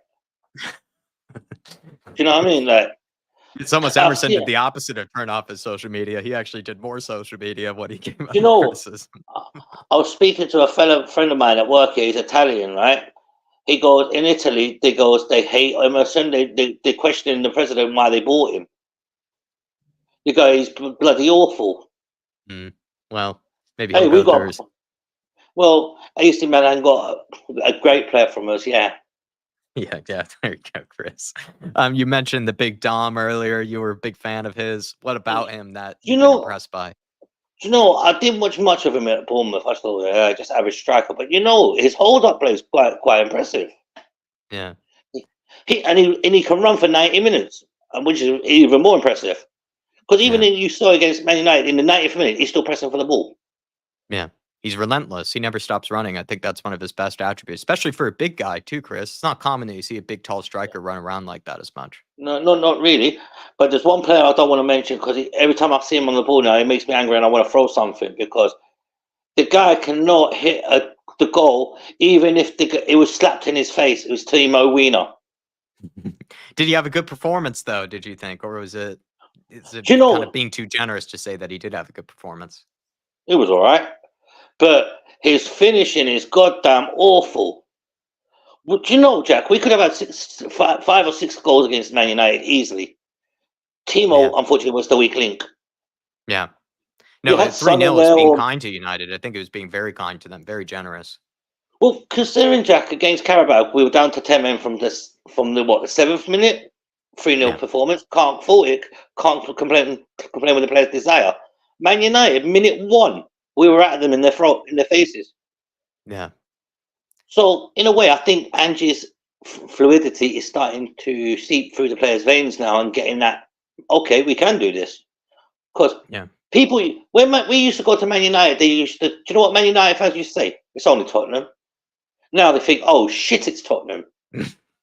Especially after that performance, they'll be thinking that was the best performance I've seen for a long time from Tottenham. It clicked. Yet the 4-0 against Aston Villa was nice. But this was a full-on Spurs team performance. Yeah.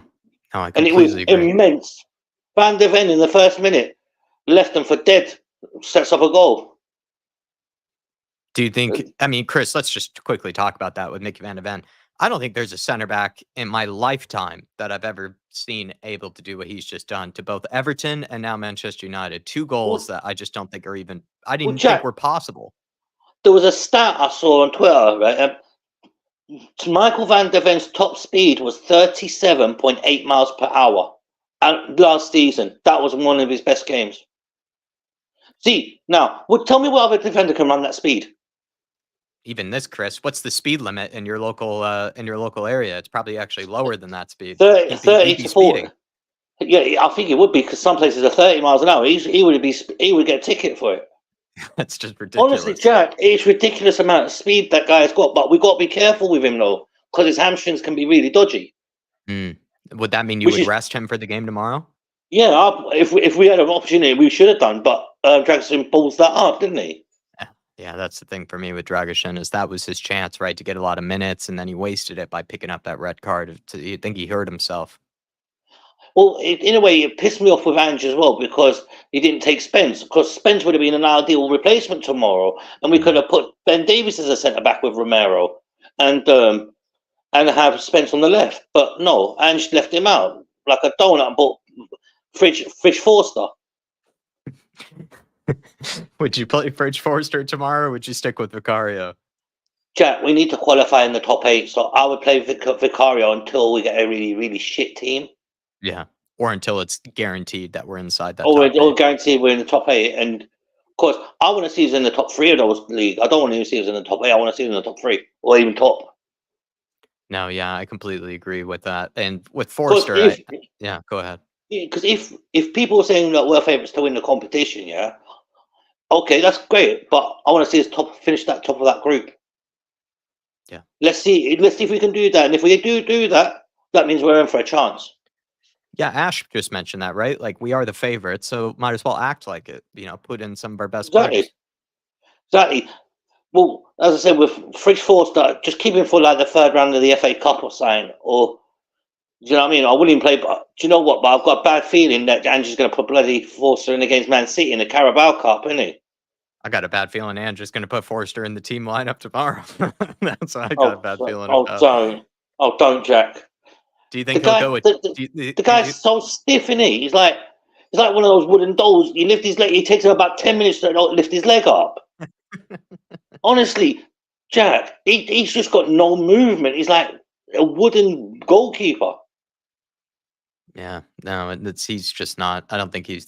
I think we got the last bit of juice out of the Forster squeeze when he took over from Hugo. I think we took advantage of that little period.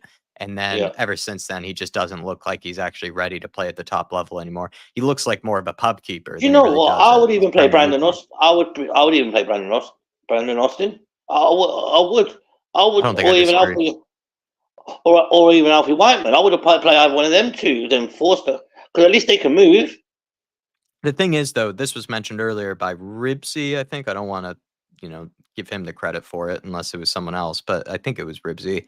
If Ange doesn't play Forster tomorrow, isn't that then just the sign that was a mistake not to put Jed Spence in? Because that this is a great opportunity for Spence. It would make most sense to play Spence in a game like this. But if he doesn't play Forster, then that spot could have gone to Jed Spence. It could have done, but who knows what Ange is thinking? Ange is possibly thinking, right, we've got Brighton on Saturday at 5:30, right? So we do keep Vicario fresh for that game. Because Brighton's going to be a hell of a game, because 2 highline teams playing against each other. Yeah, no, I agree. Do you know what I mean? Like, it's the time schedule for our games is ridiculous. Yeah, no, I completely agree.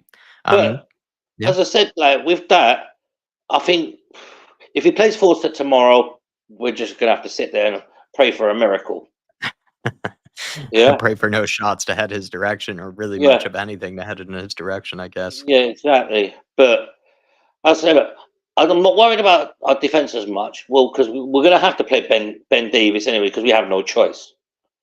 He's played well though in the past couple of games, hasn't he? Well, Jack, you put me in an awful spot. He's done all right. He hasn't excelled. Do you know what I mean? He hasn't got me to say, wow, he done a brilliant performance. No, he hasn't done that. Because I'll tell you what, Vicario against Carabao, perfect sweeper keeper, saved Ben Davis's ass. That's so true. That was a good performance from of us with 10 men. That was an immense performance, and credit to the team. They just didn't give up. Absolutely. And that's what, Jack, I think that mentality from that game probably gave them some belief, saying, do you know what? We don't care who we're playing. We're just going to come at you. And that's what they did against Man United.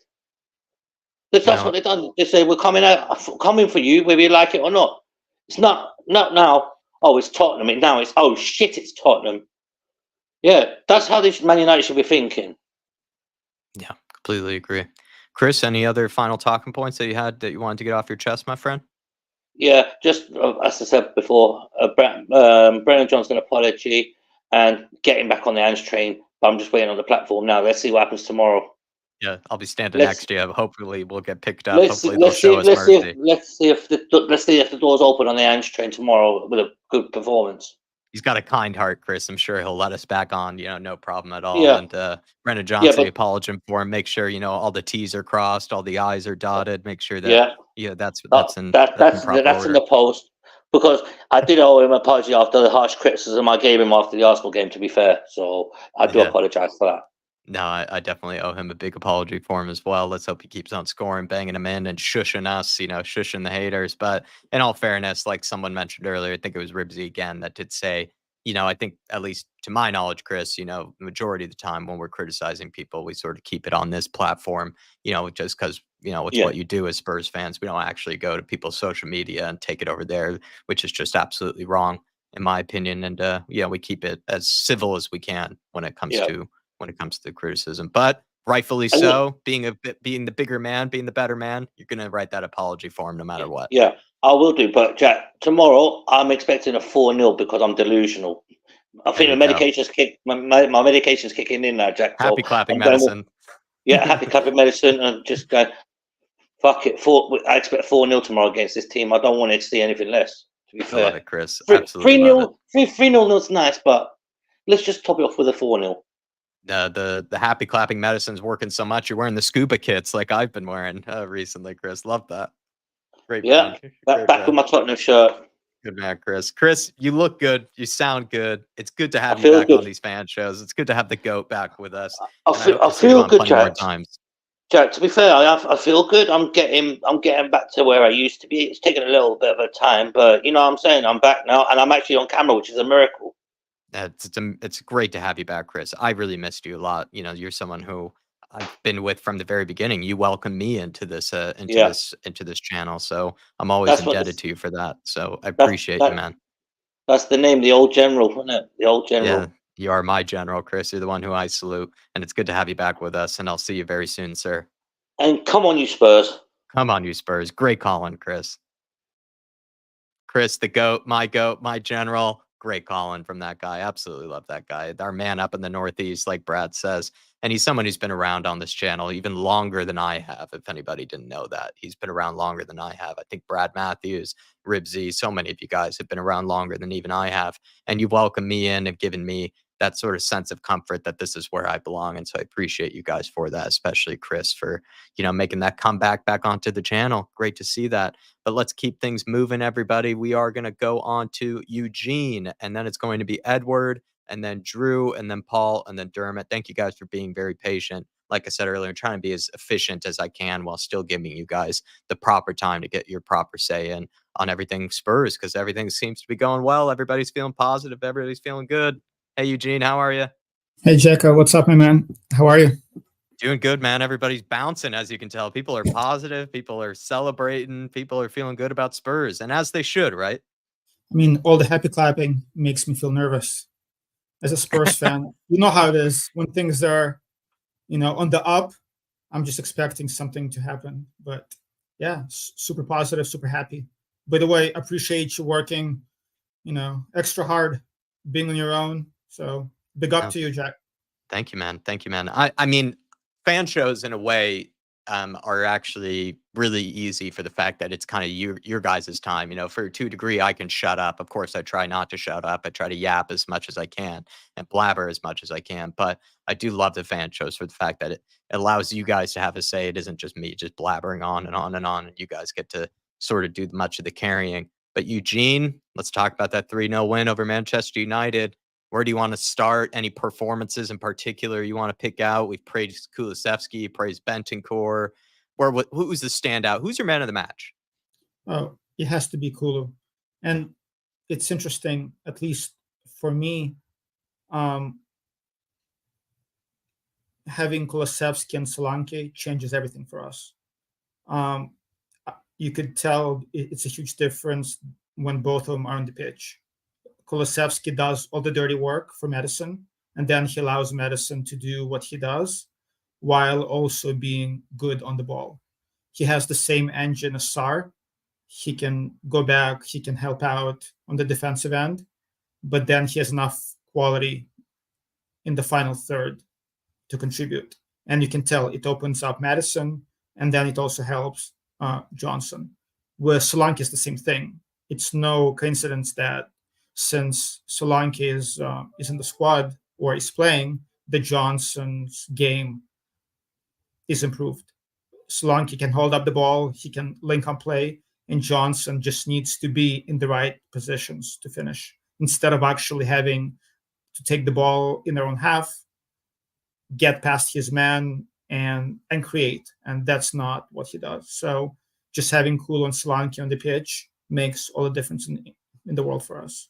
Yeah, But Kulu was immense in the game. Yeah, Kulu and Dom are almost improving other players in the team by with what they do. I agree with you. And with Johnson, actually, just quickly, is it maybe just like I brought up in the very beginning of the show? I felt like he just needed to do one or the other, and then I think some of the criticism was going to go away. He either needs to put away the chances that he gets, because he does get a lot of chances to score, and he has been doing that of recent, or he needs to do kind of what you were saying what Kulu is doing and others are doing, and by creating chances for others. He needs to do one or the other, and now he's putting away the goals, and the criticism to a degree will subside because you got to do one or the other as a winger.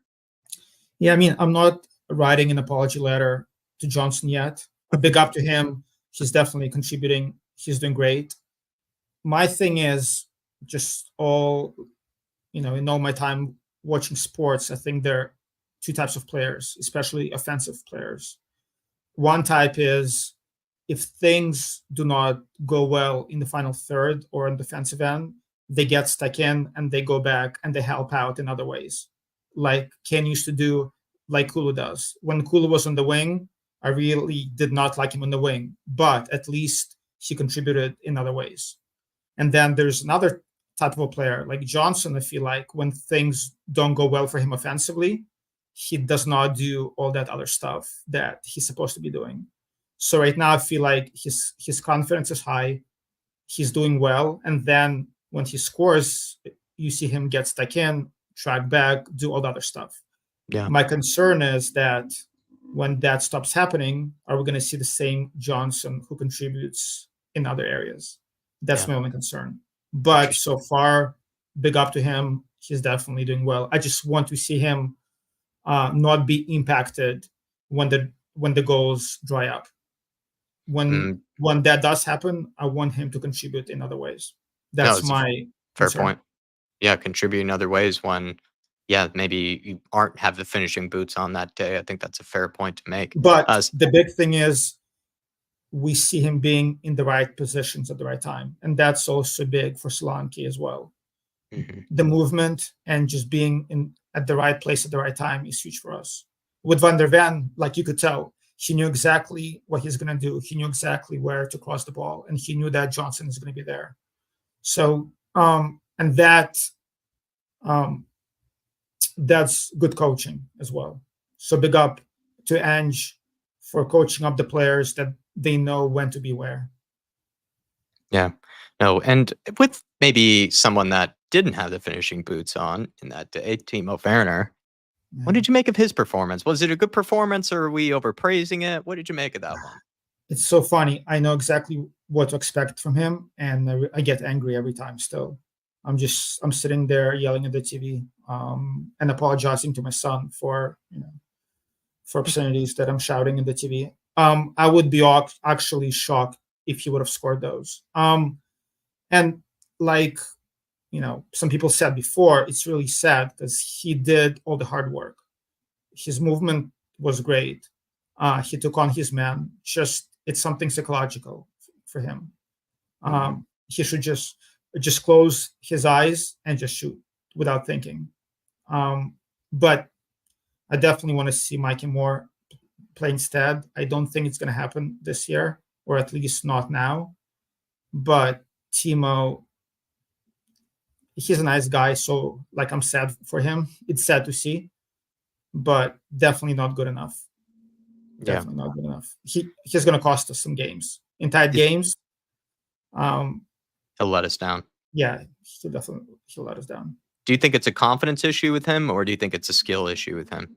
It's more than that. With Johnson, for example, I can say it's a confidence issue because I've seen him score. With Timo, I haven't seen him score, this year, last year for Leipzig, and even for Chelsea.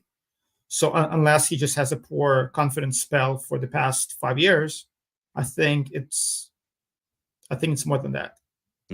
Like a confidence issue that eventually bled into maybe being more of a skill issue. Sports psychologist, I have no idea, but something is, something's not right up there with Timo's brain. Right. Exactly. Dom Solanke has been given a bunch of praise. What did you make of him? He's someone that a lot of people were not convinced by. Is he starting to win people over, do you think? I agree. Honestly, when we signed him, I wasn't convinced. But for me, it's not even the goals.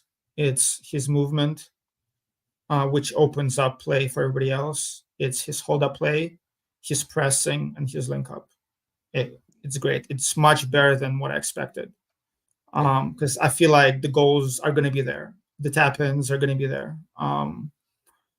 But everything else that he does, I forgot how much Kane used to do for us other than scoring goals. And with Richie or Son, at the 9, you don't see that. And that's why against the low block teams or just in general, when Rich or Son are playing in that 9, it's much easier for teams to defend against us because the movement is not there, the physical presence isn't there, the hold-up play isn't there. But now with Solanke, the way he holds the ball up, Johnson and Son or Timo and Madison, there's just much more space for them to operate. So he makes a huge difference, even if he doesn't score. Yeah. And with Solanke as well, I agree that it's kind of a lot of the little things that I think he does really well that helps contribute to a good performance from the rest of the team, but also why I think he's probably getting so much praise right now is not maybe because of the goals, but more just what he does off of the ball with the pressing or the hold-up play. A lot of people have given a lot of praise to. I think his hold-up play is slightly different to that of Harry Kane's. It's kind of more your traditional kind of large striker type hold-up play where he can hold up his opponent, play with his back to goal, and then bring others into play without having to lose it every time, like sometimes other big kind of clunky players. That's maybe the thing. He comes across maybe slightly less clunky than maybe other kind of big, tall strikers that you sometimes see up top. And it goes back to what I said about Johnson. I feel like with Solanke, even if he doesn't score, he's going to contribute in other ways, right? And that's what I want all our players to do. Then Solanke also falls in the other bracket. Yeah. And also one thing that's not being talked about, I feel like Solanke makes a big difference for us on set pieces, especially defending set pieces, because we have a short team. That's a big part of our issues last year. But I feel like having Solanke makes a big difference in defending set pieces. No, I do agree there. On to some other players that maybe deserve some praise. Bentancur, has he solidified himself as the main choice in the number 6? Has he taken that spot from Bissouma? Definitely. It's tough to say if he's back to his form of a couple of years ago. When he is on form, he's great. I'm not a big fan of Bissouma. I feel like Bissouma has talent. He has all the skills necessary, but footballing IQ wise and focus wise, he just costs us too many games. He has the same issue as Romero sometimes. He checks out for a couple of minutes and that costs us goals. And I feel like his footballing IQ isn't there. Whereas Bentancur, I feel like he's a very smart player. He has all the technical ability. My only concern is against top teams, whether he has enough defensive ability to protect the back line. And I'm not sure that he does. I don't consider him a 6, right? He is kind of an 8. He's more of an 8. So against some teams or the teams that are open, he'll definitely help us because he's great on the ball. But against other teams, I'm not sure if he has defensive ability to help out our back four. So we'll see.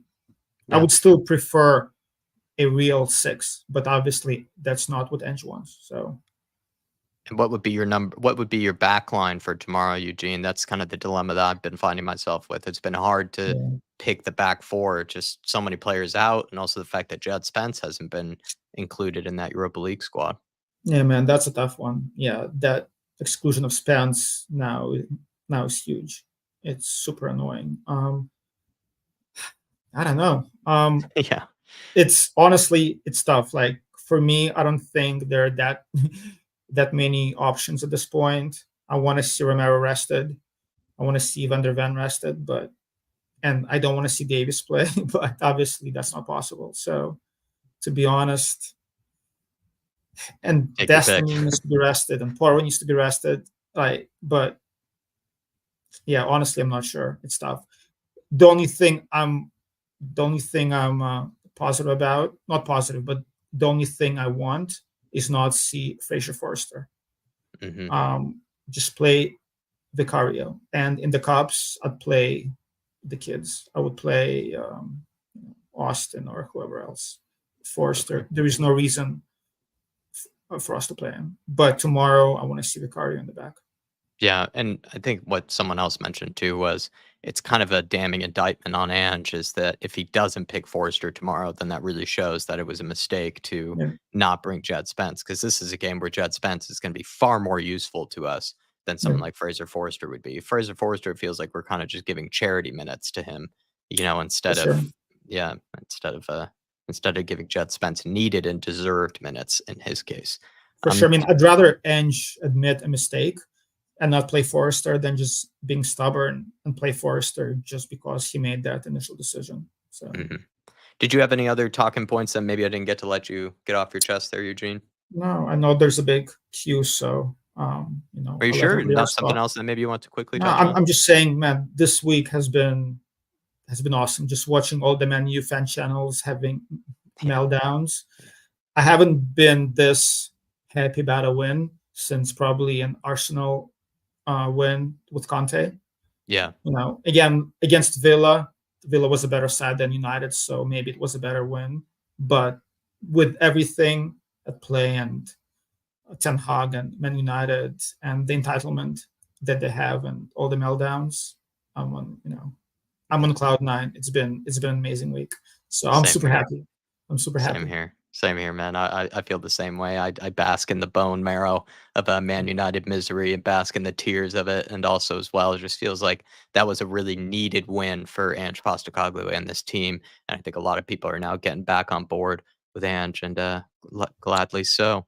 And we got to keep it going. I mean, there is no way, or there is no reason why we shouldn't win our next 2 games. Yeah. Just keep it going.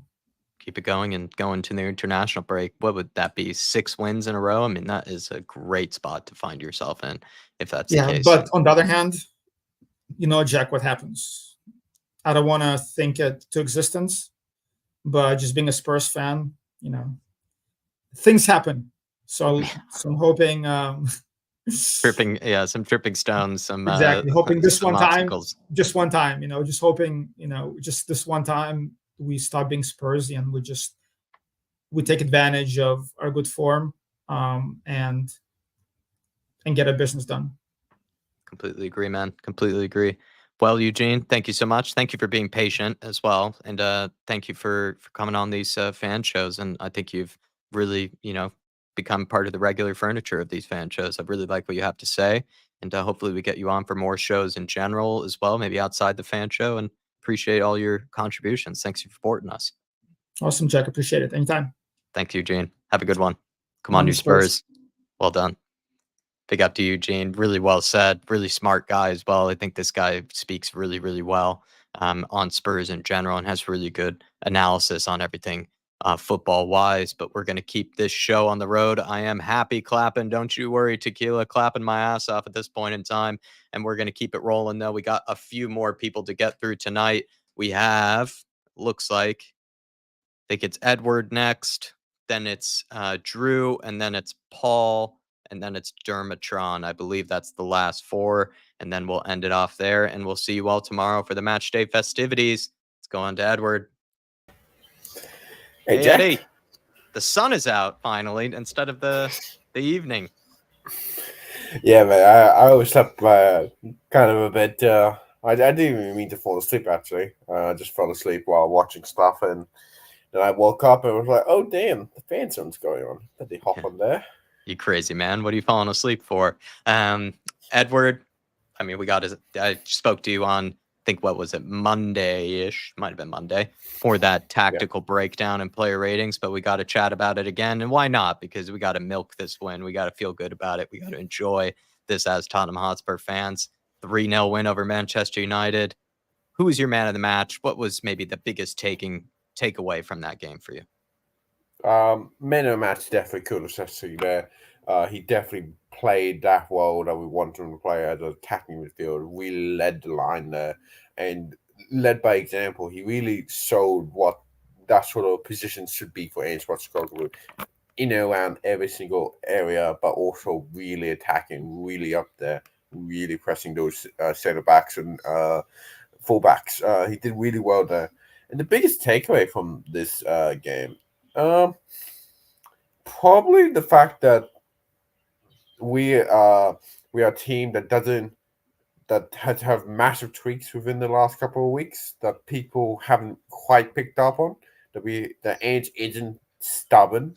He will make tactical changes if need be, and he's shown that he is willing to do that, as you've seen from, of course, on our tactical breakdown. We talk about the fact that Bentancur is sitting back a bit more. Madison isn't pushing up as far when Udogie goes on the runs, and he's sitting back to cover for Udogie when he's up there. And of course, we got the hold up play from Solanke really being able to play in other players, and it's just incredible what he's been doing recently. And then, of course, Johnson back to his form, and it's good to see him back to his form because we do need a consistent right winger. Kulusevski could never really play out there. He's better in the central areas, and having Johnson in the consistent form really gives us a threat down that side, and hopefully long may continue. On Johnson, Eugene had an interesting point that he was a guy that he feels like maybe doesn't make up for, let's say, other parts of the game in case he isn't scoring. He says he's a guy that kind of relies on scoring, relies on maybe his confidence in front of goal. Would you agree with that? That maybe he's a confidence player, Johnson, and that if things aren't going well for him, he can't necessarily make up for it in other ways, or at least Eugene says he wants to see him make up for it in other ways in case he isn't scoring. Well, he has been making up for it in recent time. He has been getting back and helping the defense. You saw that last game. He really got back and helped Paul keep Garnacho and Rashford quiet the whole game. A long time in lots of different periods of that game, you did see two men protecting that 16-yard box from Garnacho or Rashford, and you could really see him do that. He did make effort to get back. He made efforts to also take on his defender and also grab that ball back off his fullback.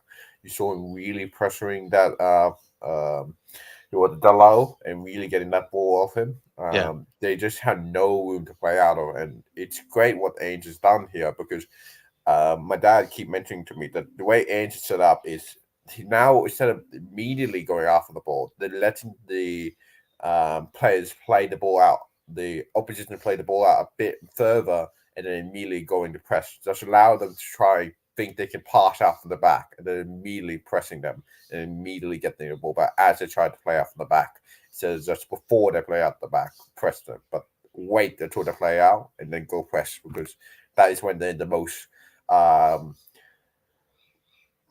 frail situations, because they are playing off the back and the defense line isn't solid, so you can easily take the ball and go up and get a goal from that. You've seen that quite a few times when Johnson's been pressing, Werner's been pressing, Solanke's been pressing, and it's done really well for us. And we have worked, and hopefully it can continue into the next couple of games. Hopefully it can continue into the international break, and we can see 6 more points from these two games and see it back into the top of the table.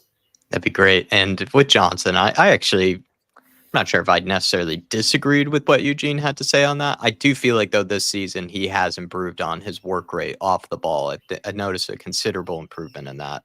I felt like from the beginning of this season, where especially I think it started with that Leicester game, where the Leicester game, I remember he had a pretty poor game, at least, when it came to the final third, but I thought was working his tail off defensively, which I think is a massive improvement. And if he can combine that work rate with scoring goals, then I think he is going to become a fan favorite in this team if he wasn't already, because a lot of people have been rooting for Johnson, and he deserves this moment in time. He deserves this glory. And do you think the apology forms, now it's time to start signing them, Edward? If in the case of myself or Dave, should we start signing those apology forms?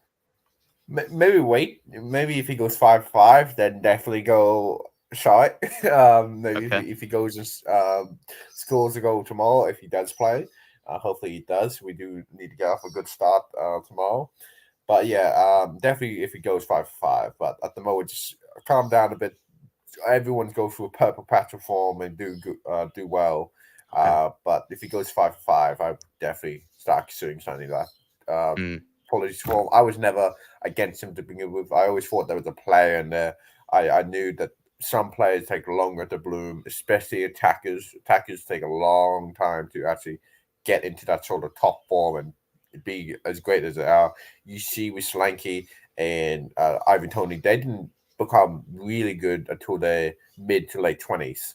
Ivan Toney didn't have that great season in Brentford. I think he was 27. He was 27 when he had that great season in Brentford last season, and then the season before, and then Slanky had that great season.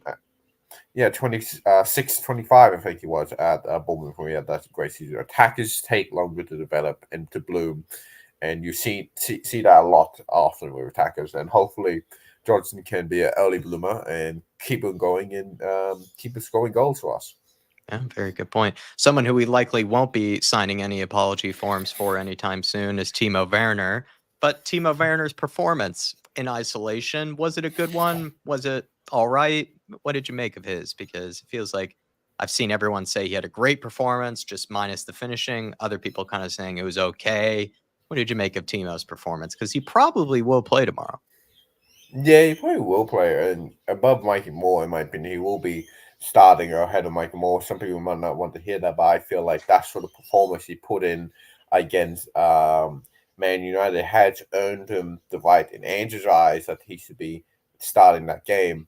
And people need to come to realization that Mikey Moore isn't going to start or even play as much as Werner. Werner's going to start and play as more as Mikey Moore, so Burners need that more those more game minutes into his legs. I mean, you talked about this on the tactical analysis.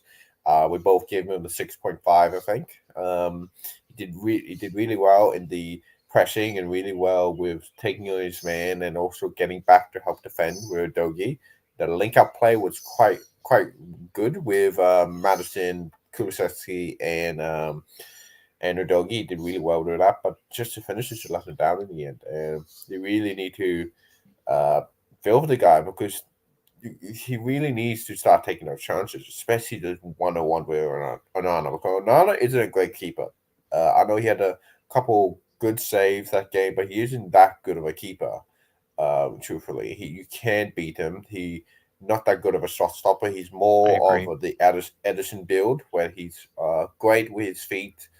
Got a good boot on him to pass out for a long sort of boot up the field, but he isn't a great shot stopper, and you can't beat him, and you can make him look like a fool. And he could have done that game. He had multiple opportunities to dink it over him or go around him, and he just didn't do it. Hopefully, he can take a goal tomorrow and put people's minds at ease, or even get an assist. I'll take assist at this point, Zach. Assist. Just anything in the final third from Timo. I agree. Yeah, he even had that chance, right? Where not even the one-on-ones, he had that opportunity to get an assist and even messed that up as well. Yeah, that was like, oh, come on, man. You can't be doing that to me. Come on. But at that point, I think we were winning 3-0, or not 2-0. So I was like, okay, go and get another one. I might forgive you for that, but didn't end up doing that. But we'll see what Ange goes with the starting 11. But I feel like this is Ange's starting 11 in the league. This is what Ange's starting 11 minus Werner is going to be going forward in the league with Vicario, Petropol, Romero, VDV, Dogi, Bentancur, Kulusevski, and Madison, of course, with those two attacking midfielders and Bentancur the single pivot. And then the front line, as we all know and love, Johnson, Solanke, and Son. And hopefully Son can get back soon, and hopefully he can rest for this next game, and we can have him back for the Brighton game.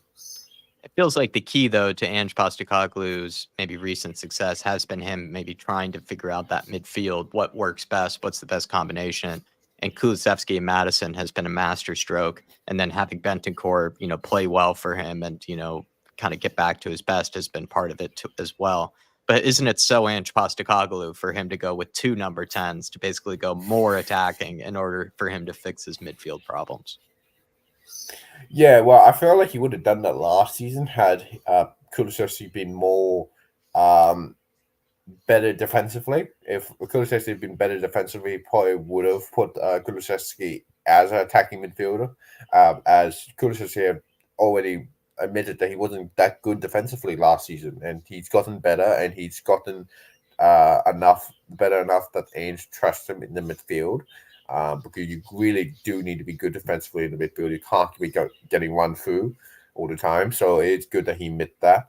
And if we had another attacking midfielder, no doubt Ange would have played with 2 attacking midfielders. But at the time, we only had Maddison, and he was the only attacking midfielder we had. You had Basuma, Sarr, and Bentancur. All 3 of them aren't the greatest attacking midfielders. 2 of them are 6s, 1 of them is an 8. So you can't really say that he had another option other than Maddison in the sort of. As you saw when Maddison went out injured, we just weren't clicking as much. And once Maddison came back from injury, he still wasn't clicking because we just didn't have him back to form yet. And now we have 2 attacking midfielders. I feel like it's a lot better for that. Sorry about that. My dad came in. No, it's okay. No, it's okay. Kind of maybe final question from me to you, and you can help me figure out my predicted lineup for tomorrow. What is the back 4 that you're going to go with? And that's, Forster versus Vicario, Pedro Porro versus Archie Gray at right back. Maybe you throw Archie Gray at left back. I'm struggling to come up with a back 4 for tomorrow because I want to give Mickey Van de Ven a rest. Kind of feel like, maybe some other players deserve a rest. It's hard to pick my back 4. Well, goddamn, Jerusalem have really stuffed us over here with that stupid challenge. Like, oh my god, he's really stuffed us over here. And of course, you got to say Ange also stuffed us over, but not including Spencer into the squad. But I saw he had his reasons for not including him at the time. I'm not going to go into that really as to why his reasons were. I'm not one to question managers' reasons when coming to squad selection. I'm more like I want to see with my eyes why he do this before I really question him. I hope VDV get rest because he did hear Ange in the last game in the press conference saying VDV stayed on for not as long as he wanted. He wanted him off sooner, but we weren't that solid in the scoreline. Got to blame the attackers at that point. They really needed to put away the chances. So VDV could have been taken off sooner, and hopefully he can get rest this game. But for the back 5. I was the one last game for Carabao to say Fraser Forster was going to play, and he probably won't end up playing now that Ange has shown his hand that he wants Vicario to play a lot of these games, and I understand that because a lot of this squad doesn't have that much European experience. Yeah. When you look at the squad, you have, and I mean going deep into this competition. No, you're right. Heung-min Son and Ben Davies are probably the only 2 long-terming serving who's gone to the final. And I think only Heung-min Son played in that final. I don't think Davies played. No, he didn't in that final. And then got Vern, who won the Champions League, but that was with Chelsea, and can really credit him for that win. But he still went that far with that squad. And he played there at Leipzig, and you're right. He's probably the only other player that you can really think of that. And Bentancur probably. Yep. I don't think with Juventus. I think with Juventus he would have played in the Champions League, and he would have played in some big games like that. Yeah, but I don't think that Juventus have gone that deep recently, and I don't recall Bentancur going that deep with them. And now, I'm really thinking about it. They really haven't. Not many players. That's 3 players you can really credit to being really European experienced, and you really need to get the squad to be adapted to the sort of European style. And so he probably will go with his sort of strongest first 11 he can, and he's willing to do. So it probably will end up being Vicario, Archie Gray right back. I think Romero will be centre back. I also think the second centre back will probably be VDV, but hopefully he comes off sooner rather than later. And I think Ben Davies will play at left back. Could you see that Ange was willing to play him at left back at Carabao? And he actually, for that first 7 minutes, he did quite well at left back. He didn't get caught out. He also didn't get caught out at centre back. So we'll see how he plays against this Hungarian team. So hopefully he does well. I think that is probably what you expect for the back five. It probably will be a more experienced back five. I think Paul might be on the bench. And we might even have Dorrington on the bench in case Ange wants to go to a youngster to give Mickey some rest time. Because I think Mel will be the captain of the day again. There were some youngsters on that airplane, so you are absolutely right that they could be given some minutes in that. Edward, I'm going to have to keep things moving, though. I'm going to have to go on to the next guest, but I hope that you and your girlfriend had a wonderful birthday celebration for her, because thanks for telling me that. Hopefully you had a good time with her. And also the MLB playoffs have gotten underway, and your Cubs are sadly, I believe, not in it. And we don't talk about that, Jack. And my Mariners are not in it, so hopefully you still enjoy the playoffs. Or did you lose out in the end? Oh, you guys were in the wild card for a bit. Well, it's even for the Mariners. It's a success to even get close to the playoffs. It's already better than what I had when I was growing up. But it does show that being a Mariners fan does prepare you well for becoming a Tottenham Hotspur fan. That's for sure. But Edward, great chat as always, my friend. Thank you for helping me out, like Donovan did on Monday. I really do appreciate it. You did a lot of heavy lifting on that show, and I thank you for it. So hope to see you sometime soon on I'm back up on here. Yeah, but always a pleasure, Jack. Have a good one. Alrighty, Edward. Have a good one, my friend. See ya. Come on, you Spurs. Big up to Edward. Great man. Great Colin as always.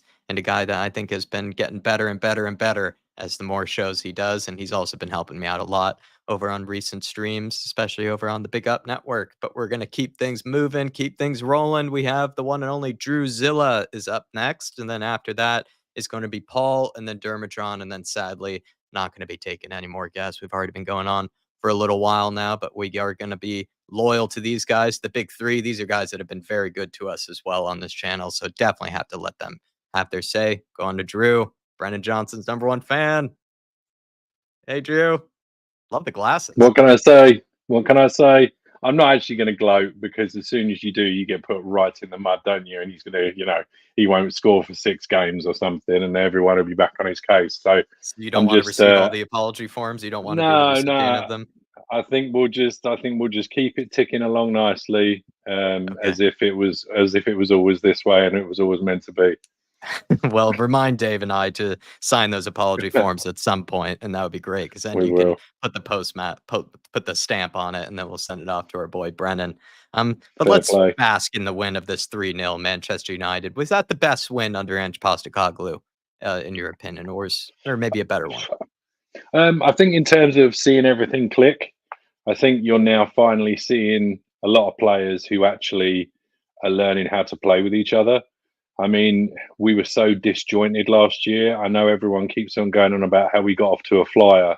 But if you think, I think I brought it up in a show towards the back end of last year or even the beginning of this year, that we only had our starting 11 play like 4 or 5 times together.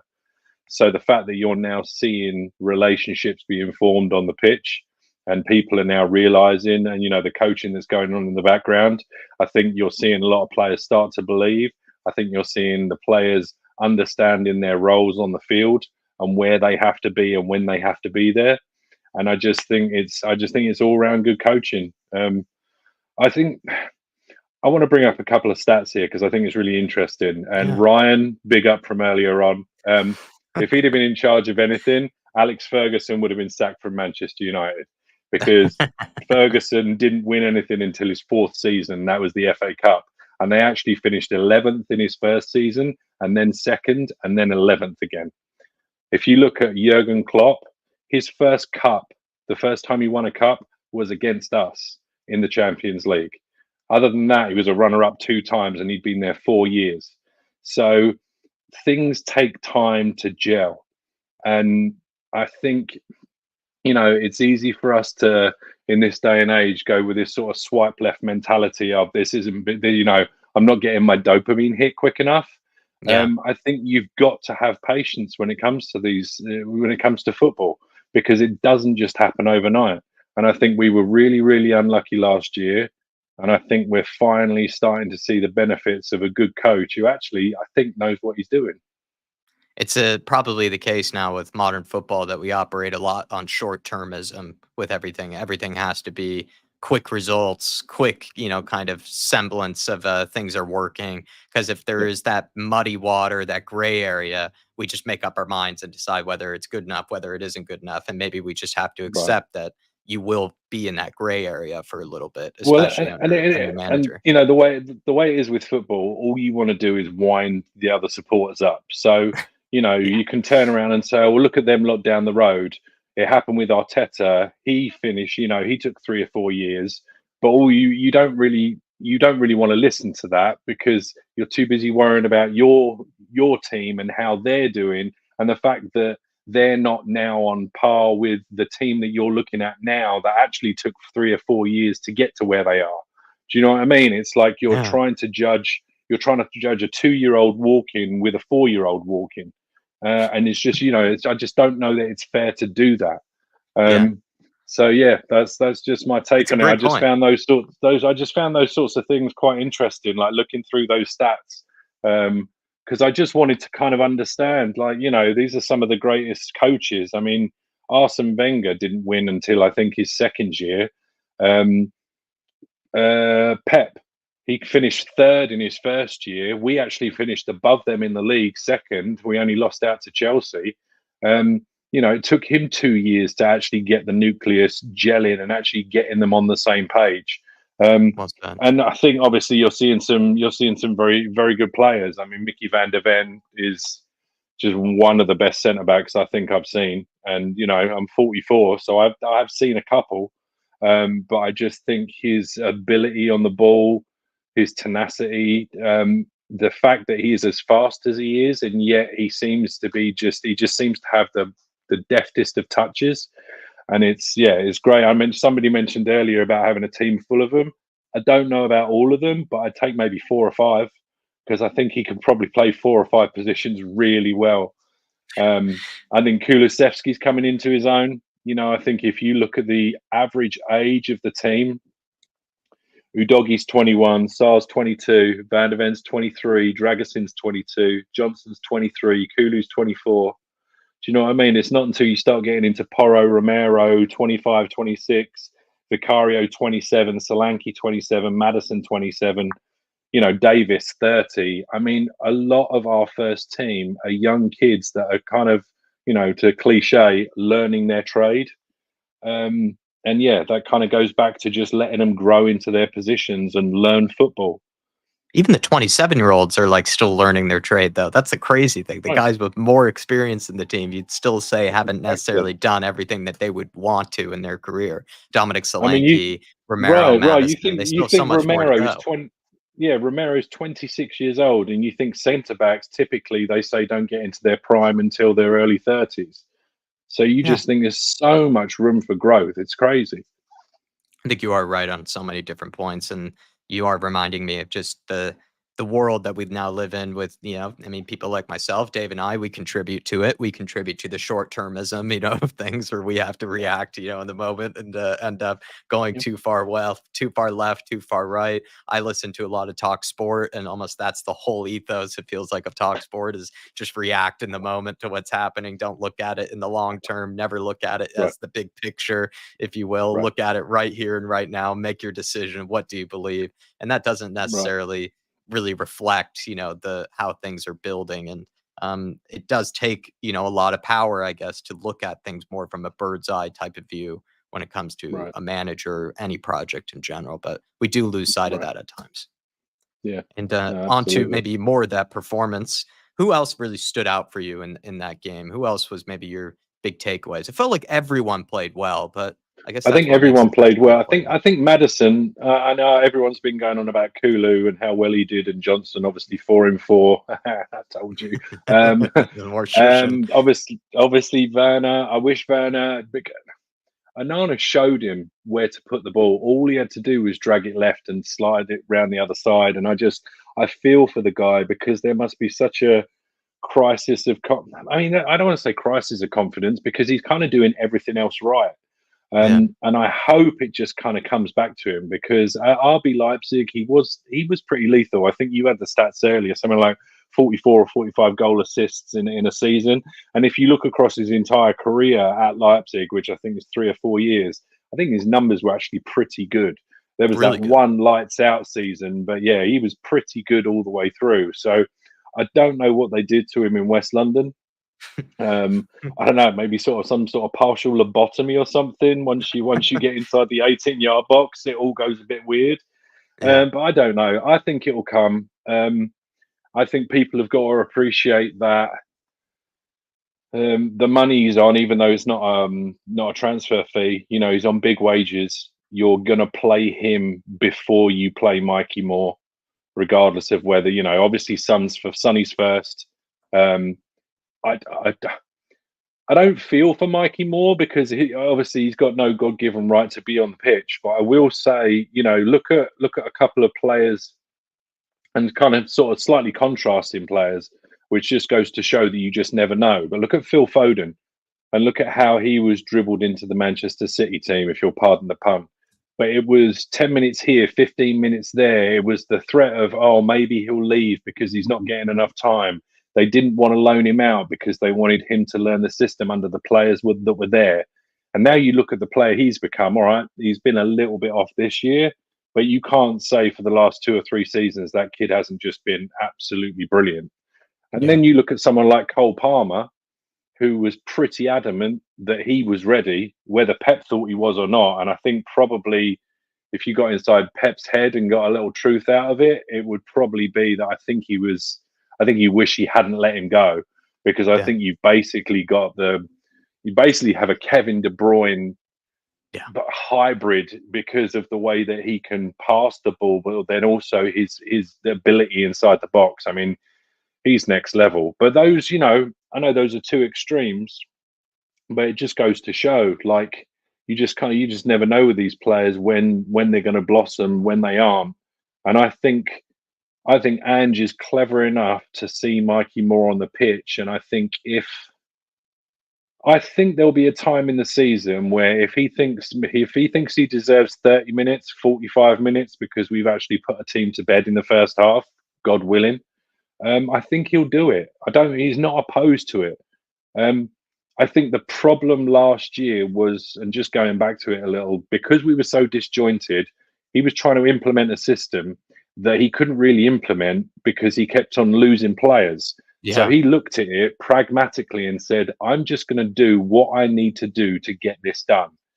And he did mention before, in those first 10 games, there was an interview that he did, and he mentioned about how he thought the players were getting on board quicker than he thought. So therefore, he was going to start giving them more to learn. And I think he almost jinxed himself there, because that's when everybody started getting red cards and getting injured. But if you go back to that, I think what he's doing now is he's giving them more things to do, because they're now understanding what it is that they're being asked to do. You know, he's now got all the ingredients to make the dish that he wants, whereas before, you know, we were missing some paprika and some spices and some chili, and everything was kind of a bit bland. And now, I hate to say it, but Ange is cooking. Yeah, he certainly is. And so do you see us carrying on this form then for, you know, the next 2 games and then beyond? Like, have things actually tick together? Have things actually click together finally? Have we reached the end of, you know, honeymoon period is over, you know, trials are over where, you know, you under the pressure? Have we reached maybe the start of the good part of the journey? I think good teams in the past find a way to put these next 2 games to bed. So I think it is going to be a little bit of a test, because you know what it'll be like if we go out to Hungary thinking that we're going to win big because we're all cocky Spurs again, and then they put 2 past us real quickly. I mean, we can't keep coming back from that sort of situation. And again with Brighton, I think, is it Brighton we've got, or is it Brighton on Sunday? Brighton. As bad as they looked at the back against Chelsea, they look pretty good going forward, and they're not a bad team. They kind of look like us they're from last year. Right, they're going through a bit of one. I think if we can play the right players, I think if we can not put too many minutes in the legs tomorrow night, I think if we could get ourselves a couple of goals up and just maybe control the game and not have to be chasing the ball, then I think he can maybe do a Ben Davis at left back, VDV, Romero, Porro, and then maybe do half time. You maybe do Archie Gray at right back, or maybe even put Archie Gray in at centre back, because apparently he can play centre back pretty well. And then you give one of the centre backs a break. I think if we manage the minutes in the legs, I don't see any reason why we can't go into the international break 6 wins out of 6. I would even take 5 and a strong draw, because we're away to a team that's just won their first 6 games in the league. So they're on fire, and I think they've got a goal difference of +12, so they know where the net is. So even if it was 2-2 tomorrow away from home in Hungary with a depleted defence, I'd kind of take it. Yeah, and I'm also a bit worried even right now still with our away form. Yes, we got a huge win against, Manchester United, but it still feels like that's another thing that we kind of need to still work on and improve on is kind Right. of our consistency away from home. And Right. I don't think it's a quality thing. I think it's just part of what you mentioned earlier, maybe a bit of mentality thing. We have a lot of young players who don't have many leaders to really look up to or experienced players to help them guide through these games. They kind of have to learn on their own, kind of learn on the go, if you will, and Right. that can come with some bumps in the road and some still, some confusing periods. Drew, great call in. You said you wanted to be on the pre-match build-up tomorrow. Can I count you Yeah, in we on could do that? that, mate. Yeah, absolutely. I've got nothing You're going in. on. I'm just going to be chilling. Well, you're in, baby. I'll have you in tomorrow. I'm not sure again Nice if one. Dave will be able to join, but hopefully he can, and I'm sure he'd be very happy to see you on the panel. So I'm looking forward to it. Yeah, that'd be great, man. Be good to see the lad. And big up everybody in the chat. Don't forget to smash the like. It's free and it gets Irish Hotspur out there. And tell your friends to subscribe, because And we're awesome. my apology form will be in the mail sometime soon, Drew. I'm not sure when. Maybe it'll be sent over the That's all international good. break. Big up, man. That's Really all great good, man. call. Big up, I'll man. see you Take care. tomorrow. Nice one. Take care. Big up, chat. Later on. Big up, Drew. Come on, you Spurs. Great call in from Drew. Really, really good things to have to say about kind of the journey and also the short-term recency bias that we always tend to have, I think, with analyzing Spurs as well as other clubs and just football in general. And I'll admit, I am very guilty of that, because I think you find yourself caught in the moment sometimes as maybe a football content creator, where it is hard to kind of use that sort of balance, that sort of logic, if you will, of just taking things maybe more in the long term than really just looking at it always short term. And I think I definitely could be guilty of that plenty of times. Al Ben earlier with a super chat, but we also had one from MV Joker Davis, member for 6 months. Big up, Edward, saying, I almost forgot about this. Good time to be a Spurs and an Irish Hotspur supporter. 6 more points. Ange in. Keep the belief. We never stop. It really does feel like a good time right now for a few reasons, Edward. I think any win over Manchester United 3-0 is always going to feel very, very good for us as Spurs fans. But I think also the fact that we have seen a lot of good performances so far this season, but they weren't always matched up with the result that we felt like we needed or we required or maybe we deserved. But now we're getting good results off of the back of good performances. And we're seeing a type of football that's also what maybe Spurs fans had wanted from the get-go. Spurs fans, when we sacked Antonio Conte, when we got rid of Jose Mourinho, and we got rid of Nuno Espirito Santo, we wanted to see good football and we wanted to see attacking on the front foot football. And Ange Postecoglou, for the most part, has delivered that, I think, since the very moment that he's gotten here. It's just the results weren't always matching up with things. But now we feel like we're starting to see it all come together. Things are starting to tick and click. And I think this is when Spurs fans can really, I think, feel confident for a lot of reasons. And so it's definitely a great time to be a Spurs supporter, and hopefully it's always a good time to be an Irish Hotspur supporter. But I do understand that probably Dave and I, we can occasionally, piss people off with our opinions and end up, making things, probably a bit more difficult to support us every now and again. And so I'm so glad that so many of you guys don't get sick of Dave and I, and we're very appreciative about that. And thanks for being so kind to us, Edward. And also thanks for doing some heavy lifting on the Monday show and being very good to me as well, especially. So big up to you, Edward. And thank you for the 6 months of support as a fan show member. You've been a very good addition to these fan shows and to this channel in general. And also Al Ben. I'm going to make sure I got this correct from you, Al Ben.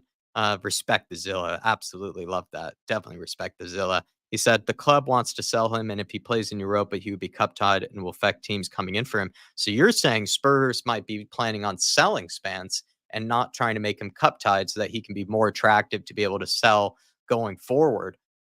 I hope that's not the case, because I think with Jed Spence, and I know that's not what you're trying to say. Maybe you want to keep Jed Spence, but I hope that's not the case, because I think Jed Spence hasn't put much of a foot wrong since his return from those loan spells. And I think he's been hard done by at Tottenham Hotspur. We might not know the whole picture. Perhaps there's something that might have happened behind the scenes, either off the pitch, on the pitch, that has contributed to them feeling a bit uneasy about Jed Spence. Maybe has contributed to some of the managers feeling a bit unsure about whether he is actually someone that they can rely on. But he has come in and he's looked like a motivated and mature player since coming into the team this year. And he seems to be a very useful player to Ange Postecoglou because he plays on the front foot. He likes to attack. He's tall. He's strong. He knows how to get in behind, and he also knows how to help us out with that recovery pace of his. And I think Jed Spence would be someone that we should be looking to try to keep for the next few seasons. And he kind of falls in that similar bracket of age group that Drusilla was just talking about earlier. Guys that around that, I think 23 to 26, 27-year-old kind of type of age that, you know, will be able to kind of all build and learn together and eventually will come good as a really good outfit. And I think Jed Spence would really help contribute to that. So I'd be really saddened to see him be sold this January, but I wouldn't put it past Spurs to do that with the way that they've been treating him. So you could be onto something, Al Ben. The fact that he's not been included in the Europa League squad, I don't know what the explanation is. And that could be one of them. You know, there's really isn't much of a logical explanation for him being left out, but maybe that is the one, that they aren't totally sold on Jed Spence. And in fact, they are looking to sell him on. And that would be a big shame. It would be a big, big shame. But thank you, Al Ben, for the support. And hopefully you enjoyed that chat from earlier from Drusilla. It sounds like you did. And I really hope they're not trying to sell him this January. I just think we'd be leaving ourselves short. And we'd also still need to go for another homegrown option if we were to sell him this January or summer. I just think that would be a really sad one to see, because I don't know if there's really at the moment, especially in the right back position, not too sure who I really like that would be homegrown that can fill in the way that Jed Spence can. And even some of the guys that I would suggest for left back, or most of them, are kind of non-homegrown. I really like that Nuri guy from Wolves. I have some question marks about his defensive capabilities, but I do think he suits the system really well. But even then, you know, he doesn't qualify as a homegrown option. So I just don't think it's really the best of choices. And I'd be let down if that were the case. But we have two more guests left, last two of this evening. So many people that have come on. I think we've had close to like 12, if not 13 guests or something this evening. So I'm very honored that so many of you guys are willing to stick around and even have a chat with me and keeping me company. And so let's finish off with the last two here. We're going on to Paul, and then we're going on to Dermatron. Let's go to Paul first, see what he has to say. Hey, Paul. Evening. Good to see you, sir. 3-0 win, mate. How are you? over Manchester United. We're feeling good, aren't we? Yeah, feeling good. But obviously, I can't go over the top because, as I said earlier, unfortunately, my other half is a Man United fan, so I don't really like sleeping on the sofa. So kind of had to keep it tame. But you're like, yeah, it was a good performance. You don't say great performance. You'll just say, yeah, it's a good performance. Yeah. It was okay. I like that attitude. Good man. You don't want to put yourself in trouble. But who was it for you that won the man of the match? Who was it for you that really stood out in that Man United game? There's so many players to pick from, but it seems like Kulusevski's gotten a lot of the praise. And would you agree with that? Yeah, I'd say Kulu or VDV for me. I think VDV more for the fact that he kicked it off. You know, he went straight at him. He basically walked through the whole team. You know, that one run gives him the man of the match because that first goal was vital. You know, that first goal, we could hit him like that. We hit him within 3 minutes as well. So it was kind of like shell-shocked. And then obviously we just built from there. So I think he set the tone for the whole game. A bit like when we were saying that Forrester set the tone for the Coventry game, where he gave the ball away in the first minute. I think VDV did the opposite in this game. Literally went at them and forced them, and we got that early goal, which I think was the best thing that could have happened, to be honest. Yeah, I think you're right, where it was the opposite, where Spurs, they looked like they were playing pretty well in that first few minutes, but then for Van de Ven to do what he did there just sort of reconfirms that and gives them that extra sense of belief that they're going to go on and win this thing. I think you are right about that. And obviously Kulu had a brilliant game straight through. That goal was amazing. That we just stuck his foot out and he knew exactly where the ball was going to be and he just edged it over the top of his hands. That could have easily gone skyward. If he didn't hit it. That was a top class finish, and I don't think that's talked about enough. Too many, if that had been like an Erling Haaland or someone like that, it would be absolutely everywhere. But because it's Kulusevski, he's kind of, oh, it's a good goal, But I think the technical ability for him to be able to pull that off was amazing. Yeah, somebody labeled it as a Zlatan kind of level finish in the chat, which I think isn't too far off. Actually, it did kind of remind me of a Zlatan type of flair finish that only so many quality players can pull off. Onto that midfield, though, of Kulusevski and Maddison. Is that the midfield combination that Ange Postecoglou should be rolling with from now on? I like that combination, and I think with Kulu and Madders in that sort of area, in those creative areas, what they're actually doing is that they're helping each other out. Madders can't operate with no space. We saw that last season. He just kept getting marked out the game. Whereas now with Kulu, he's now pulling those extra players away. So Madders has got that extra yard of space and he can start working his magic. So it's working in that sense, in the sense that they're helping each other out. They're pulling players away from each other and giving the other one more room and vice versa. I think that's why it works. But also you haven't got the fullbacks dropping so much into that midfield area as much. Because those two are just controlling that area. They don't need to be in there. Yeah. Those two players have got the creative license to, and they're firing it down the wing, they're going down the center, they're mixing it up all the time. The defenses have no idea which way they're going to go or when they're going to go, which well said. I kind of like. But I think that with this system, with those players playing like that, and we might call them 10s, but I think Ange just likes his players to play box to box and play in their areas and provide those passes. Whereas last season, those fullbacks, I think, didn't understand their job too well because they were all coming in. It was just a really clogged midfield and we were getting tippy-tappy passes all the way around. I have noticed this season, our players are a little bit further apart. They haven't got those really tight triangles anymore. They've still got the triangles, but they're wider. They're, instead of a 5-yard pass, they're a 10 to 12-yard pass. I think the team started to spread out a bit more instead of being just all clumped in that central area, which I think was the biggest cause of most of our goals last season, where we'd lose it in that central area and they just hit us on the counter. Everyone's boxed in the middle. You're never going to get through every time. But we've seen this season, even when the ball with Isaac, with Newcastle, when that ball went over the top, if Romero had been more switched on, he would never have got to that. I think that was more of, again, of him switching off. Same as against Leicester. We're not seeing that cross diagonal ball anymore straight down into the channels because they're not being left open as much, which I think has contributed to help our defence only concede 5 goals. And when you look at it, I think against those 3 teams last season, I think we conceded 11 goals in the same matches. So at Old Trafford, at St James's Park, and at home against Arsenal. This season, I think we've let in 3. Yeah. And even someone in those 3 games. In terms of the goals conceded, actually, I think King Hoddle pointed this out, that majority of the goals that you looked at we've conceded haven't necessarily been from the style of play or anything like that, like us getting exposed. The only one was really that Newcastle game where it felt like, yeah, that is the high line and, the offside trap getting a bit exposed there. But the one against Jamie Vardy, it's just really poor defending from Porro and the rest of the crew. The one against Brentford is just a ridiculous finish, I'll be honest, from someone like Mbuemo. And then the other one from Newcastle, the one that Harvey Barnes scored, you could look at as, again, more individual errors than really on the system, because it's from a throw-in. It's basically from like a set piece. And then it's another incredible finish from Harvey Barnes there in that situation.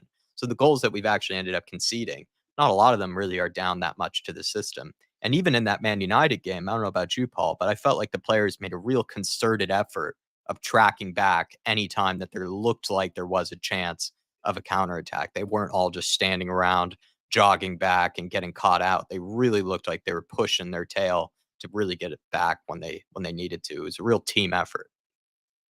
Yeah, it's the best I've seen him perform, and I'd be honest, in years since we played on the potch. I'd even go back that far. Was it the best one under Ange for you, even better than Aston Villa 4-0 and some of those others? By a long shot. This was a full 90-minute performance. This wasn't just a 45-minute performance or half a game or a 30-minute performance. This was a full 90-minute performance. This is what we've been waiting for, what we've been expecting, what we've been told we're going to get. This was the first full 90 minutes where we actually played start to finish, and we went there and we give them no space, no time, no nothing. And everybody says, oh, it was a poor Man United team. But look at their team and how much they've spent. They're not exactly bad players. On their day, they're really good. I just don't think we give them the time to get in. Every time they got on the ball, we were on them. You know, we were pressing them high up the pitch. We were pushing them. They just didn't know how to deal with us. They're just so used to maybe being at Old Trafford and no one coming at them like that. And I think they were quite shocked, to be honest. I think we almost so made even though them Man United were bad, so even though United were bad, I think that was partly down to how we started and how we continued the game for the whole 90 minutes. They knew the minute they went 2-0 down, they were not getting 3 back. Isn't that one of those double meanings, though, where, like, you know, one of those things you can look at two ways, where a lot of times people will say, God, Man United were awful, you know, they were terrible. But it's like, isn't it also the case that we made them look terrible, right? Like, we played so well that we made them look bad. Good players making them look bad, making them make mistakes. And that's also part of it. That's where you have to show credit to Spurs to make them look that bad. Yeah, and that's what I think it was. And I don't like the narrative going around that, oh, it's a poor Man United team, you know, but these Man United players beat Man City in the FA Cup final. Might have only been a one-off game, but they still did it. So what's the difference? It's the same team, it's the same players, same manager. You know, we made them look bad. You know, we just don't get enough credit. If that had been the other way round and Spurs had played that terrible, it would have been, look how amazing Man United played. They put them to bed. They didn't give them any chances. You know, but switch it the other way around where Spurs made them look bad. It's like, oh, well, Man United had a poor team. You know. Yeah. I was laughing at Ribsy saying everyone has the chat. Paul has the chat stunned. And I was saying, Paul speaks, we listen, because he speaks a lot of sense. Going into, though, the Ferencvaros game, I'm assuming you're expecting a win of some kind, but it's going to be tough because there's a lot of changes Ange will likely make. And you're worried about probably a similar Coventry-style performance happening where he makes too many changes, or some guys just go into the team and they don't replicate some of the same levels that we had against Man United. That's my biggest concern, and it always has been. It's consistency.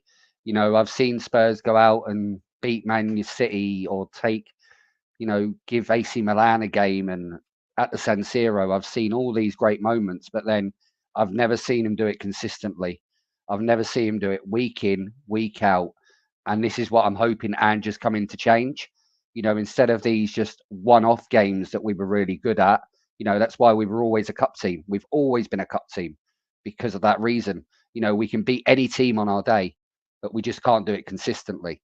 So I'm hoping that with these players coming in, even though there are what some people say B team, they still need to get the minutes. They still need to get playing in this system, because as we do pick up injuries, these players are the ones coming in.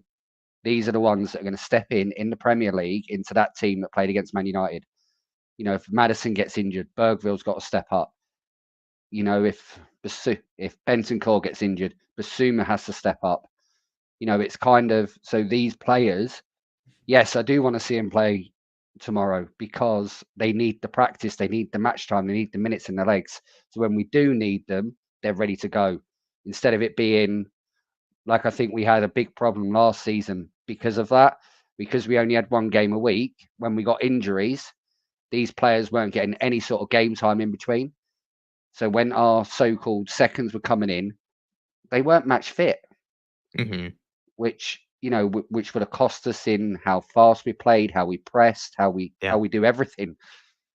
So I think there's a lot of contributing factors. So yeah, with Europe this year, I want to see those players get played, but if they play as badly as they did against Coventry, then surely the club need to be looking and seeing what they're going to do in the next transfer window in January and do it sharpish. Yeah. It's kind of the thing, though, with being like one of the second string or let's say fringe type players is you do have to, unfortunately, kind of take your chance when it's given to you. You're not going to be playing week in, week out to get back into form.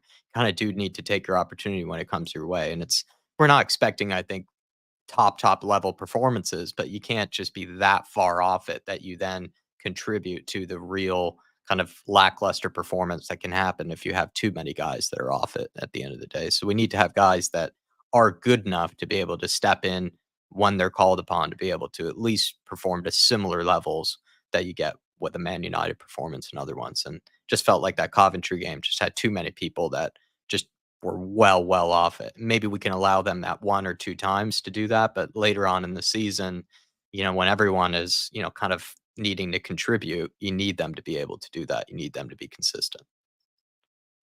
That's my biggest thing, and it always has been. And going back to these players, I don't want to see players coming in and making excuse, oh, they're not match fit, they're not this, they're professionals. You're playing 2 games a week. Everybody's getting minutes at the minute who's in the main squad. So to me, there's no excuses. If we can play like that once, why can't we do it again next week? Why can't we do it again the week after? We know we can do it. So these players, I think, now it's up to them to take the responsibility and say, look, it works. Let's carry on. Not like get confident or over cocky or anything like that. I want to see them go out there, play their game and put games to bed, which is what we haven't been doing, but what we did against Man United. I think you've been pretty consistent about that, Paul, though, that you felt like the players have sometimes really let Ange down and they should take more responsibility in some of these games instead of it just always being laid on the manager's doorstep every time that things don't go to par or things don't go well, that sometimes these players are the ones that we should be looking at more for maintaining the consistency in these confidence levels. And I think you've been very consistent about that. So, and I think you've been proven right to a degree on that as well. Did you have any other sort of talking points or something I didn't get to let you say? There is one player that I haven't heard mentioned that is actually on the plane that plays in defence and plays left back. Who's that? Sergio Reguilon. Yeah, but unfortunately he's not registered for the Europa League squad. Yeah, he is. I don't think he's on the plane.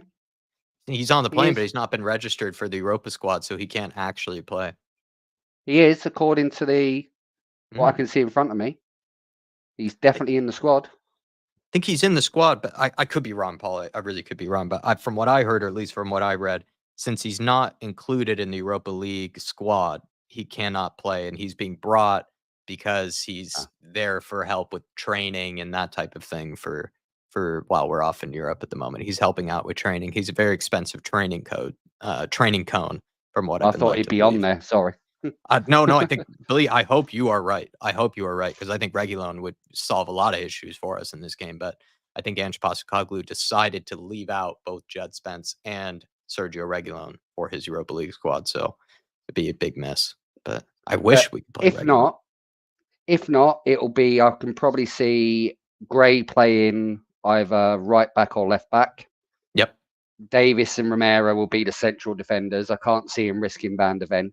Because he did that in the last Europa League game. He didn't play him. He put Dragonson on instead. And he put Davis in the centre with him, didn't he? I'm sure he did. Yeah. I think he did. Yeah, so I think he'll keep Van der Ven out.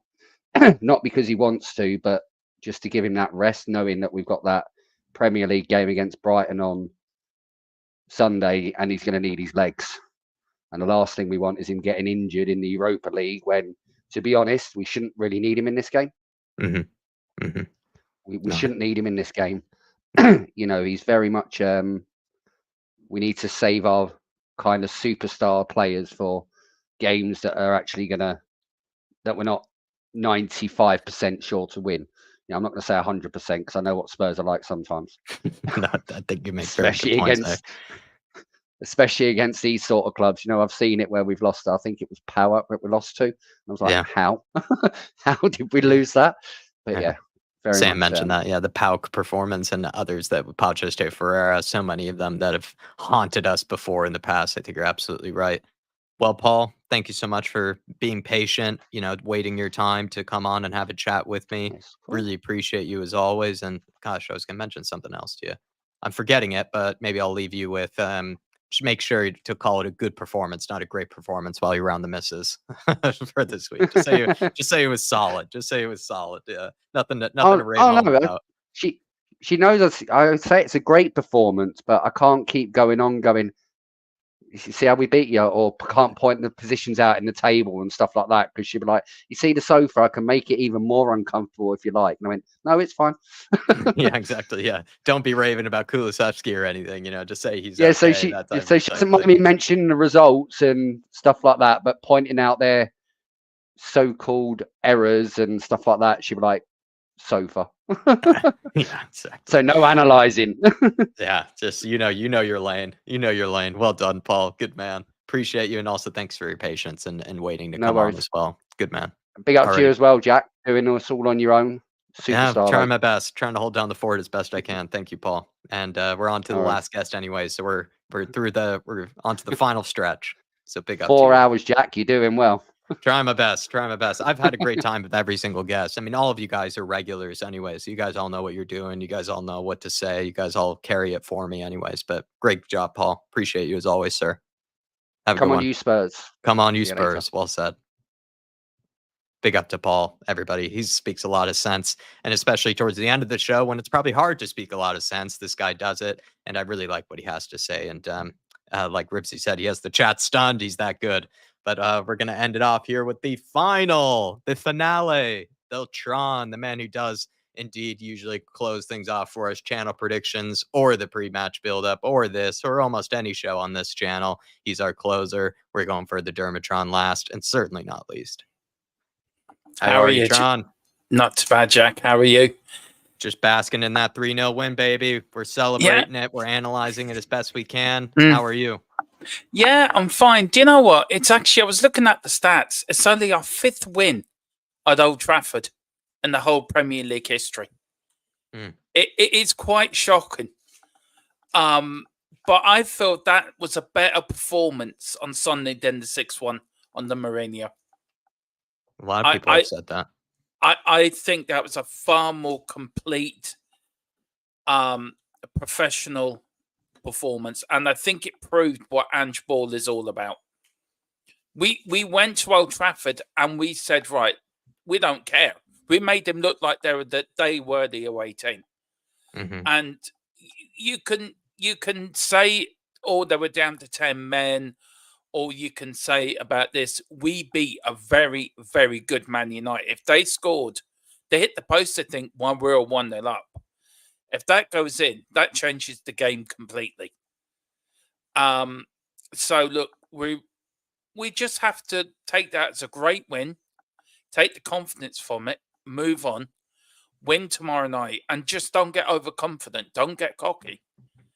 You know, it's about momentum. It's about building, and I agree with Ange when he says we haven't been outplayed all season, and I agree with that. I mean, Premier League, I've said it before and I say it again. It's all about taking your chances. If you don't take your chances, you don't win games, and it's simple as that. And we haven't took our chances, and we have. And the last few games we have, 4 wins in all competitions, 2 wins in the Premier League, two clean sheets in the Premier, 2 clean sheets as well, in 1 in the Europa League and 1 in now against Man United. And I feel it's a great platform to build on.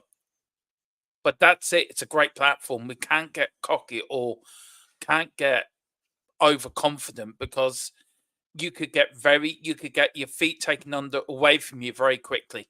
if you get that cocky. Yeah, I think Drew mentioned that. I think Paul has mentioned that you have to carry on this winning form. You can't just dwell in it and get overconfident and get too cocky. You have to carry this on, and I definitely agree. And now that things have clicked, now that things are starting to click together, you need to start seeing them be able to put in more consistent performances, more consistent patches of form. Can't just be a purple patch. You hope it really isn't, because we would be probably embarrassing ourselves a little bit with how much we have, to a degree, probably over celebrated. But I don't care if I've over celebrated. It's a 3-0 win over Manchester United. And like you say, we've only won there 5 times. This is probably the best of them. It is. And look, I was buzzing. I'm still buzzing with that result. I've got Man United friends, and I'm still now, having a go at them. I mean, I was talking to one of them tonight. He was having problems with the bin. I said, "Look, there's a Man United fan. Can't even put out the rubbish properly." So, he's allowing me to have my little bit of banter, which I'm enjoying. But can I just mention Johnson? What a redemption! See, you put him on the back of your. I just noticed. I put him in the back there. He's now your man. He always has been. I went a bit funny with him a little bit, and I'll admit that.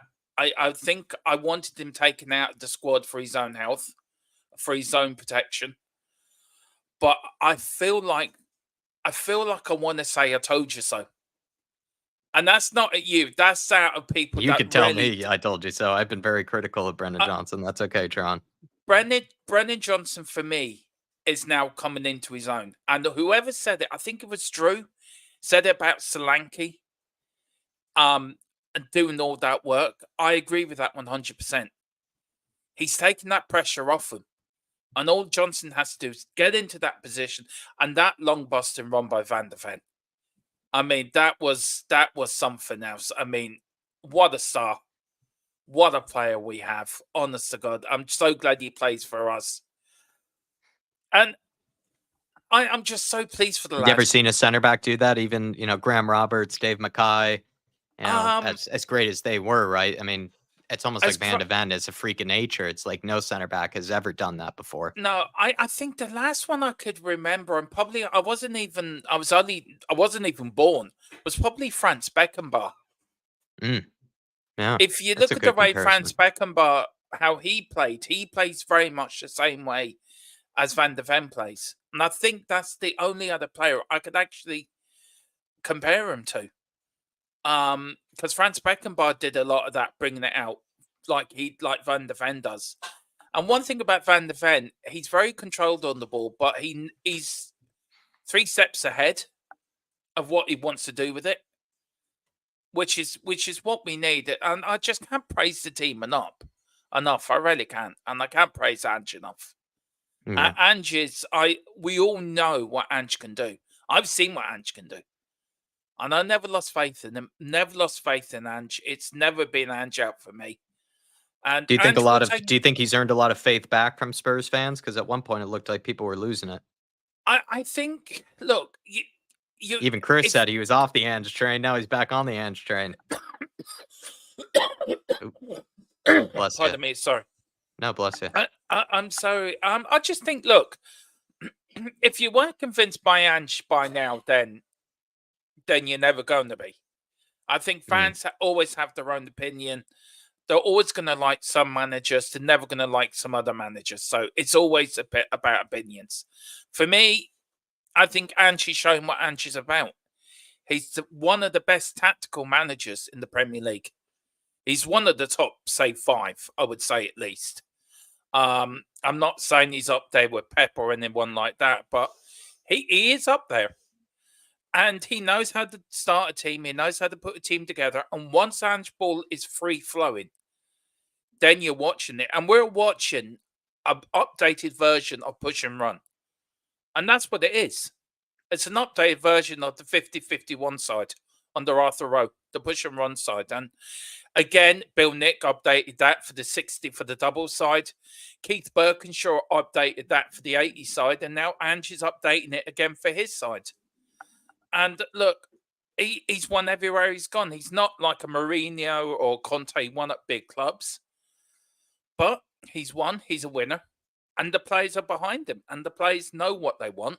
He knows everyone's on the same page, and I just think we're in for a great time. But we just got to be patient. I hate using the word patient. We've been patient enough, but I just think we have to. I think we have to see what happens. But Ange will get it right. Yeah. Alex Ferguson waited 6 years before he won his first trophy, and look what he went on to succeed. Do you know? It does So happen. then, have we been too guilty of maybe the short-term results, the short-term expectations with Ange Postecoglou? Did we not give him enough time to right the wrongs, or to, kind of let things start all of a sudden click together? Did maybe we just need to be a tad bit more patient, because he went through a bad run of form for a while towards the tail end of last season, carried it a little bit into this season with some poor results, but there were good performances there. It's just the results weren't matching up. Did we just go a little bit too early? I think we did. We have a habit of that. But look, we got rid of Mourinho early. We got rid of Conte early. We got rid of Nuno early. We got rid of Poch quite early when he started having a bad run. We've never been a club over the last, let's say, since Enoch took over, been a one to rarely back managers for a long-term project. I think Harry Redknapp and Poch are our longest-serving managers since 2001. Yeah. So for me, I think we have a habit. We don't really of know what it's like to stick by a manager. No, yeah. we don't. And if you look at teams, if you look at Liverpool stuck by Klopp, you look like United stuck by Alex Ferguson. You look at Liverpool over the years when they were successful back in the 70s and 80s. They had a succession of managers, but it was all done from within. It was always continuity, and that's the thing. It's all about continuity. And I feel with Ange, we need to stick by him now. We need to stick by him. He's bringing the results. And look, we're in the fourth position in the league. We should not be eighth. We're in the fourth position. So, look, we won't be there very long. We'll be up fighting for the Champions League places before we know it. And I can feel a cup double coming on this year. I said at the start, we're going to win the Europa League and the League Cup. And I feel, a few trophies down Tottenham High Road. Here we come. You think it could be more than one trophy this season? Yeah, I really do. I think we Wow. can win the Europa League, and I think we'll win the League Cup. I think the Wow. Europa League's going to be a Spurs Man United final. Wow. That would be interesting. That would be very shocked. Well, maybe under a new manager for Man Yeah, United. definitely. Probably under a different manager, it would end up being them. But I'm not too sure if Ten Hag is going to go that deep. But you never know. With the League Cup, though, just quickly before we have you plug your channel, we have come up against Manchester City. You think we'll be able to get past them? I think we will. I think we can beat Man City. I think Pep will play a really weakened team for that. I think they've got bigger fish to fry. And also with this Premier League inquiry, where they're going to be after that, would the Premier League have the balls to relegate them or punish them badly? I think it's going to be a really interesting season. I think if you're in that top three by April, I think you might have a chance for the league, because I think, for what I'm hearing, for what I've been told, they're going to throw the book at Man City. So Man City, I think they're going to throw all their eggs in one basket, and that'd be the Champions League. I think that's going to be the only way back in Europe next season. No. So that's what I think anyway. But what do Well, I know? Dermatron. Well, I don't know anything, that's for sure. Well, Dermatron, thank you for supporting the channel. Thanks for waiting so long as well to have your No say. I problem. appreciate your patience. Tell people about THFC Till I Die. During the channel predictions, I've been trying to get people to follow over, get you over to the 2K. But Thank you. quick plug of THFC Till I Die. Yeah, if you like what I have to say, we're sort of on the march for 2K. We seem to be struggling getting there, but we will get there eventually. I've been on vacation. I'm back. I was actually back today from vacation, but I couldn't resist to come on here to talk to my boys, Jack, and I hope Dave's okay as well.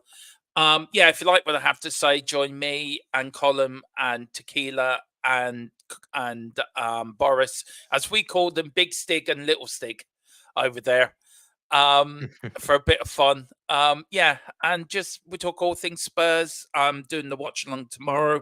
I'm doing a double watch along because I'm actually covering the Man United game for Colin afterwards as well, so I'm pulling a double shift tomorrow.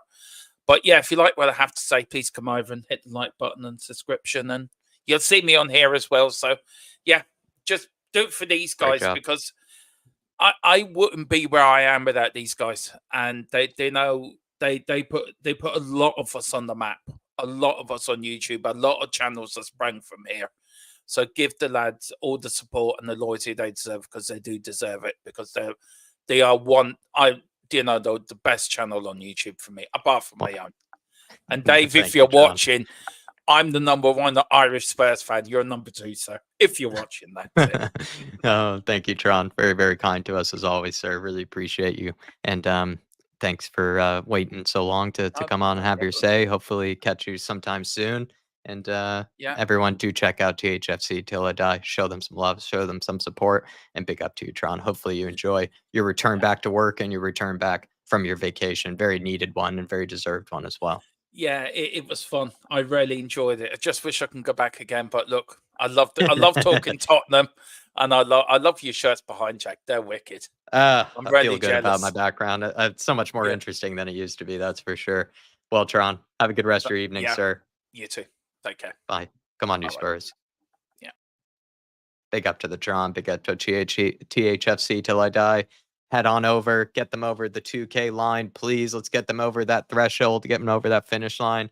But there it is, the end of the fan show, everyone. Almost about 4 hours of this, and could have been maybe slightly more efficient, but I think everybody got a plenty of say as much as they could. And I really appreciate you guys for coming on, waiting patiently, sitting with me, keeping me company, and having your say and just talking Spurs. It was a great night. It was a great evening. Hopefully you guys enjoyed it. Thanks to everybody that came on, had their say, waited in line to do so. Thanks to Al Ben, MV Joker Davis, Mikel Gregorgio, great name, or Gregorio, Dark Sun G, and Paul Markey for supporting the channel earlier with the super chats. And I'll see you all tomorrow for the match day festivities. Hopefully Dave can be there. If not, I'm still going to be able to push it on myself. Pre-match build-up, look out for that tomorrow. Predicted lineup and the watch along, of course. And we'll see you all for tomorrow. Great evening. And let's hope we have another great evening tomorrow and bask in this winning form and watch it continue.